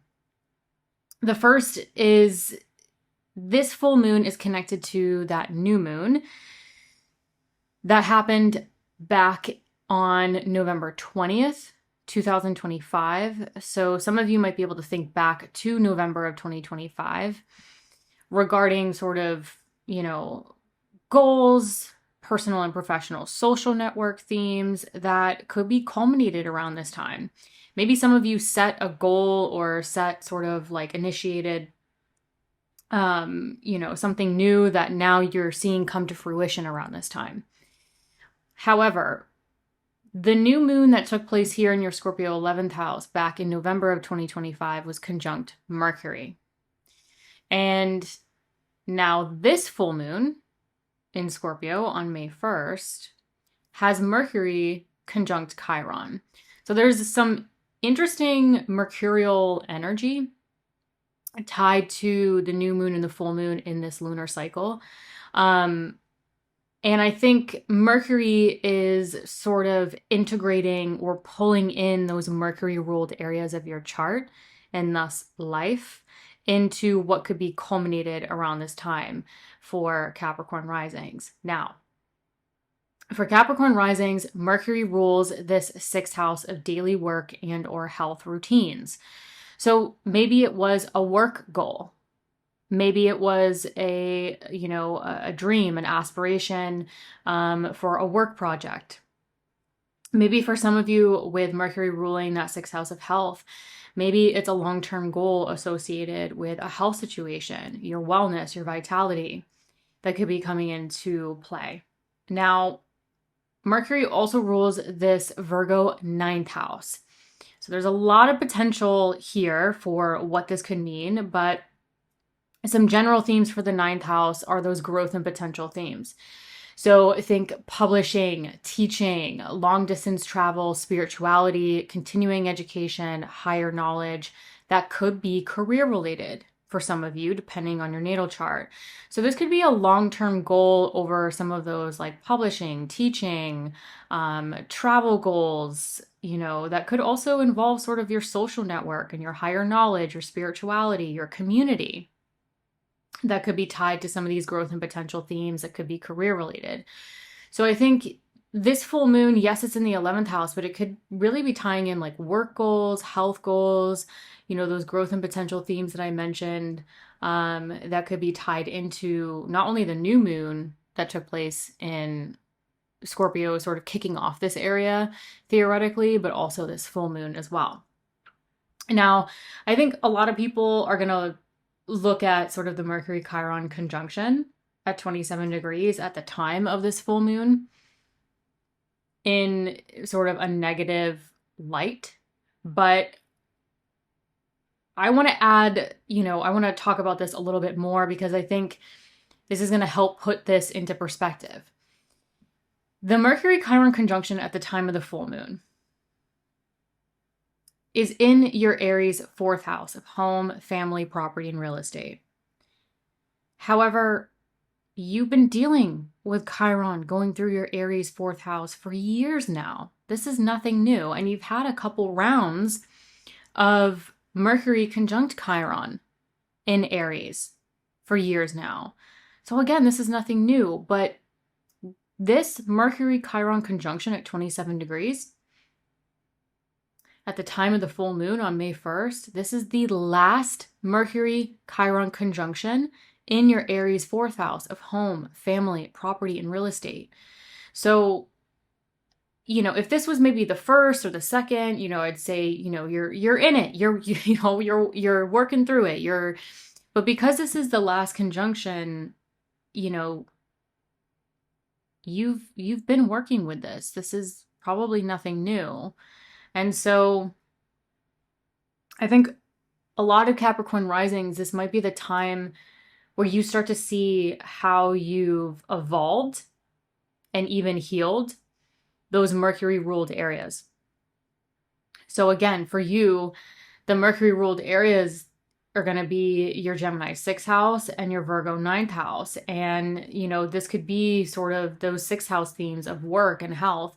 Maybe some of you have really evolved and healed health matters. You've really evolved sort of your relationship to healing, to health and wellness. Maybe some of you have also sort of really evolved the work that you do. Excuse me. Now with Mercury ruling that Virgo ninth house, like some of you could have really evolved your knowledge, your spirituality, your relationship to those things. If you're in publishing, teaching, any of those growth and potential themes that could also be heavily career related, a lot of you could also see how you've really evolved through those themes.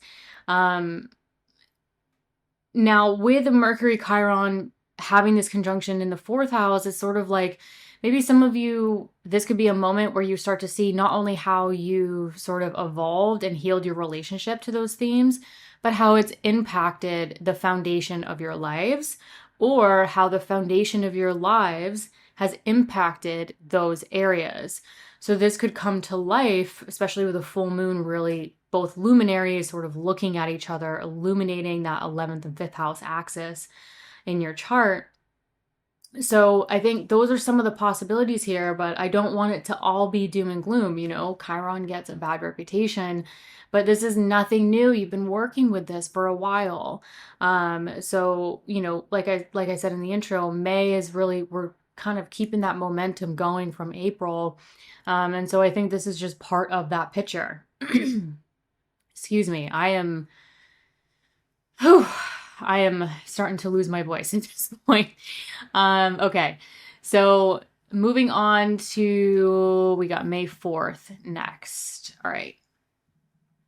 So Monday, May 4th, this is the Mars-Jupiter square. Now, Mars is going to be in rulership, very strong, in your Aries 4th house of home, family, property, and real estate. Square Jupiter, that is exalted, sort of that honored guest. Again, very strong, good strength by essential dignity in astrology, in that Cancer 7th house of personal and professional partnerships, connections, etc. So, yes, this is a square with two very strong planets here. So, squares can create that friction and that tension to get us to take action on something. That's why I love calling squares action aspects. They not only get us to take action, but it can really take action to create a tangible change in our lives. Now, this is a closing square. So if you're new to sort of like planetary cycles, again, I like to go through some of the cycles that I see because it gives more contextual clues. It gives just a deeper understanding of what this square could specifically mean for you. Now, the closing square means, if you're new to planetary cycles, it basically means that Mars originally went conjunct Jupiter or joined Jupiter to create that new story or that new cycle. It created that opening 90-degree square, so that first initial action in the new story, then the opposition, which is usually a point of oppositions can be quite challenging, and then the closing square.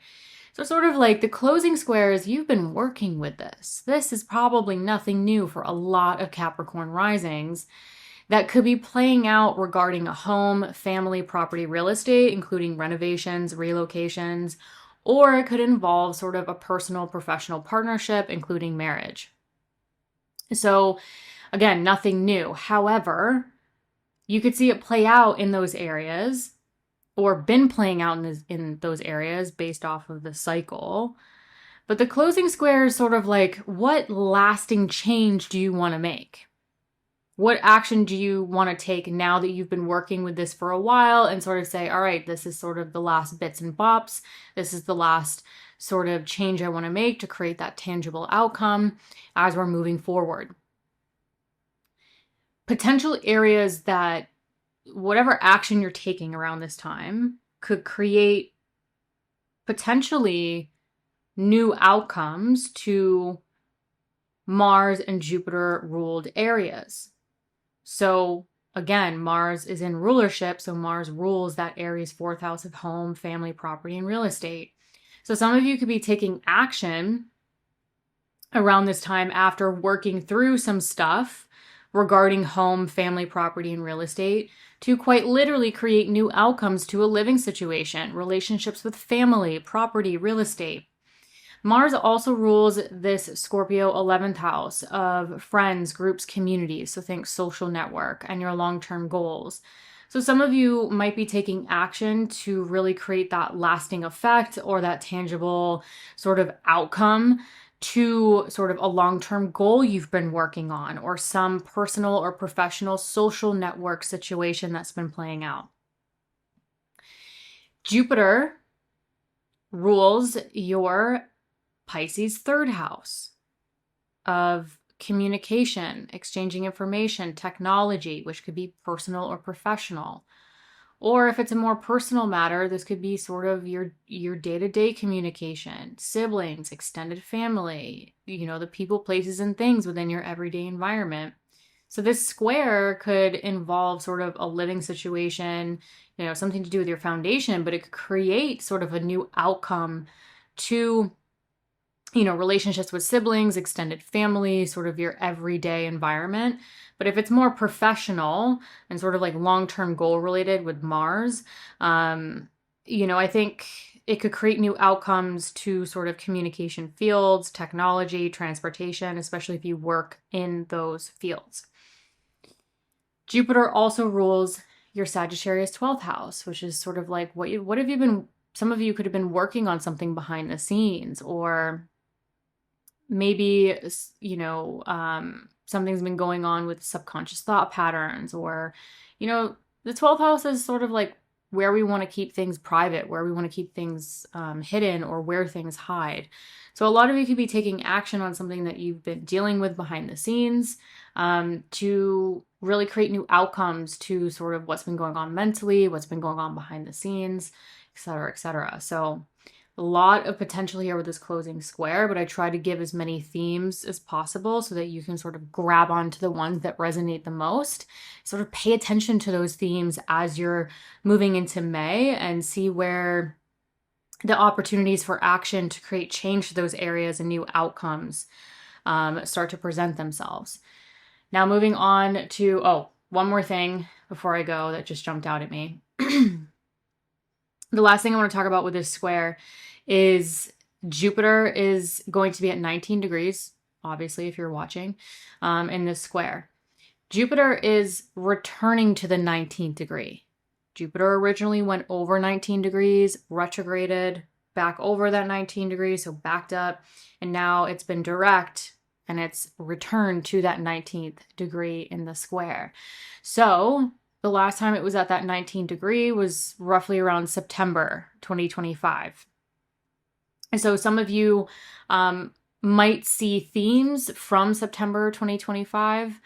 If that resonates, those themes might kind of come back around or come back to, revisit the situation that's playing out around this time. If that resonates, those themes might be playing into the action or the situation coming up with the Mars-Jupiter square. Okay, now I can move on. The following day, we have a Mercury-Pluto square. And this Mercury-Pluto square will go exact on May 5th. But again, you could feel this in the days leading up to it, especially with the Mars-Jupiter square going on as well. But anyways, Mercury will be at 5 degrees of Taurus in your 5th house of joy. So creativity, self-expression, children, if applicable to you. Square Pluto in your Aquarius 2nd house of earned income, your value system, your self-worth. And so you could see sort of situations play out with financial themes, your self-worth, what's going on creatively, self-expression, or what's going on financially, maybe regarding children, if that's applicable to you, that you could be taking action on to create new outcomes to those Mercury ruled areas. So some of you could be looking at sort of like a financial matter versus sort of like your creative projects, your self-expression, what brings you joy, your children, to take action to really create new outcomes to your work routines. your health routines, or sort of change some stuff, take some action on some things to really maybe make more space in your routine for more growth and potential opportunities in your life, with Mercury ruling this Virgo ninth house that I discussed. So again, this square I think is like another opportunity for more action to kind of change or create new outcomes to those Mercury areas that I think are gonna kind of keep coming up throughout May. Now, May 16th, we have another moon situation. So Saturday, May 16th, we're going to have this new moon at 25 degrees in your Taurus fifth house. So again, fifth house, joy, creativity, self-expression, children if applicable. I feel like a lot more to the story with this new moon. So sure, generally speaking, new moon in your fifth house. Maybe there's new creative projects, new situations playing out with your children if applicable. New, if you're dating, this could be like new romantic interest or, generally speaking. However, this new moon is technically hanging out with Mercury. And so this kind of tells me that, yes, this new moon is in the fifth house, but it probably has something to do with Mercury ruled areas. So again, a new moon, a new chapter, a new idea that you want to cultivate over the coming months, that could be something to do with like your joy, your creativity, your self-expression, or your children.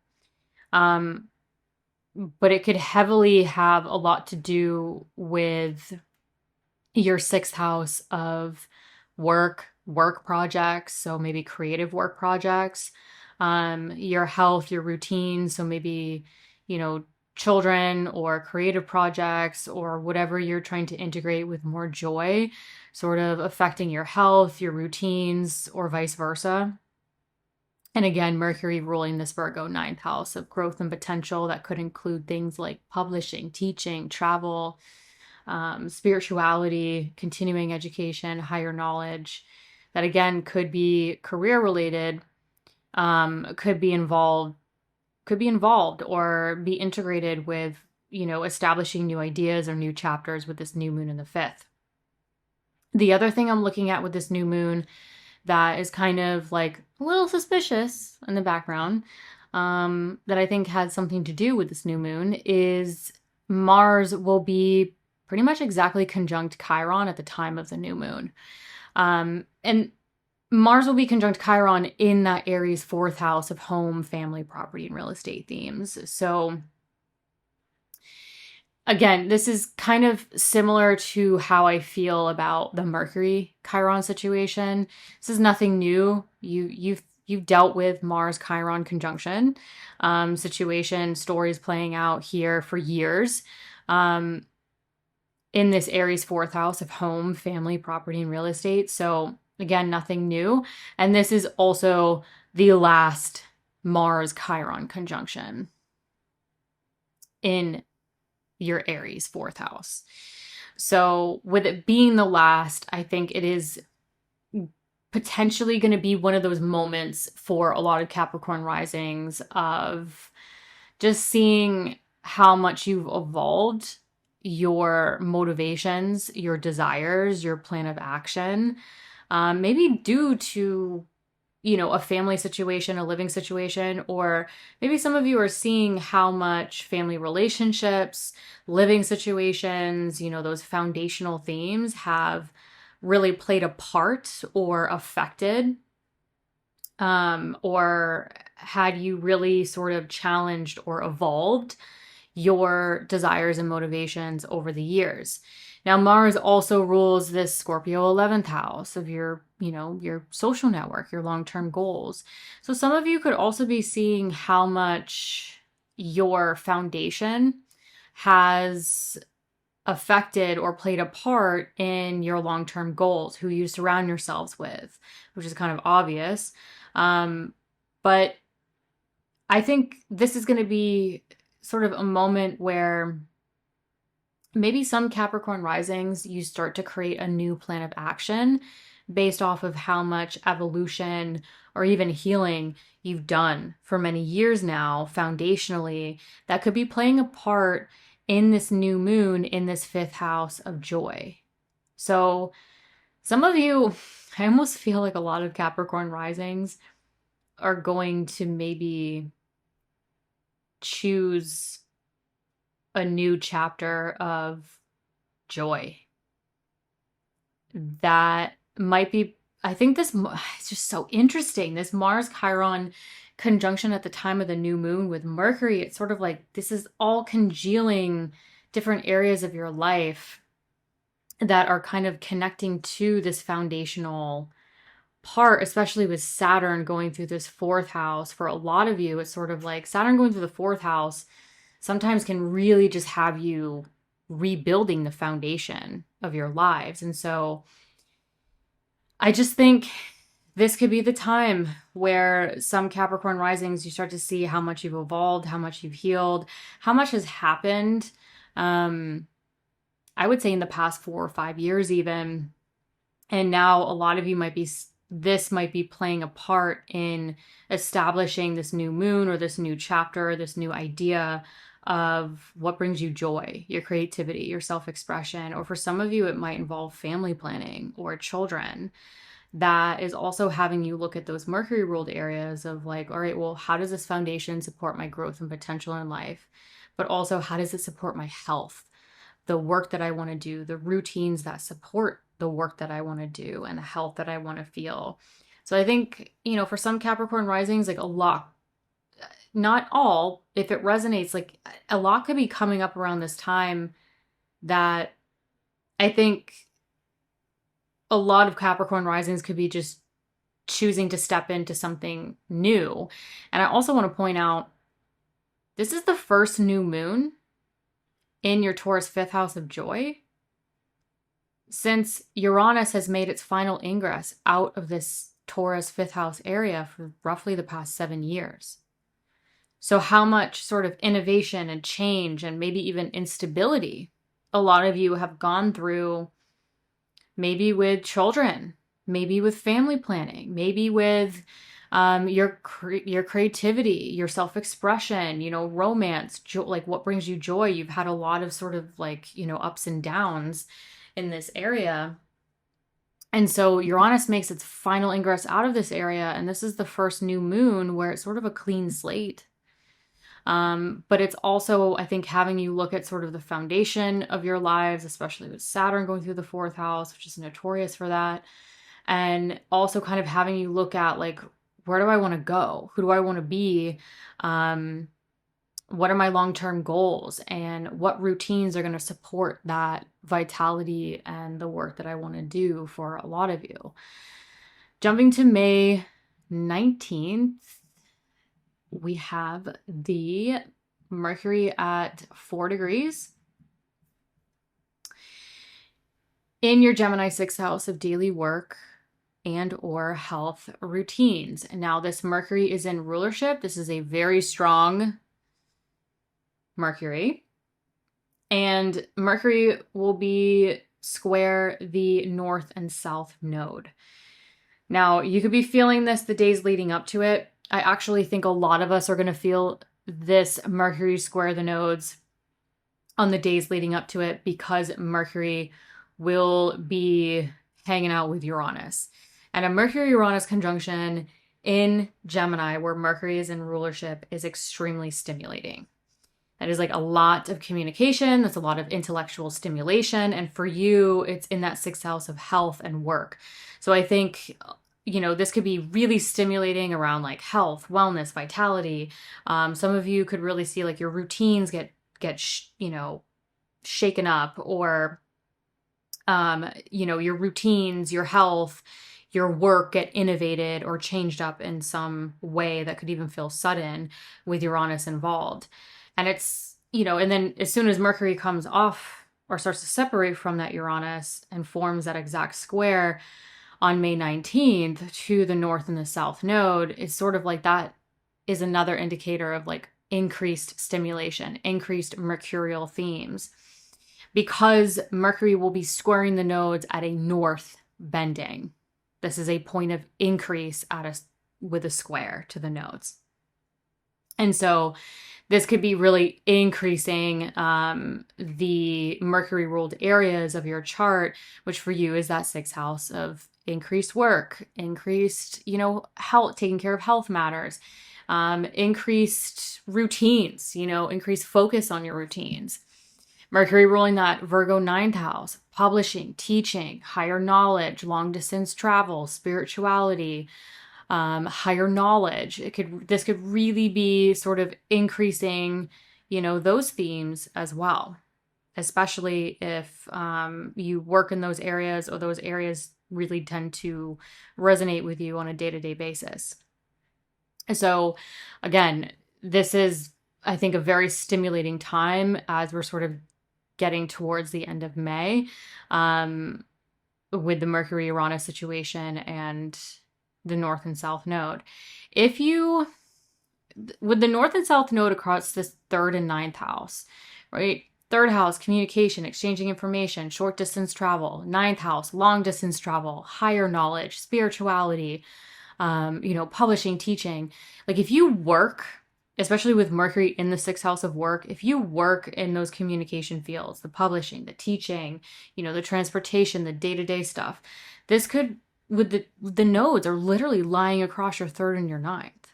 So this could be really also increasing those themes or those third and ninth house themes playing into the action, the stimulation, and the change, influencing or affecting sort of your work, your health, and your routines around this time. Closing out the month on May 31st, we close out the month with another full moon, this time highlighting your Sagittarius, Gemini, 6th and 12th house axis in your chart. So this full moon at 9 degrees in your Sagittarius 12th house of behind the scenes, subconscious thought patterns. What are you working on behind the scenes? What's going on privately? Dreams, sleep, solitude. So for some of you, to be completely honest, and this is something that I've noticed with full moons in the 12th and something that I've even experienced personally with full moons in the 12th, usually like the day before the full moon and the day after, or on the day of the full moon. So really like that 2.5 day period. I don't sleep well, or I have really crazy dreams. Like the full moon in the 12th just really affects like my sleep, my dreams. So, it could be as simple as that. But it is really highlighting your 12th and your 6th house axis, right? We have both luminaries sort of looking at each other in this full moon. And so also considering your 6th house of daily work, health, and routines, what's going on with work, especially with what I just discussed with, the Mercury-Uranus situation, squaring the nodes back around the 19th, that point of increase. Maybe there's been a lot of things happening with your routine, your health, your work that is now sort of shedding light or affecting your sleep or your rest and your recharge, or maybe your sleep or what you need behind the scenes is affecting sort of the health, the work, the routines with potentially so much stimulated or starting to build in that area this month. The one thing I do like about this full moon is that the ruler of the full moon is Jupiter, and Jupiter will be in its place of exaltation. And the sun involved in this full moon is ruled by Mercury, and Mercury will still be in rulership in that 6th house of work, health, and routines. So, both luminaries and the full moon illuminating this Gemini Sagittarius axis, the rulers of the Gemini Sagittarius axis at the time of the full moon being, well dignified, good strength, good essential dignity, I think is hopeful. I think it's helpful. But again, I want to point out, a lot of you could still be feeling that stimulation that innovation, that change around the health, the work, the routines, the coworkers, the side businesses, the work projects, etc. Because Uranus is getting very close to a direct square with the north and south node across that third and ninth house axis. So yes, the Uranus square to the north and south node doesn't go exact until June. But I think the applying aspect, as we get deeper into May, a lot of us are going to feel. I think just working with people one-on-one for so many years, it's like the applying aspect is often what people, they feel the build. It's almost like when you think of an applying aspect, if you think of planets as people, it's sort of like when someone is walking towards you, when someone is actively having the conversation with you, that's how I think of like a planet applying. It's like the conversation is happening. It's pushing its energy up against you. It's like someone walking towards you saying something. You're going to feel it. You're going to notice it. And then when the planet goes exact and starts to move away, it's sort of like the conversation's kind of over, or the person's walking away at this point. So the applying, to me, I try to catch as best as possible. I know I try to be exact with aspects, but you know, with Uranus being a slower moving planet, I think we're really going to feel the applying aspect of Uranus really throughout most of May and definitely into June. So as we close out the month, and I think this full moon is really illuminating that, right? Both luminaries are stimulating the 6th and 12th house axis where Uranus is. So again, I think a lot of you with Uranus, again, being at that north bending, that point of increase. So increased stimulation, you know, maybe increased desire to innovate, change the work that you want to do, your routines, health and wellness themes that could be, you know, helping you take action around sort of your third house, your everyday environment, those people, places, and things in your environment, the appointments, the errands necessary in order to innovate and change that. Or some of you could be also taking action around like, how does the innovation and change the work that I want to do, the health and wellness that I want to feel, also really help me take action to support my overall growth and potential that could be career related as we move into June. Hello, Aquarius Risings. So kicking off the month, May 1st, full moon at 11 degrees in your Scorpio 10th house of career, business, public recognition, or what brings you fulfillment. So a lot of you could see some sort of like major illumination or culmination, or maybe even something like a work project really coming to life or coming to fruition around this time. A lot of you could also see some visibility. This could really put the spotlight on your work projects, your public image, your public recognition in some way. So some of you might see that as a potential theme. But more specifically, you know, if you're watching, you can see the full moon is the moon and the sun in opposition. So this is really highlighting your 10th and 4th house axis.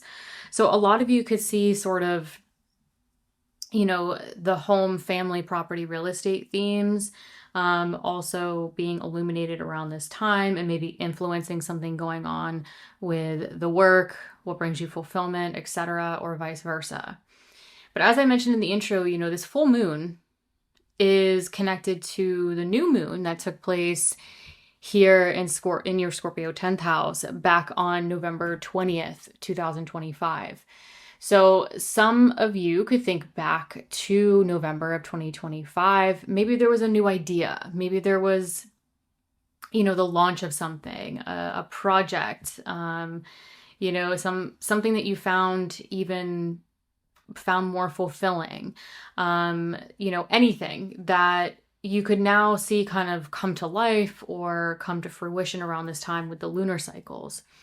But what I want to kind of get a little bit nitty gritty on is the new moon that took place connected to this full moon in Scorpio That new moon in November of 2025 was joined or conjunct Mercury. And then we get to the full moon culminating that, and we have Mercury conjunct Chiron at 27 degrees in your Aries third house of communication, exchanging information, technology, transportation, short distance travel, which could be personal or professional for you, especially with a full moon in your 10th house of career. So if you have a career, if you work with communication, technology, transportation, short distance travel, this could sort of connect to that Mercury Chiron conjunction, especially with this mercurial connection with both of the new moon and the full moon, is really interesting. So I want to look at this Mercury Chiron conjunction at the time of the full moon because I think it's giving us additional clues as to what this full moon could really be illuminating for us.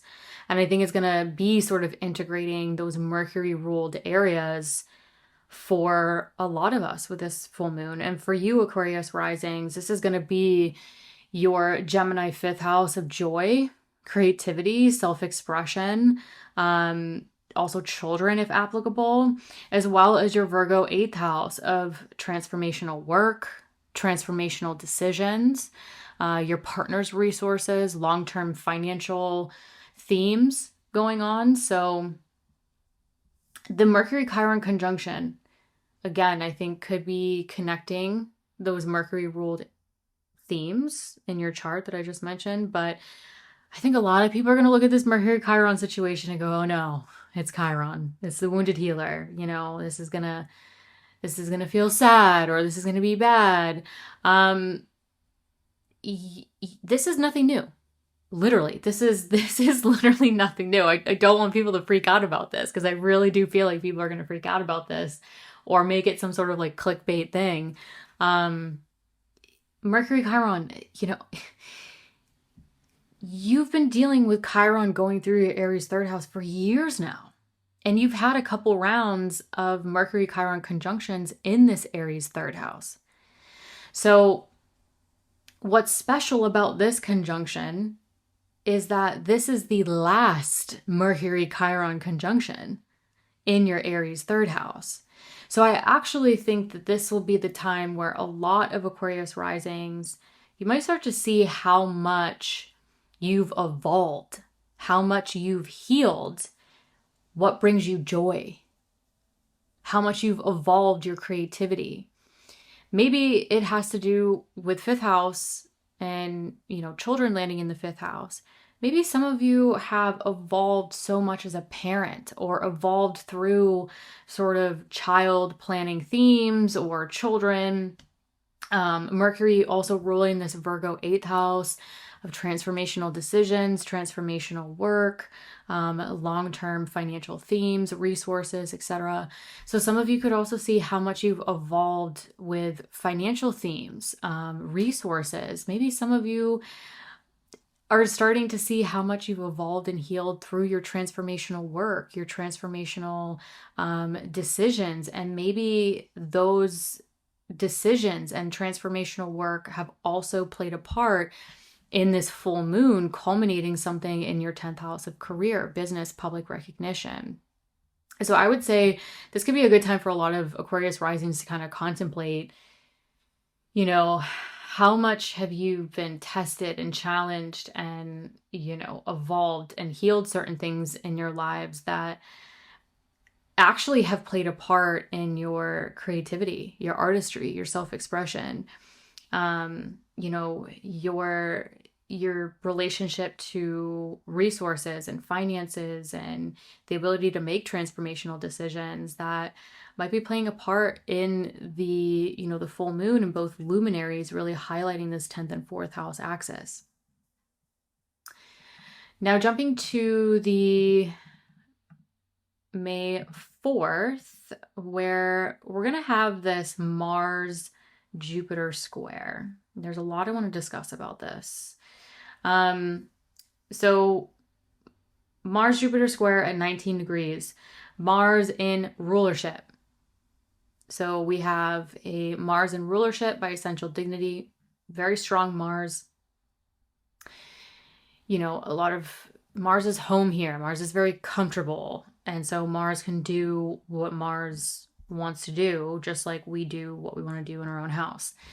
So Jupiter, on the other hand, is exalted in your Cancer 6th house of daily work, health, and routines. So Jupiter is the honored guest in your Cancer 6th house. And so also very strong, very well resourced. So both of these planets have a lot of strength in this square. And I like to call squares the action aspect. You know, it creates that friction or that tension for us to get up, to move, to create those tangible outcomes that we want.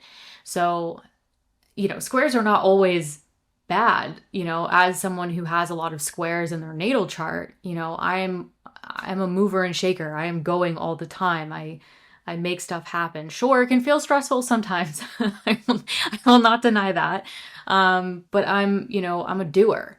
And so this is between your 3rd and your 6th. So a lot of you could see sort of, you could see it play out literally in your immediate environment. You could see it play out with those people, places, and things like your siblings, your short distance travel, your communication, your transportation, you know, your neighborhood, your community. You could see it play out in your everyday environment, as well as sort of, you know, play out with routines, health matter, work situations, coworkers. But where I think whatever action you're taking around this time, like where it can create new outcomes or new potentials, is going to be the Mars ruled areas and the Jupiter ruled areas. So I think whatever action you're taking around like appointments, errands, tasks, communication, you know, siblings, extended family, stuff in your immediate environment, and its effects to sort of your routine, your work, or health, I think it can really create new outcomes to the other Mars ruled area, that 10th house of career, business, public recognition, or what brings you fulfillment. So maybe some of you are taking care of stuff in your immediate environment. You're taking care of tasks, the to-do list. You know, maybe it's involving other people in your environment, whatever it may be. Maybe you're looking at your routines and saying, all right, how can I structure my routines to take care of this work and this situation over here? Maybe some health stuff, taking care of my health, my wellness, whatever, so that I can create more time in my everyday environment and my routines for, you know, the work that I want to do, the stuff that feels more fulfilling, that will give more visibility, or, you know, those career business themes.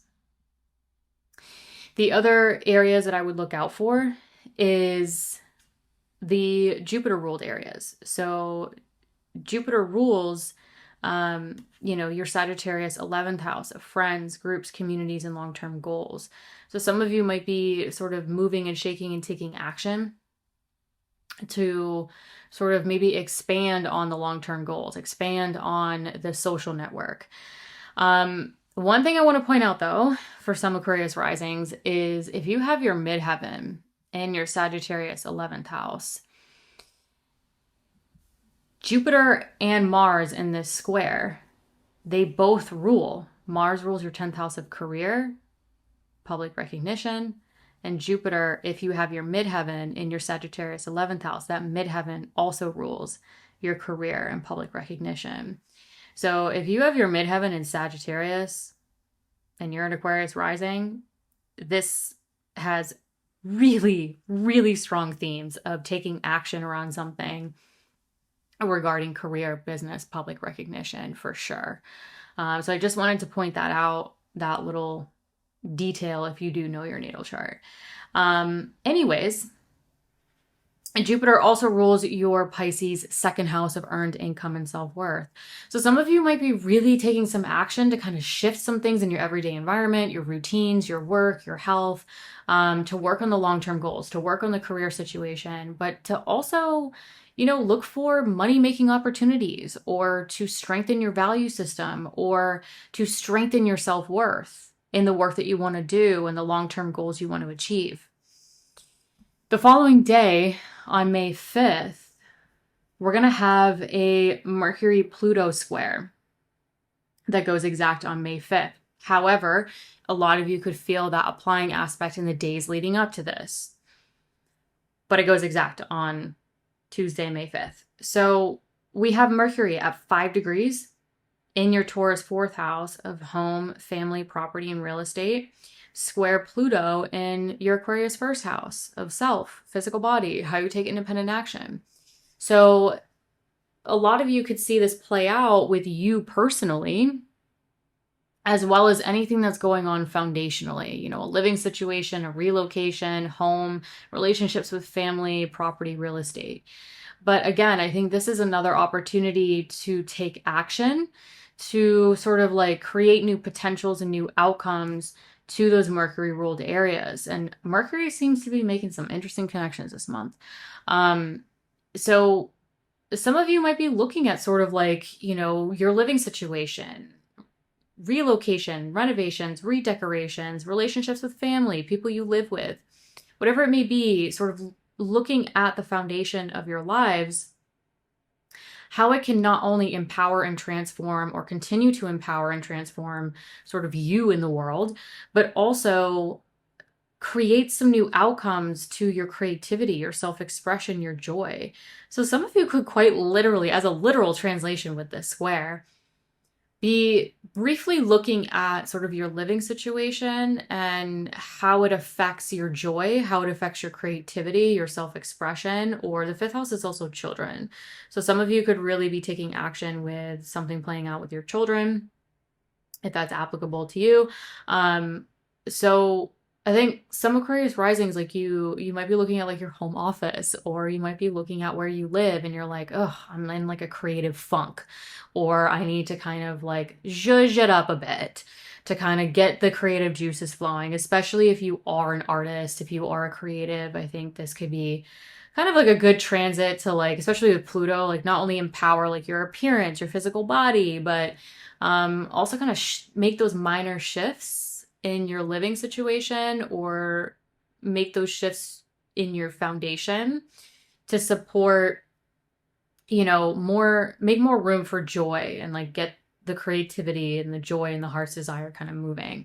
Now, Mercury also rules your Virgo 8th house. So if it's not the creativity, the joy, or the children, I think this square could have a lot to do with finances, sort of like the mortgage, the loan, the payments, the resources, the decisions. So some of you could be looking at like a financial situation regarding, you know, home, family, property, real estate. Some of you could be looking at sort of like, all right, what's the long-term financial goals? What's the budget so that I can renovate or relocate or invest in my family, my foundation, invest in my children if applicable. So I think this square could have sort of either like a creative aspect to it, or it could have something to do with taking action regarding like a financial matter. Like maybe some of you are like refinancing, or something to do with like a partner's resources or something like that, to kind of take action regarding like your living situation, your home, your property, your real estate. So those are some potentials that could come up for some Aquarius risings. Again, take what resonates, leave the rest. Moving on to May 16th. So Saturday, May 16th. This one, it's just the lunar cycles this month. It's just it got me in a chokehold. They have got me in a chokehold, people. So the new moon on May 16th, 25 degrees in your Taurus fourth house of home, family, property, and real estate.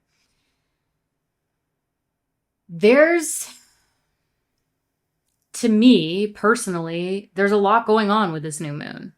Again, if you've been following me for a while, you know I don't talk about every new moon or full moon, but the lunar cycles in May have just really, they're just really fascinating to me. So we'll start off with the general stuff because some of you are new to astrology. So we'll get you warmed up a bit. The new moon at 25 degrees in Taurus. So generally speaking, this is like new idea, new opportunity, sort of new something with relationships with family or people you live with, property, real estate, renovations, relocations, those kinds of themes. So sort of starting something new here that could also be supporting, your emotional, physical foundation. Okay. But what I really want to get to is the fact that this new moon is technically hanging out with Mercury. So it's sort of like, what is this new idea or this new chapter in this foundational area of your lives? How is it integrating those Mercury ruled areas? So Mercury, again, rules this fifth house of creativity, self-expression, children, if applicable. So some of you could be starting like a new idea or a new chapter where maybe you're integrating more of your creative work, your artistry, at home or at your office or your studio. Like if you own a studio or you own like another business, I still put that lease, that ownership in that fourth house. So if you're an artist with like a studio or a space or anything like that, this could be sort of like a new renovation or sort of like you're renewing your space to integrate more of that creativity and artistry. If you have children or you're planning on a family, this could be sort of like a new foundation that supports your children or family planning. It could be as simple as like, moving your, from the crib to like a toddler bed, like redoing or like redecorating like your child's room and getting creative about it. There's so many possibilities here with creativity and artistry and self-expression, but with Mercury ruling this fifth house, it could really be tying in, some new chapter where you're looking for more joy, you're looking for more creativity, whether it's literally, your romance, your creativity, or children in and of itself. Again, Mercury ruling this Virgo 8th house, with this new moon. It's sort of like, what transformational decisions are you making that's playing a part in this new chapter regarding a living situation, home, family, property, real estate, as well as, other 8th house themes like partners' resources, if applicable, or those long-term financial themes, investments, assets, debt, loans, etc., that could be heavily playing a part in establishing this new chapter that you want to cultivate foundationally. The other thing I want to talk about with this new moon is that as this new moon goes exact, we pretty much have an exact Mars-Chiron conjunction at 28 degrees in your third house of communication, exchanging information, technology, siblings, extended family, short distance travel. So really like people, places, and things within your everyday environment. Now, again, I think this is going to be like, I'm just waiting for like the clickbait on some social media or like some people to contact me freaking out about this. I feel the same way about the Mars-Chiron conjunction as I do the Mercury-Chiron conjunction. Nothing new. This is really nothing new, and I don't think it's anything to freak out about. The Mercury-Chiron, again, like you've had your go at this for years now. And this is the last Mars-Chiron conjunction in your Aries third house. So again, Mars rules that third house of, your daily environment, your communication, exchanging information, people, places, and things within your everyday immediate environment.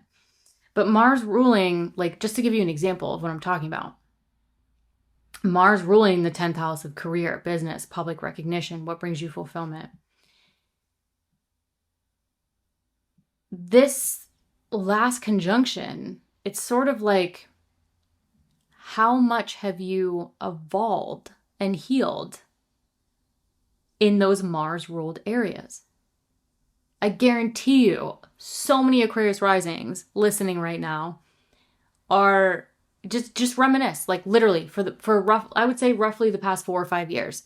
Think back how much you've evolved and had to kind of like heal the work that you do, what you find fulfilling. Maybe it has something to do with like communication fields. Maybe, you know, even some of you could have shown up in like relationships with your siblings or your extended family. But I think this is the moment where I think a lot of Aquarius risings are going to start to see how much your motivations and your desires have evolved so much over time through that Chiron work, and how much it's affected sort of like the work that you do, the visibility that you have, that you're still, you know, working on.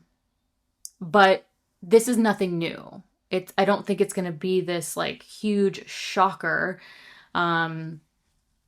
But I think it's whatever's coming up with, I think, seeing how your desires and your motivations have really evolved over time. And maybe some Aquarius risings, you know, like you're at this point in the work that you do, you know, the actions that you're taking around your career, your business, your public recognition, or the things that you find fulfilling, and how just 4 or 5 years ago, like, what motivates you?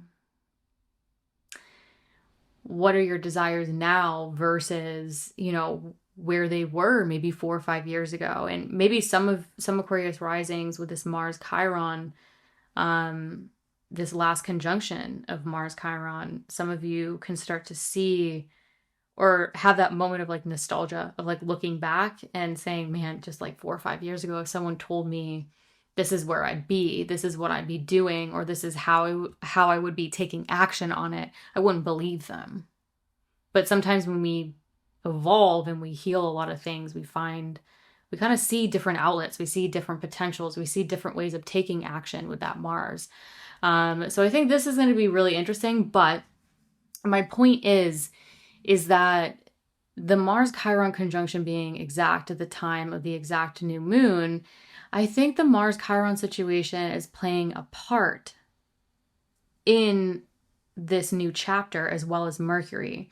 So I think, again, reiterating what I'm saying, I think this new chapter around the foundation of your lives, what emotionally, physically supports you, what's going on with home, family, property, real estate themes, that Mercury is having you look at, well, how is it going to bring you joy? How is it going to support your children, if that's applicable?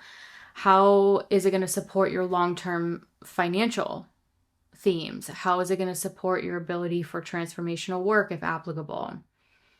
While Mars Chiron in the background is also saying, well, how much have you evolved and healed? And how much has that changed the actions around your career, your business, your public recognition? What brings you fulfillment? That's now playing a part in creating a new chapter or setting sort of like some level of a new foundation. So I think a lot of Aquarius risings, like you could be setting this new chapter that you want to cultivate around the foundation of your lives, but in a way where you're seeing how much you've evolved your desires and your motivations, and what really aligns to that creativity, the long-term financial goals, the transformational decisions. So I think it's all kind of congealing. It's all kind of working together. Like there's like an ecosystem around this new moon in your 4th house, this foundational area of your lives. I think that's all I wanted to cover. Again, I work on the fly here. I don't have a script. I am just like, this is very raw and unedited, so bear with me. I think that's what I want to discuss about that. So a lot going on with that new moon, obviously. Jumping to May 19th.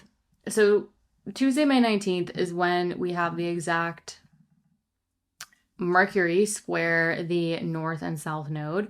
So Mercury at 4 degrees in rulership. This is a very strong Mercury in your Gemini 5th house of joy, creativity, self-expression, children, if applicable to you.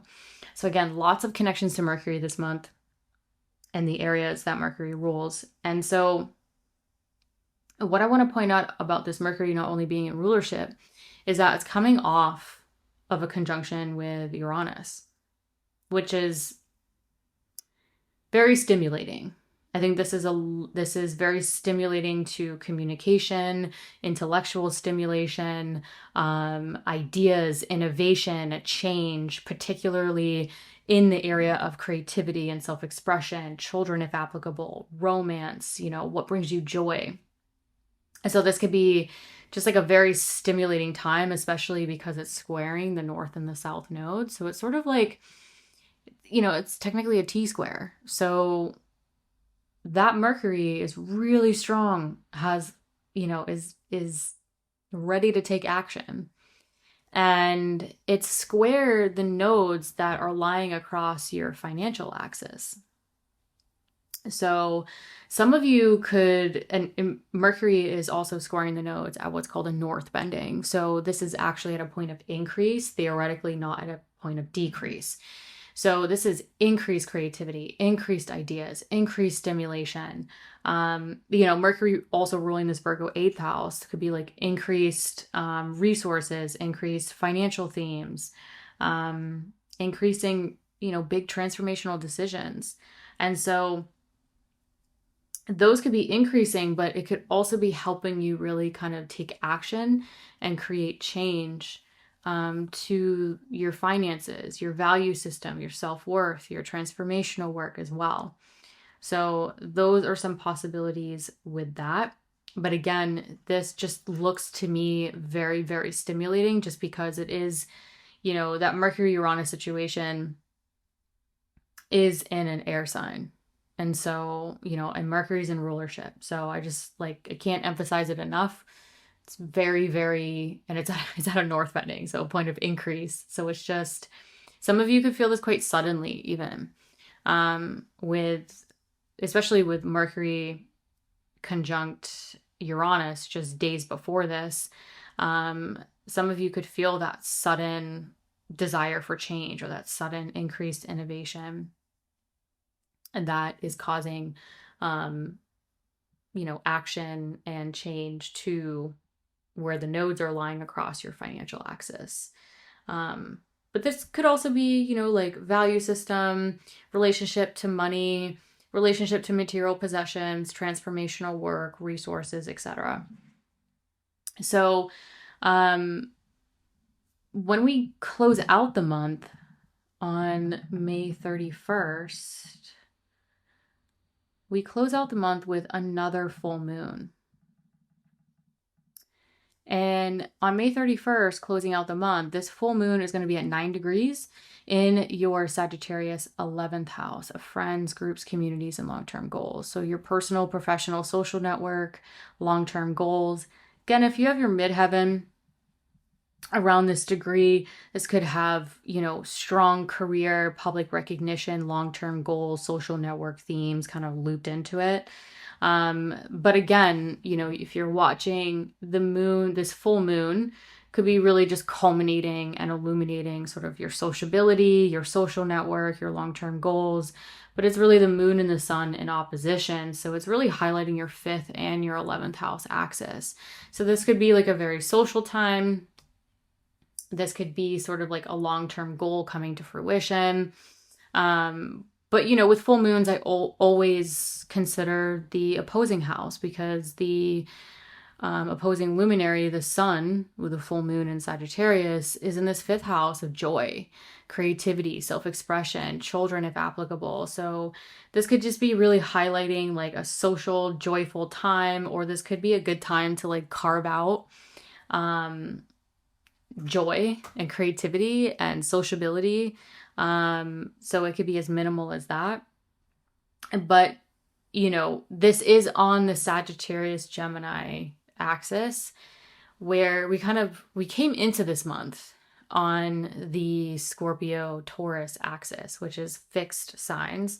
And we're kind of closing out the month, getting more energized and more stimulated with mutable signs. So there's like some adaptability, there's more kind of flexibility going on here. And so, this is, I think for some Aquarius risings, like this might actually feel fun.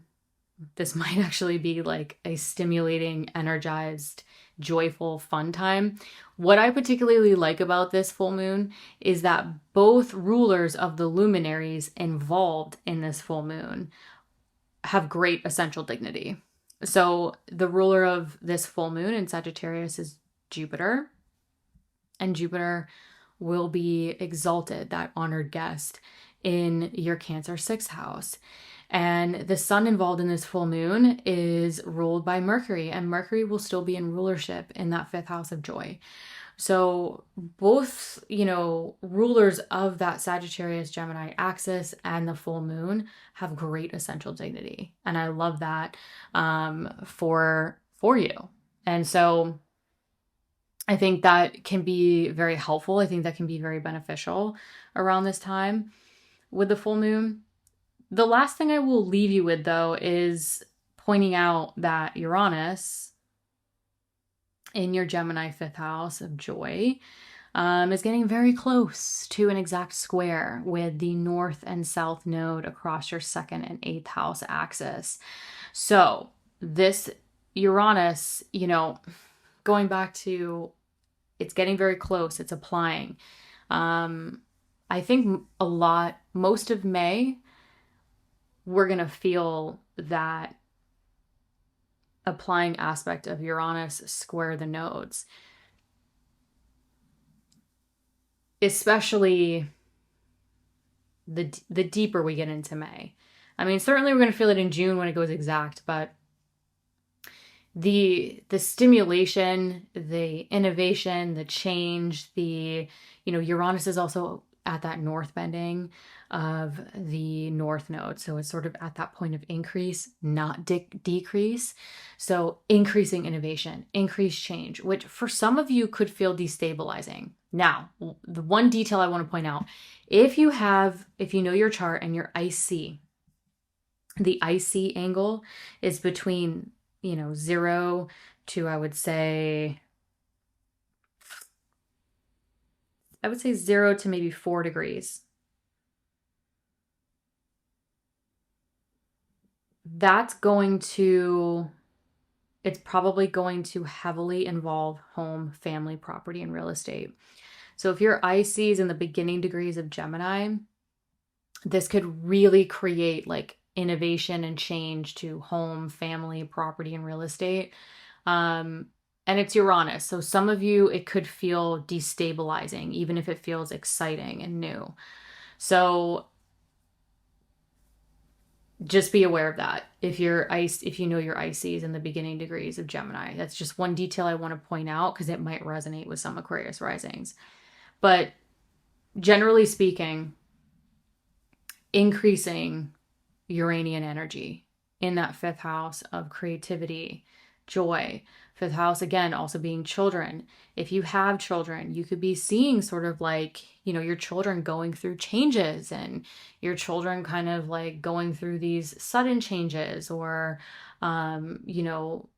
innovations or, whatever it may be that is also playing a part in sort of the action and the change with the nodes. Either way, deeper we get into May, I think a lot of us are going to feel sort of the continuous stimulation of that Uranian energy, especially in an air sign, building up to square the north and the south node across your financial axis, but also the axis of like your value system, your self-worth, transformational work, transformational decisions. So some of you could be really I think Uranus will also be sort of getting closer to the trine with Pluto in your 1st house of self. So I think some of you could literally be feeling that deep internal stimulation around like the creativity and the self-expression and the joy, and it may be playing a part in how you want to transform and empower sort of your physical body, your appearance, how you show up in the world. But it's having you kind of create changes to sort of, your earned income, your resources, making decisions. So some of you could be really feeling that stimulation around like children, creativity, self-expression. For some of you, it could be home, family, property, real estate related, depending on your natal chart. But it could have you like really taking a look at sort of like financial themes or self-worth, decisions, partners, resources in order to sort of maximize that or take action and make it happen as you move into June. Hi, Pisces Risings. So kicking off the month, May 1st, we have this full moon at 11 degrees in your Scorpio ninth house. So I like to think of the ninth house as growth and potential, but to give you more specific themes to kind of pay attention to with this full moon, think of sort of like publishing, teaching, continuing education, higher knowledge, spirituality, long distance travel, those themes that could be really coming up around this time. Now, if you have children that are in school or, any continuing education, higher continuing education, this could be really highlighting those themes just because, the moon moves so quickly, and not every full moon or every new moon, has things to do with your children. But with it being a full moon, and this full moon in a trine configuration to the 5th house where children land, especially with Jupiter there, it's just something that I want to point out at this current time. That's a possibility that might resonate with some of you.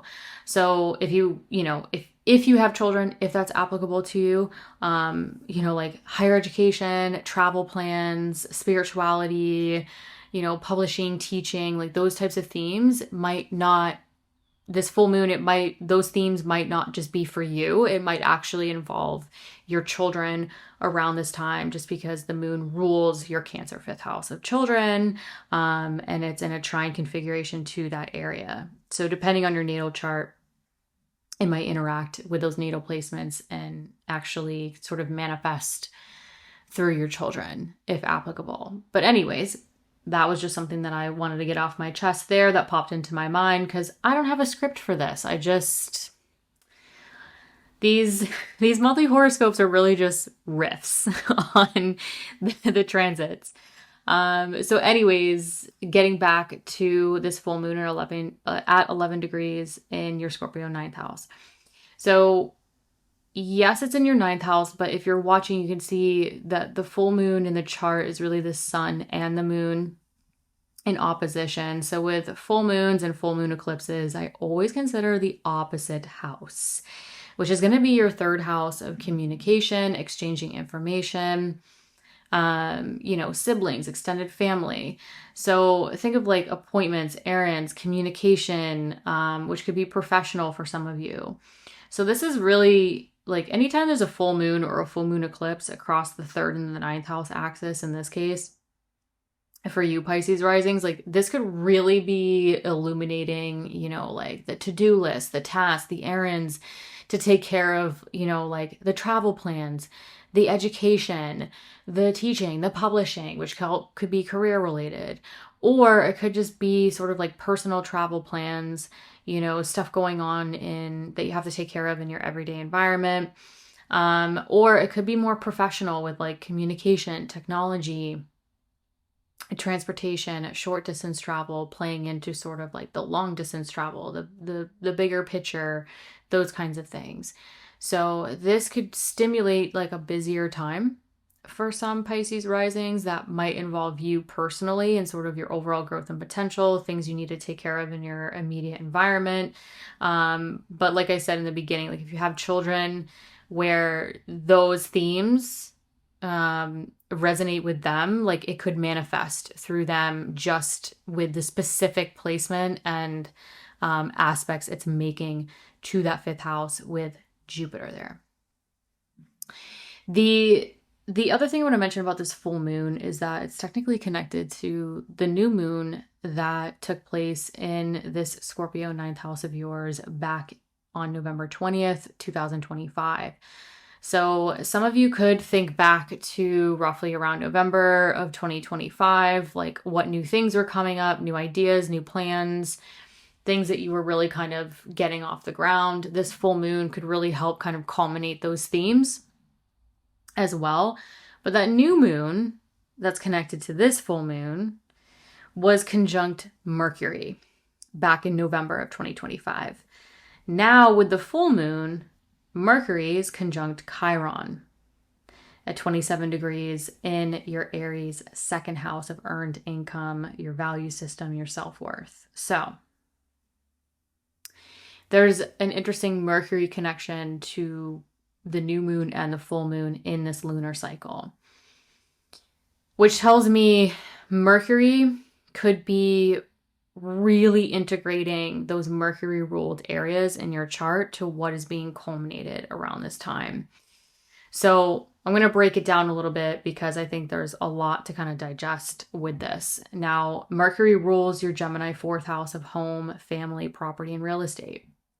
And so some of you, again, it could involve like your children, your family, maybe some changes to sort of like your living situation, taking care of like relationships with family, people you live with.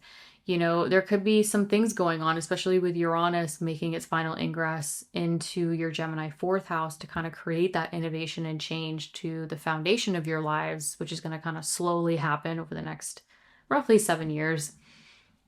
And so with Mercury conjunct Chiron at the time of this full moon, it could heavily involve, you know, like your living situation, property, real estate, relationships with family, that because this Mercury Chiron conjunction is in your second house of earned income, there could be some financial themes to it. So again, like maybe there's financial themes playing a part in the education, the travel plans, the spirituality, the publishing, the teaching that could be career related that, you know, is involving some financial themes, but also having you look at, well, how is it, you know, how am I going to take care of the family matters? How am I going to take care of the foundational stuff or the property or real estate stuff in order for me to kind of culminate this and sort of financially manage it? Mercury also rules your Virgo seventh house of personal and professional partnerships, including marriage. So this could also kind of involve something to do with a partner, or maybe like personal and professional partnerships are playing a part in what this full moon is culminating across this third and ninth house axis. That could also have a financial component to it. Or maybe for some of you, it's both. Like maybe it's something playing out in your marriage that's also playing out with home and family that has a financial component to it. That's also having you really, really busy taking care of like the bigger picture, the smaller picture, the tasks, the errands, the to-do list. So there's a lot of potential for Pisces risings going into May, especially with Uranus now in an angular house, which I'll get to kind of closing out the month. But a lot of people are going to look at this Mercury Chiron situation and I think freak out a little bit. I just want to say, you've been working with Chiron for years, going through your Aries second house of earned income and self-worth. This is nothing new. You've had a couple rounds of Mercury Chiron conjunctions in your Aries second house. So, you know, you've gone through a couple rounds of like maybe stuff playing out in partnership that was an opportunity to evolve, an opportunity to heal yourselves. Maybe there's been stuff playing out with home, relationships with family, property and real estate for years now that's had you, it's maybe tested your self-worth, maybe tested your value system. And it's really had a lot of Pisces risings like evolve and heal through those situations, relationships with family, marriage, personal, professional partnerships. And what I want to point out is that this Mercury Chiron conjunction, it's the last conjunction in your Aries second house. So this is really like, this is nothing new. This is not a new rodeo. You've been there, done that. I actually think the significance of the last conjunction here in Aries for, I believe, maybe the next 50, 55 years. Anyways, a while, a long time, you don't have to worry about it, in Aries. I think the significance of the last conjunction here is really, I think a lot of Pisces risings, like you're going to see how much you've evolved, how much you've healed, like how much you've evolved and healed from your personal and professional partnerships, including marriage, like how much that's tested you, how much that's like have had you sort of literally evolve, like work through things. You know, we're talking about Chiron, the wounded healer. Like how has things come up in relationship with other people or relationships with Mercury ruling this fourth house of family? And so maybe things have come up with like relationships with family or a living situation that felt wounded, that felt, you know, really hard over the past 4 or 5 years for some of you, that has tested you. And it's put a lot of a lot of Pisces risings into a position of like, well, I have to evolve through this. I have to heal through this.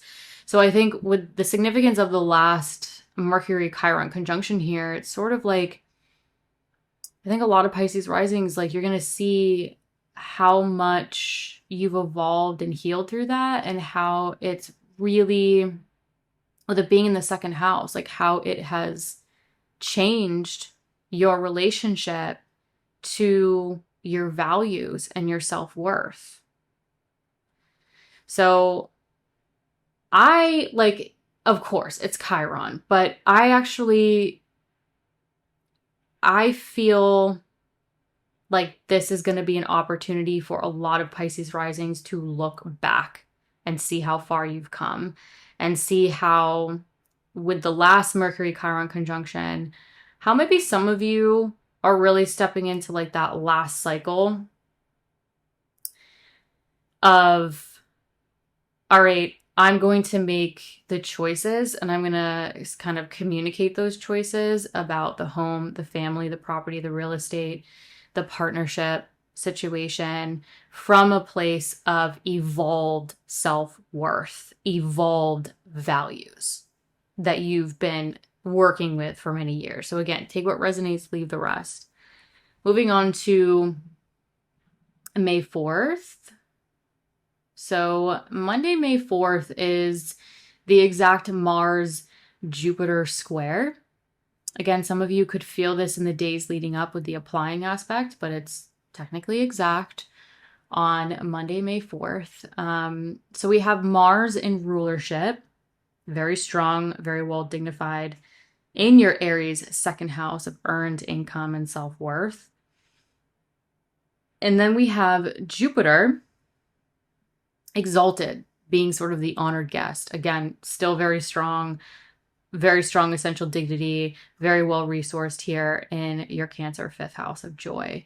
So the Mars-Jupiter square, there's a lot of detail that I want to break down with this, because I think it's really going to provide a lot of contextual clues as to what this square or potential action a lot of Pisces risings could be taking around this time. Now, where you're going to see it play out. You could see it play out with your finances, your money, your budget, your self-worth, but you could also see it play out with situations with your children. So like maybe you're dishing out money for your children. That ironically could be related to that education or those ninth house themes that some of you could see with your children, if that's applicable, or they're that old. Anyways, some of you could be spending money on your children, expanding whatever it is they need to expand upon, if that's applicable. Some of you could be kind of taking action and like spending money on your creativity, your self-expression, a romantic situation, what brings you joy. Now, the thing about this square is that it is a closing square. So for those of you who are new to planetary cycles, if you continue to follow me, you're gonna learn that I love planetary cycles because it really tells us the larger story at play. And because this is a closing square, we had the opening square, the opposition, and now we're at the closing square. So Mars originally went conjunct Jupiter. Mars is the faster moving planet, so it created that opening square, which was that like initial tension, initial take action on this thing, and then the opposition, where it may have felt, oppositions can be quite challenging to balance sort of, both worlds. We feel like we have to be in two different places at once. And then the closing square is sort of like we've been working through this. We took the action, we tried to balance both sides. Now at the closing square, it's sort of like what last action do you want to make? What lasting change do you want to create? Now, again, like I said, where you could see this play out is your finances, your budget. Maybe it's children, creativity, self-worth, a romantic situation with the 2nd and 5th house square. However, I think it could really play out or create new outcomes to Mars and Jupiter ruled areas. So again, Mars is in rulership, so some of you could be taking action to create new outcomes to your finances, to your earned income, to your self-worth. So some of you could literally be spending money to make money with Mars in the 2nd. Mars also rules your Scorpio 9th house. So higher education, long distance travel, spirituality, publishing, teaching, these things, could be career related as well. So some of you could be spending money on growth and potential themes to also create more potential for more money. Jupiter rules you. It rules your 1st house of the physical body, your appearance. So some of you could be, spending money on your creativity, your self-expression to, for your appearance, how you want to move through the world. If you're an artist or you're a creative, this could really be about sort of like your image, how other people see you, and sort of investing in that creative work for that. Jupiter also rules your Sagittarius 10th house of career, business, public recognition. So some of you could really be taking action around sort of like, money, investing in creativity, maybe investing in your children as well. But I think a lot of Pisces risings, you could be sort of like taking action to create better outcomes for your career, your public recognition, your overall growth and potential that could involve like travel or more knowledge or continuing education. But again, some of you, this could be also involving your children or both. So this is a really interesting square. But again, like if any of those themes resonated, think about those themes and what stories have been playing out for roughly the past year and a half with that.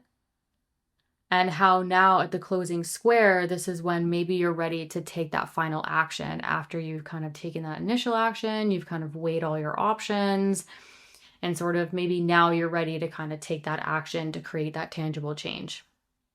Again, take what resonates, leave the rest. Then we get to the following day on Tuesday, May 5th.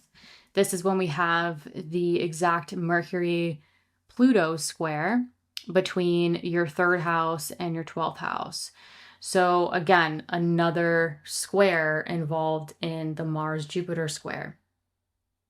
So this is going to be with a Mercury at 5 degrees in your Taurus 3rd house of communication, exchanging information, technology, transportation, which could be career related for some of you. Now, the 3rd house is also your neighbors, your siblings, your extended family. For some of you, it could be home and family. Either way, think of just sort of those people, places, and things within your everyday environment.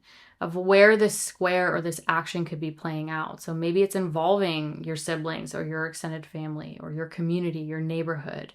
Maybe it's involving your work with communication, technology, short distance travel.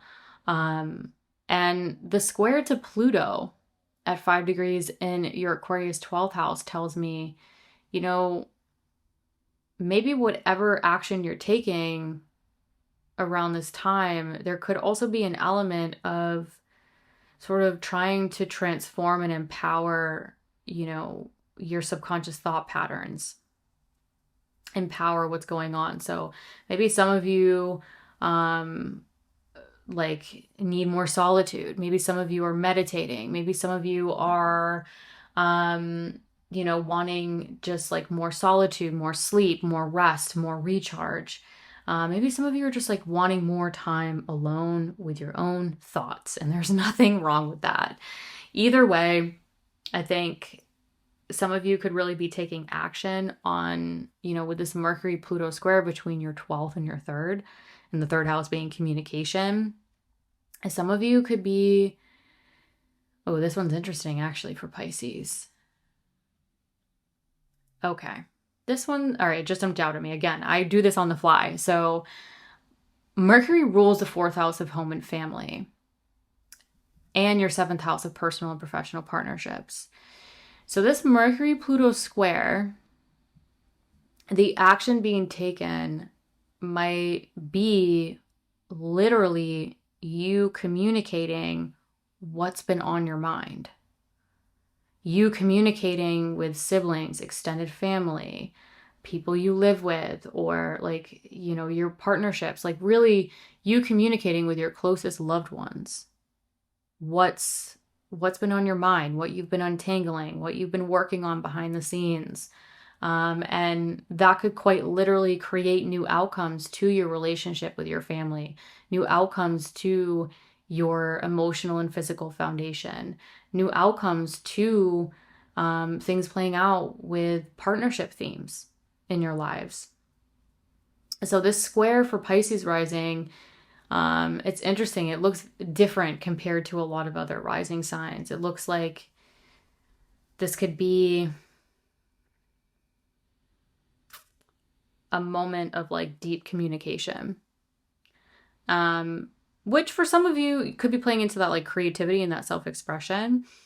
But I think with Mercury ruling that Gemini 4th house of your foundation, your family, or people you live with, and that 7th house of partnership, including marriage, sort of like, I think you could be really taking action by Mercury, the planet of communication, like literally communicating, especially with Mercury in the 3rd house of communication. So it's just, there's multiple layers of conversation and exchanging information that really can create new outcomes to like a living situation, a family situation, or a partnership situation as well. So really, really fascinating. Moving on to May 16th. May 16th, Saturday. This is the new moon in Taurus at 25 degrees in that 3rd house of communication, exchanging information. So maybe something initiated with that Mercury-Pluto square and it kind of got things going, and now it's playing into sort of like the ability to set a new chapter around it. But again, the lunar cycles this month are so fascinating to me. So generally, yeah, new moon in that 3rd house. So like maybe new ideas or new chapters around relationships with siblings, extended family, communication, exchanging information, short distance travel. But I actually think this new moon has a lot to do with your 4th house and your 7th house, because this new moon is hanging out with Mercury, and Mercury rules your 4th house of home, family, property, real estate, as well as your 7th house of personal and professional partnerships, including marriage. And if you're single, this absolutely still applies to you, because this could really be about like a new chapter on how you want to connect with particular individuals, or a new chapter in how you connect with particular individuals. But anyways, this new moon really hanging out with Mercury tells me, like, yes, it's in your third house. So you could be setting new chapters in sort of how you move through your everyday lives, how you know, appointments, errands, how you communicate, exchange information, maybe sort of like new chapters or new things kind of initiating with siblings, extended family. But because it's hanging out with Mercury, it's sort of like, well, how is it impacting and also involving sort of some newness to a living situation, your foundation, your partnerships as well. At the time of the new moon, we have a Mars Chiron going exact, a Mars Chiron conjunction. And I feel like I'm just waiting for like the clickbait or people to freak out and have anxiety over this, because people go, "Oh no, Mars, you know, Mars is conflict and it's in rulership, and Chiron is the wounded healer. This is terrible." The way I feel about this is similar to the Mercury Chiron situation.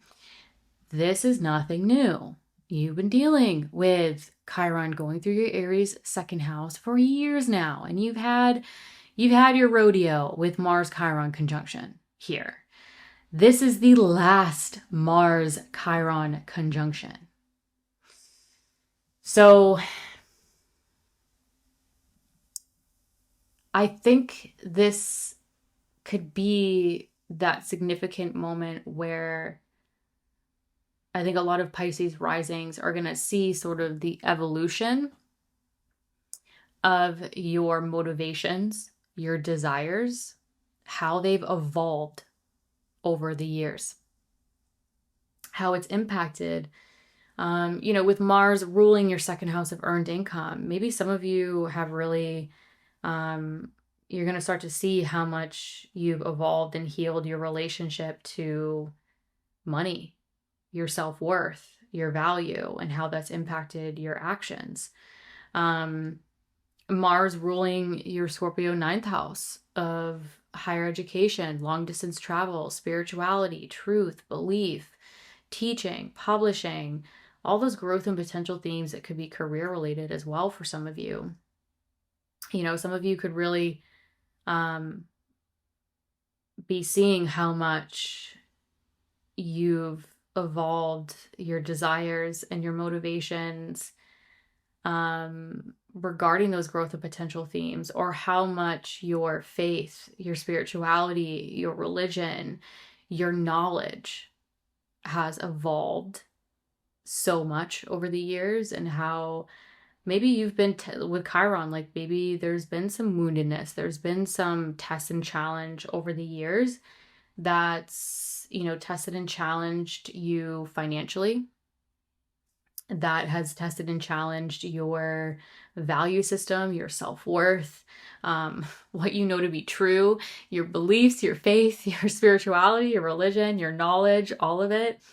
And you're seeing how much you've evolved and how that's impacted sort of what your true motivations and desires are. I mean, there's nothing like a, you know, really like financial hardship and, you know, like going through those moments in life with the ninth house being like spirituality and your truth and your belief. Like there's nothing like those life moments that really test your beliefs and your truth and your spirituality to be an opportunity to heal, because it really brings out, it just mirrors all the stuff back to us, right? So I think this Mars Chiron being the last conjunction in the second house is like, how much has all of that evolved and changed, and completely changed your relationship to your finances, your value system, your self-worth. And the reason why I really wanted to talk about that is because this conjunction is happening. It's exact at the time of the new moon. So it's sort of like with the rulership, you know, I can't help but kind of illuminate that this could be playing into the new chapter. the new idea, the new something that's involving, you know, the home, family, property, real estate, how you connect with others, personal and professional partnerships, including marriage. So some of you could really be having sort of that last conjunction moment of seeing how much you've evolved, how much you've changed, and how you want to take action now. What are your new sort of desires, motivations, plans of action from that more evolved, healed version of you, and those potential themes that I went through, and how it's playing into this new moon chapter of where you can sort of create that new chapter or initiate those new ideas that you want to cultivate. That could also have a lot to do with creating a new foundation, new partnerships, etc. So I also want to point out that this new moon is the first new moon after Uranus has made its final ingress out of your third house. So it's sort of like, I think some Pisces risings, again, this may not resonate with all of you, but some Pisces risings, like you might have this like new sense of communication, like new way of communicating with the world now that Uranus has kind of moved out of that area. So some of you could be stepping into a new chapter of new ways of communicating with the world, new ways of communicating in partnership. So maybe some of you are taking that evolved, healed version of yourself and being able to integrate that by communicating in relationship to kind of continue that. Integrating that version of you to integrate with the foundation of your life. So either way, I really think this Mars-Chiron conjunction at the time of the exact new moon is a little suspicious. I think it's definitely playing a part in this new moon, and with Mercury hanging out, really integrating those Mercury ruled areas, just very, very fascinating. Moving on to May 19th. May 19th, we have Mercury at 4 degrees in your Gemini 4th house of home, family, property, and real estate, square the north and south node across your 1st and 7th house axis. So your 1st and 7th house axis, your 1st house of you, your physical body, yourself, literally, and your 7th house of partnerships, personal, professional, including marriage, the partnerships you want to make, connections with other people. So let's break this down a little bit. Mercury's in rulership in your Gemini 4th house. So very strong Mercury. Mercury's home. Mercury's very comfortable here. And so Mercury squaring the north and the south node. This Mercury is not at, planets can square the nodes at what's called a north bending or a south bending. And with Mercury at the north bending, it's 270 degrees from this north node. So it's at the north bending. It's at a point of increase. So not only is Mercury in rulership very strong, but it's at that point of increase. It's pulling up. So this could literally be increasing Mercury ruled areas. So this could be really increasing home, family, property, real estate themes. Mercury also rules the 7th house of partnership. And so Mercury could also be really increasing partnership themes. Some of you could also see sort of like already be in partnership, already be married, and it could really be sort of like increasing those home, family, property, real estate themes within that partnership. So definitely look for any of those themes really starting to increase as you get deeper into May. But I also want to point out that Mercury has just come off of a conjunction with Uranus days before this. And that in Gemini is very, very stimulating. So Uranus can create sort of like sudden situations, like sudden events. Um, it could also create sort of like sudden change, sudden innovation, for better or worse, right? So like maybe there's like a sudden property, a sudden real estate, a sudden family situation, or a sudden partnership situation that comes up and creates increased partnership, increased home and family themes coming up. So these are just things to kind of look out for as you move deeper into May. I will say there was one more thing I wanted to point out about this.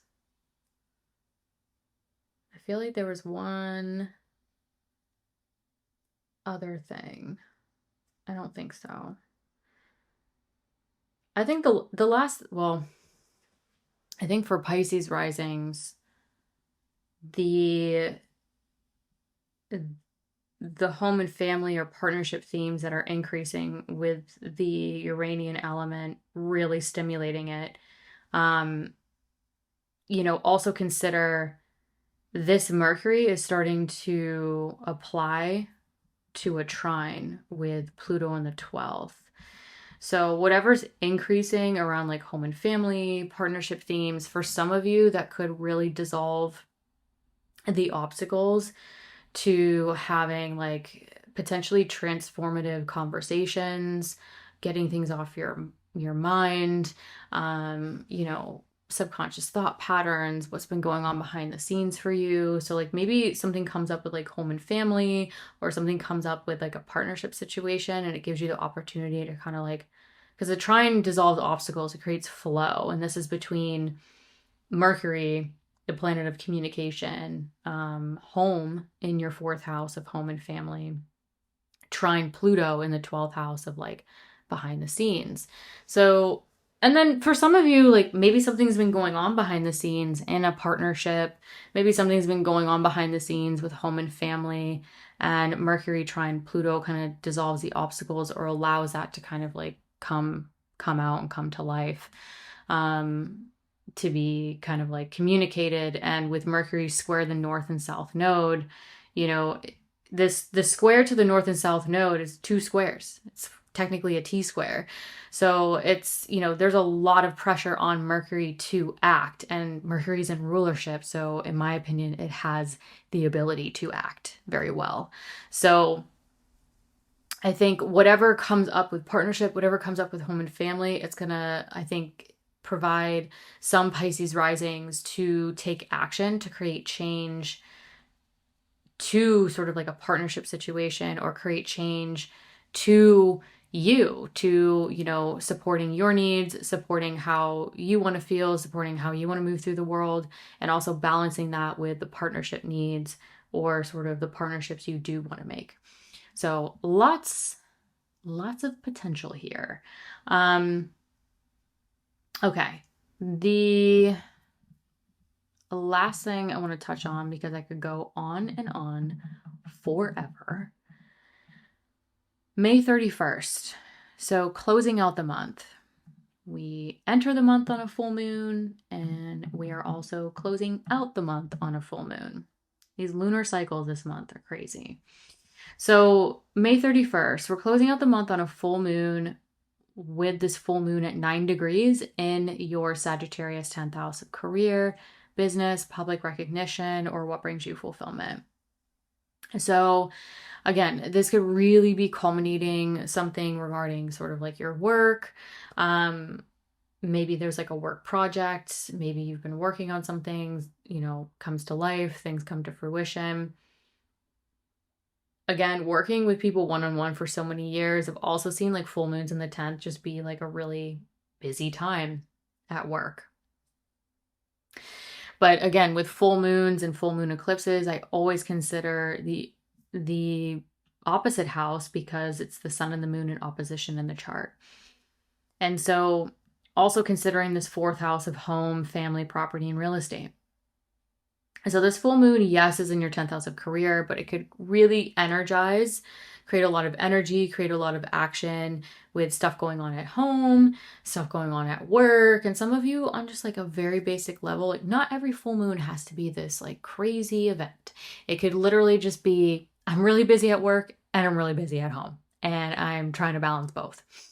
But what I like about this full moon is that the ruler of this full moon is Jupiter. Jupiter is in its place of exaltation in your fifth house of joy. And the sun involved in this full moon is ruled by Mercury, and Mercury will still be in rulership. Very strong, good essential dignity in your fourth house of home, family, property, and real estate. So even though the full moon is really energizing the Sagittarius Gemini axis, angular houses in your chart that have the opportunity to kind of like stimulate, create a lot of action, a lot of energy there. The rulers of both luminaries are well dignified. So I feel like that's supporting this.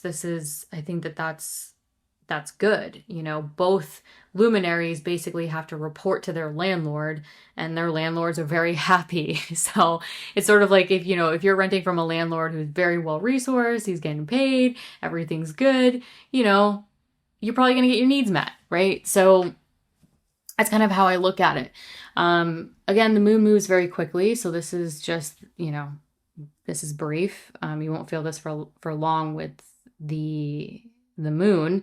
But the thing I want to point out is we're getting very close to an exact Uranus square to the north and south node across that first and seventh house axis. So again, I tried to focus on the applying aspect because it's sort of like, if these planets were people and having conversation with each other, the applying aspect is like someone walking toward you in conversation, pushing up against you. You're going to feel that more. You're going to see it. You're going to feel it.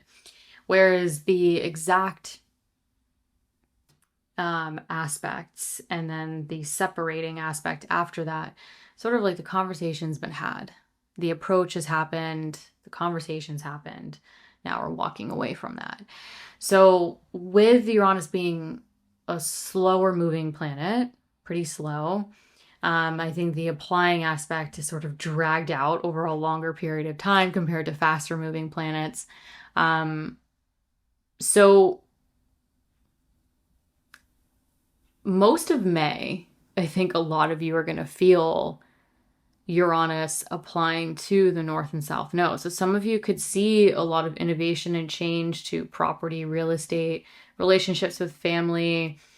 For some of you, this could involve like your children too. That's applicable. Like maybe there's, changes and innovations happening with, your children and your family. That's creating a lot of action and change to you, but also your partnerships as well. Your marriage, if you're married, that's applicable to you. So Uranus is also at that north bending spot. So it's at a point of increase. So if it was at a south bending, all right, 90 degrees from the north node, I would say, whatever innovation and change is happening, it could be creating release in your life. But because Uranus is applying to that point of increase, that north bending, whatever innovation and change is happening, I would say it's like increasing more situations, increasing more home, family, property, real estate themes in your lives.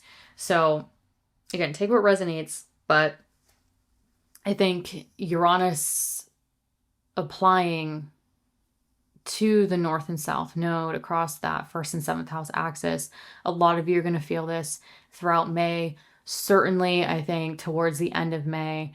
It goes exact in June. So, this Uranus squaring the nodes is really going to be felt through May. It's going to carry us even into June. But it wouldn't surprise me if a lot of us already kind of saw the writing on the wall. We already saw kind of the situation unfolding with Uranus square the north and south node. So definitely,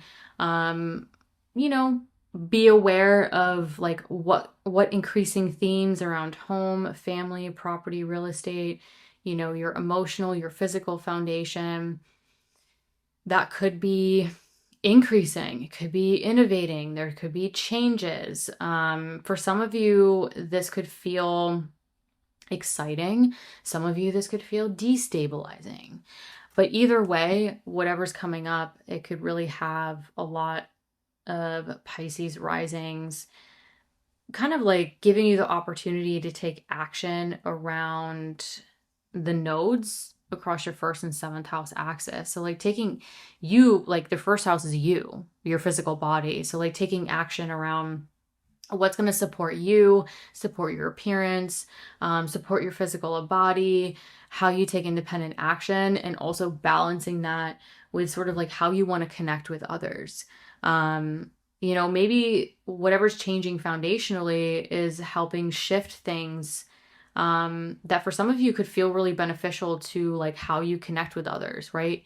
If we make changes to our foundation, it changes how we connect with others. It changes things within our personal and professional partnerships even. So definitely be aware of like what is shifting foundationally that's helping kind of like take action to move towards that north node of like, what do you want to increase around you? What is going to support you as well and help you balance sort of how you connect with others, help you balance the partnership. So we're sort of like, you know, when they talk about it, when you fly, you know, like always putting your mask on first before you help someone else. Like the north node in the first house square the Uranus and even Mercury this month, sort of like, you know, whatever's coming up foundationally, like how can you take action to create the best of both worlds? Like have you supported, have other people in your life supported, partnership supported. So it's just, and with Uranus, that really might require some innovation and some change this month going into next month.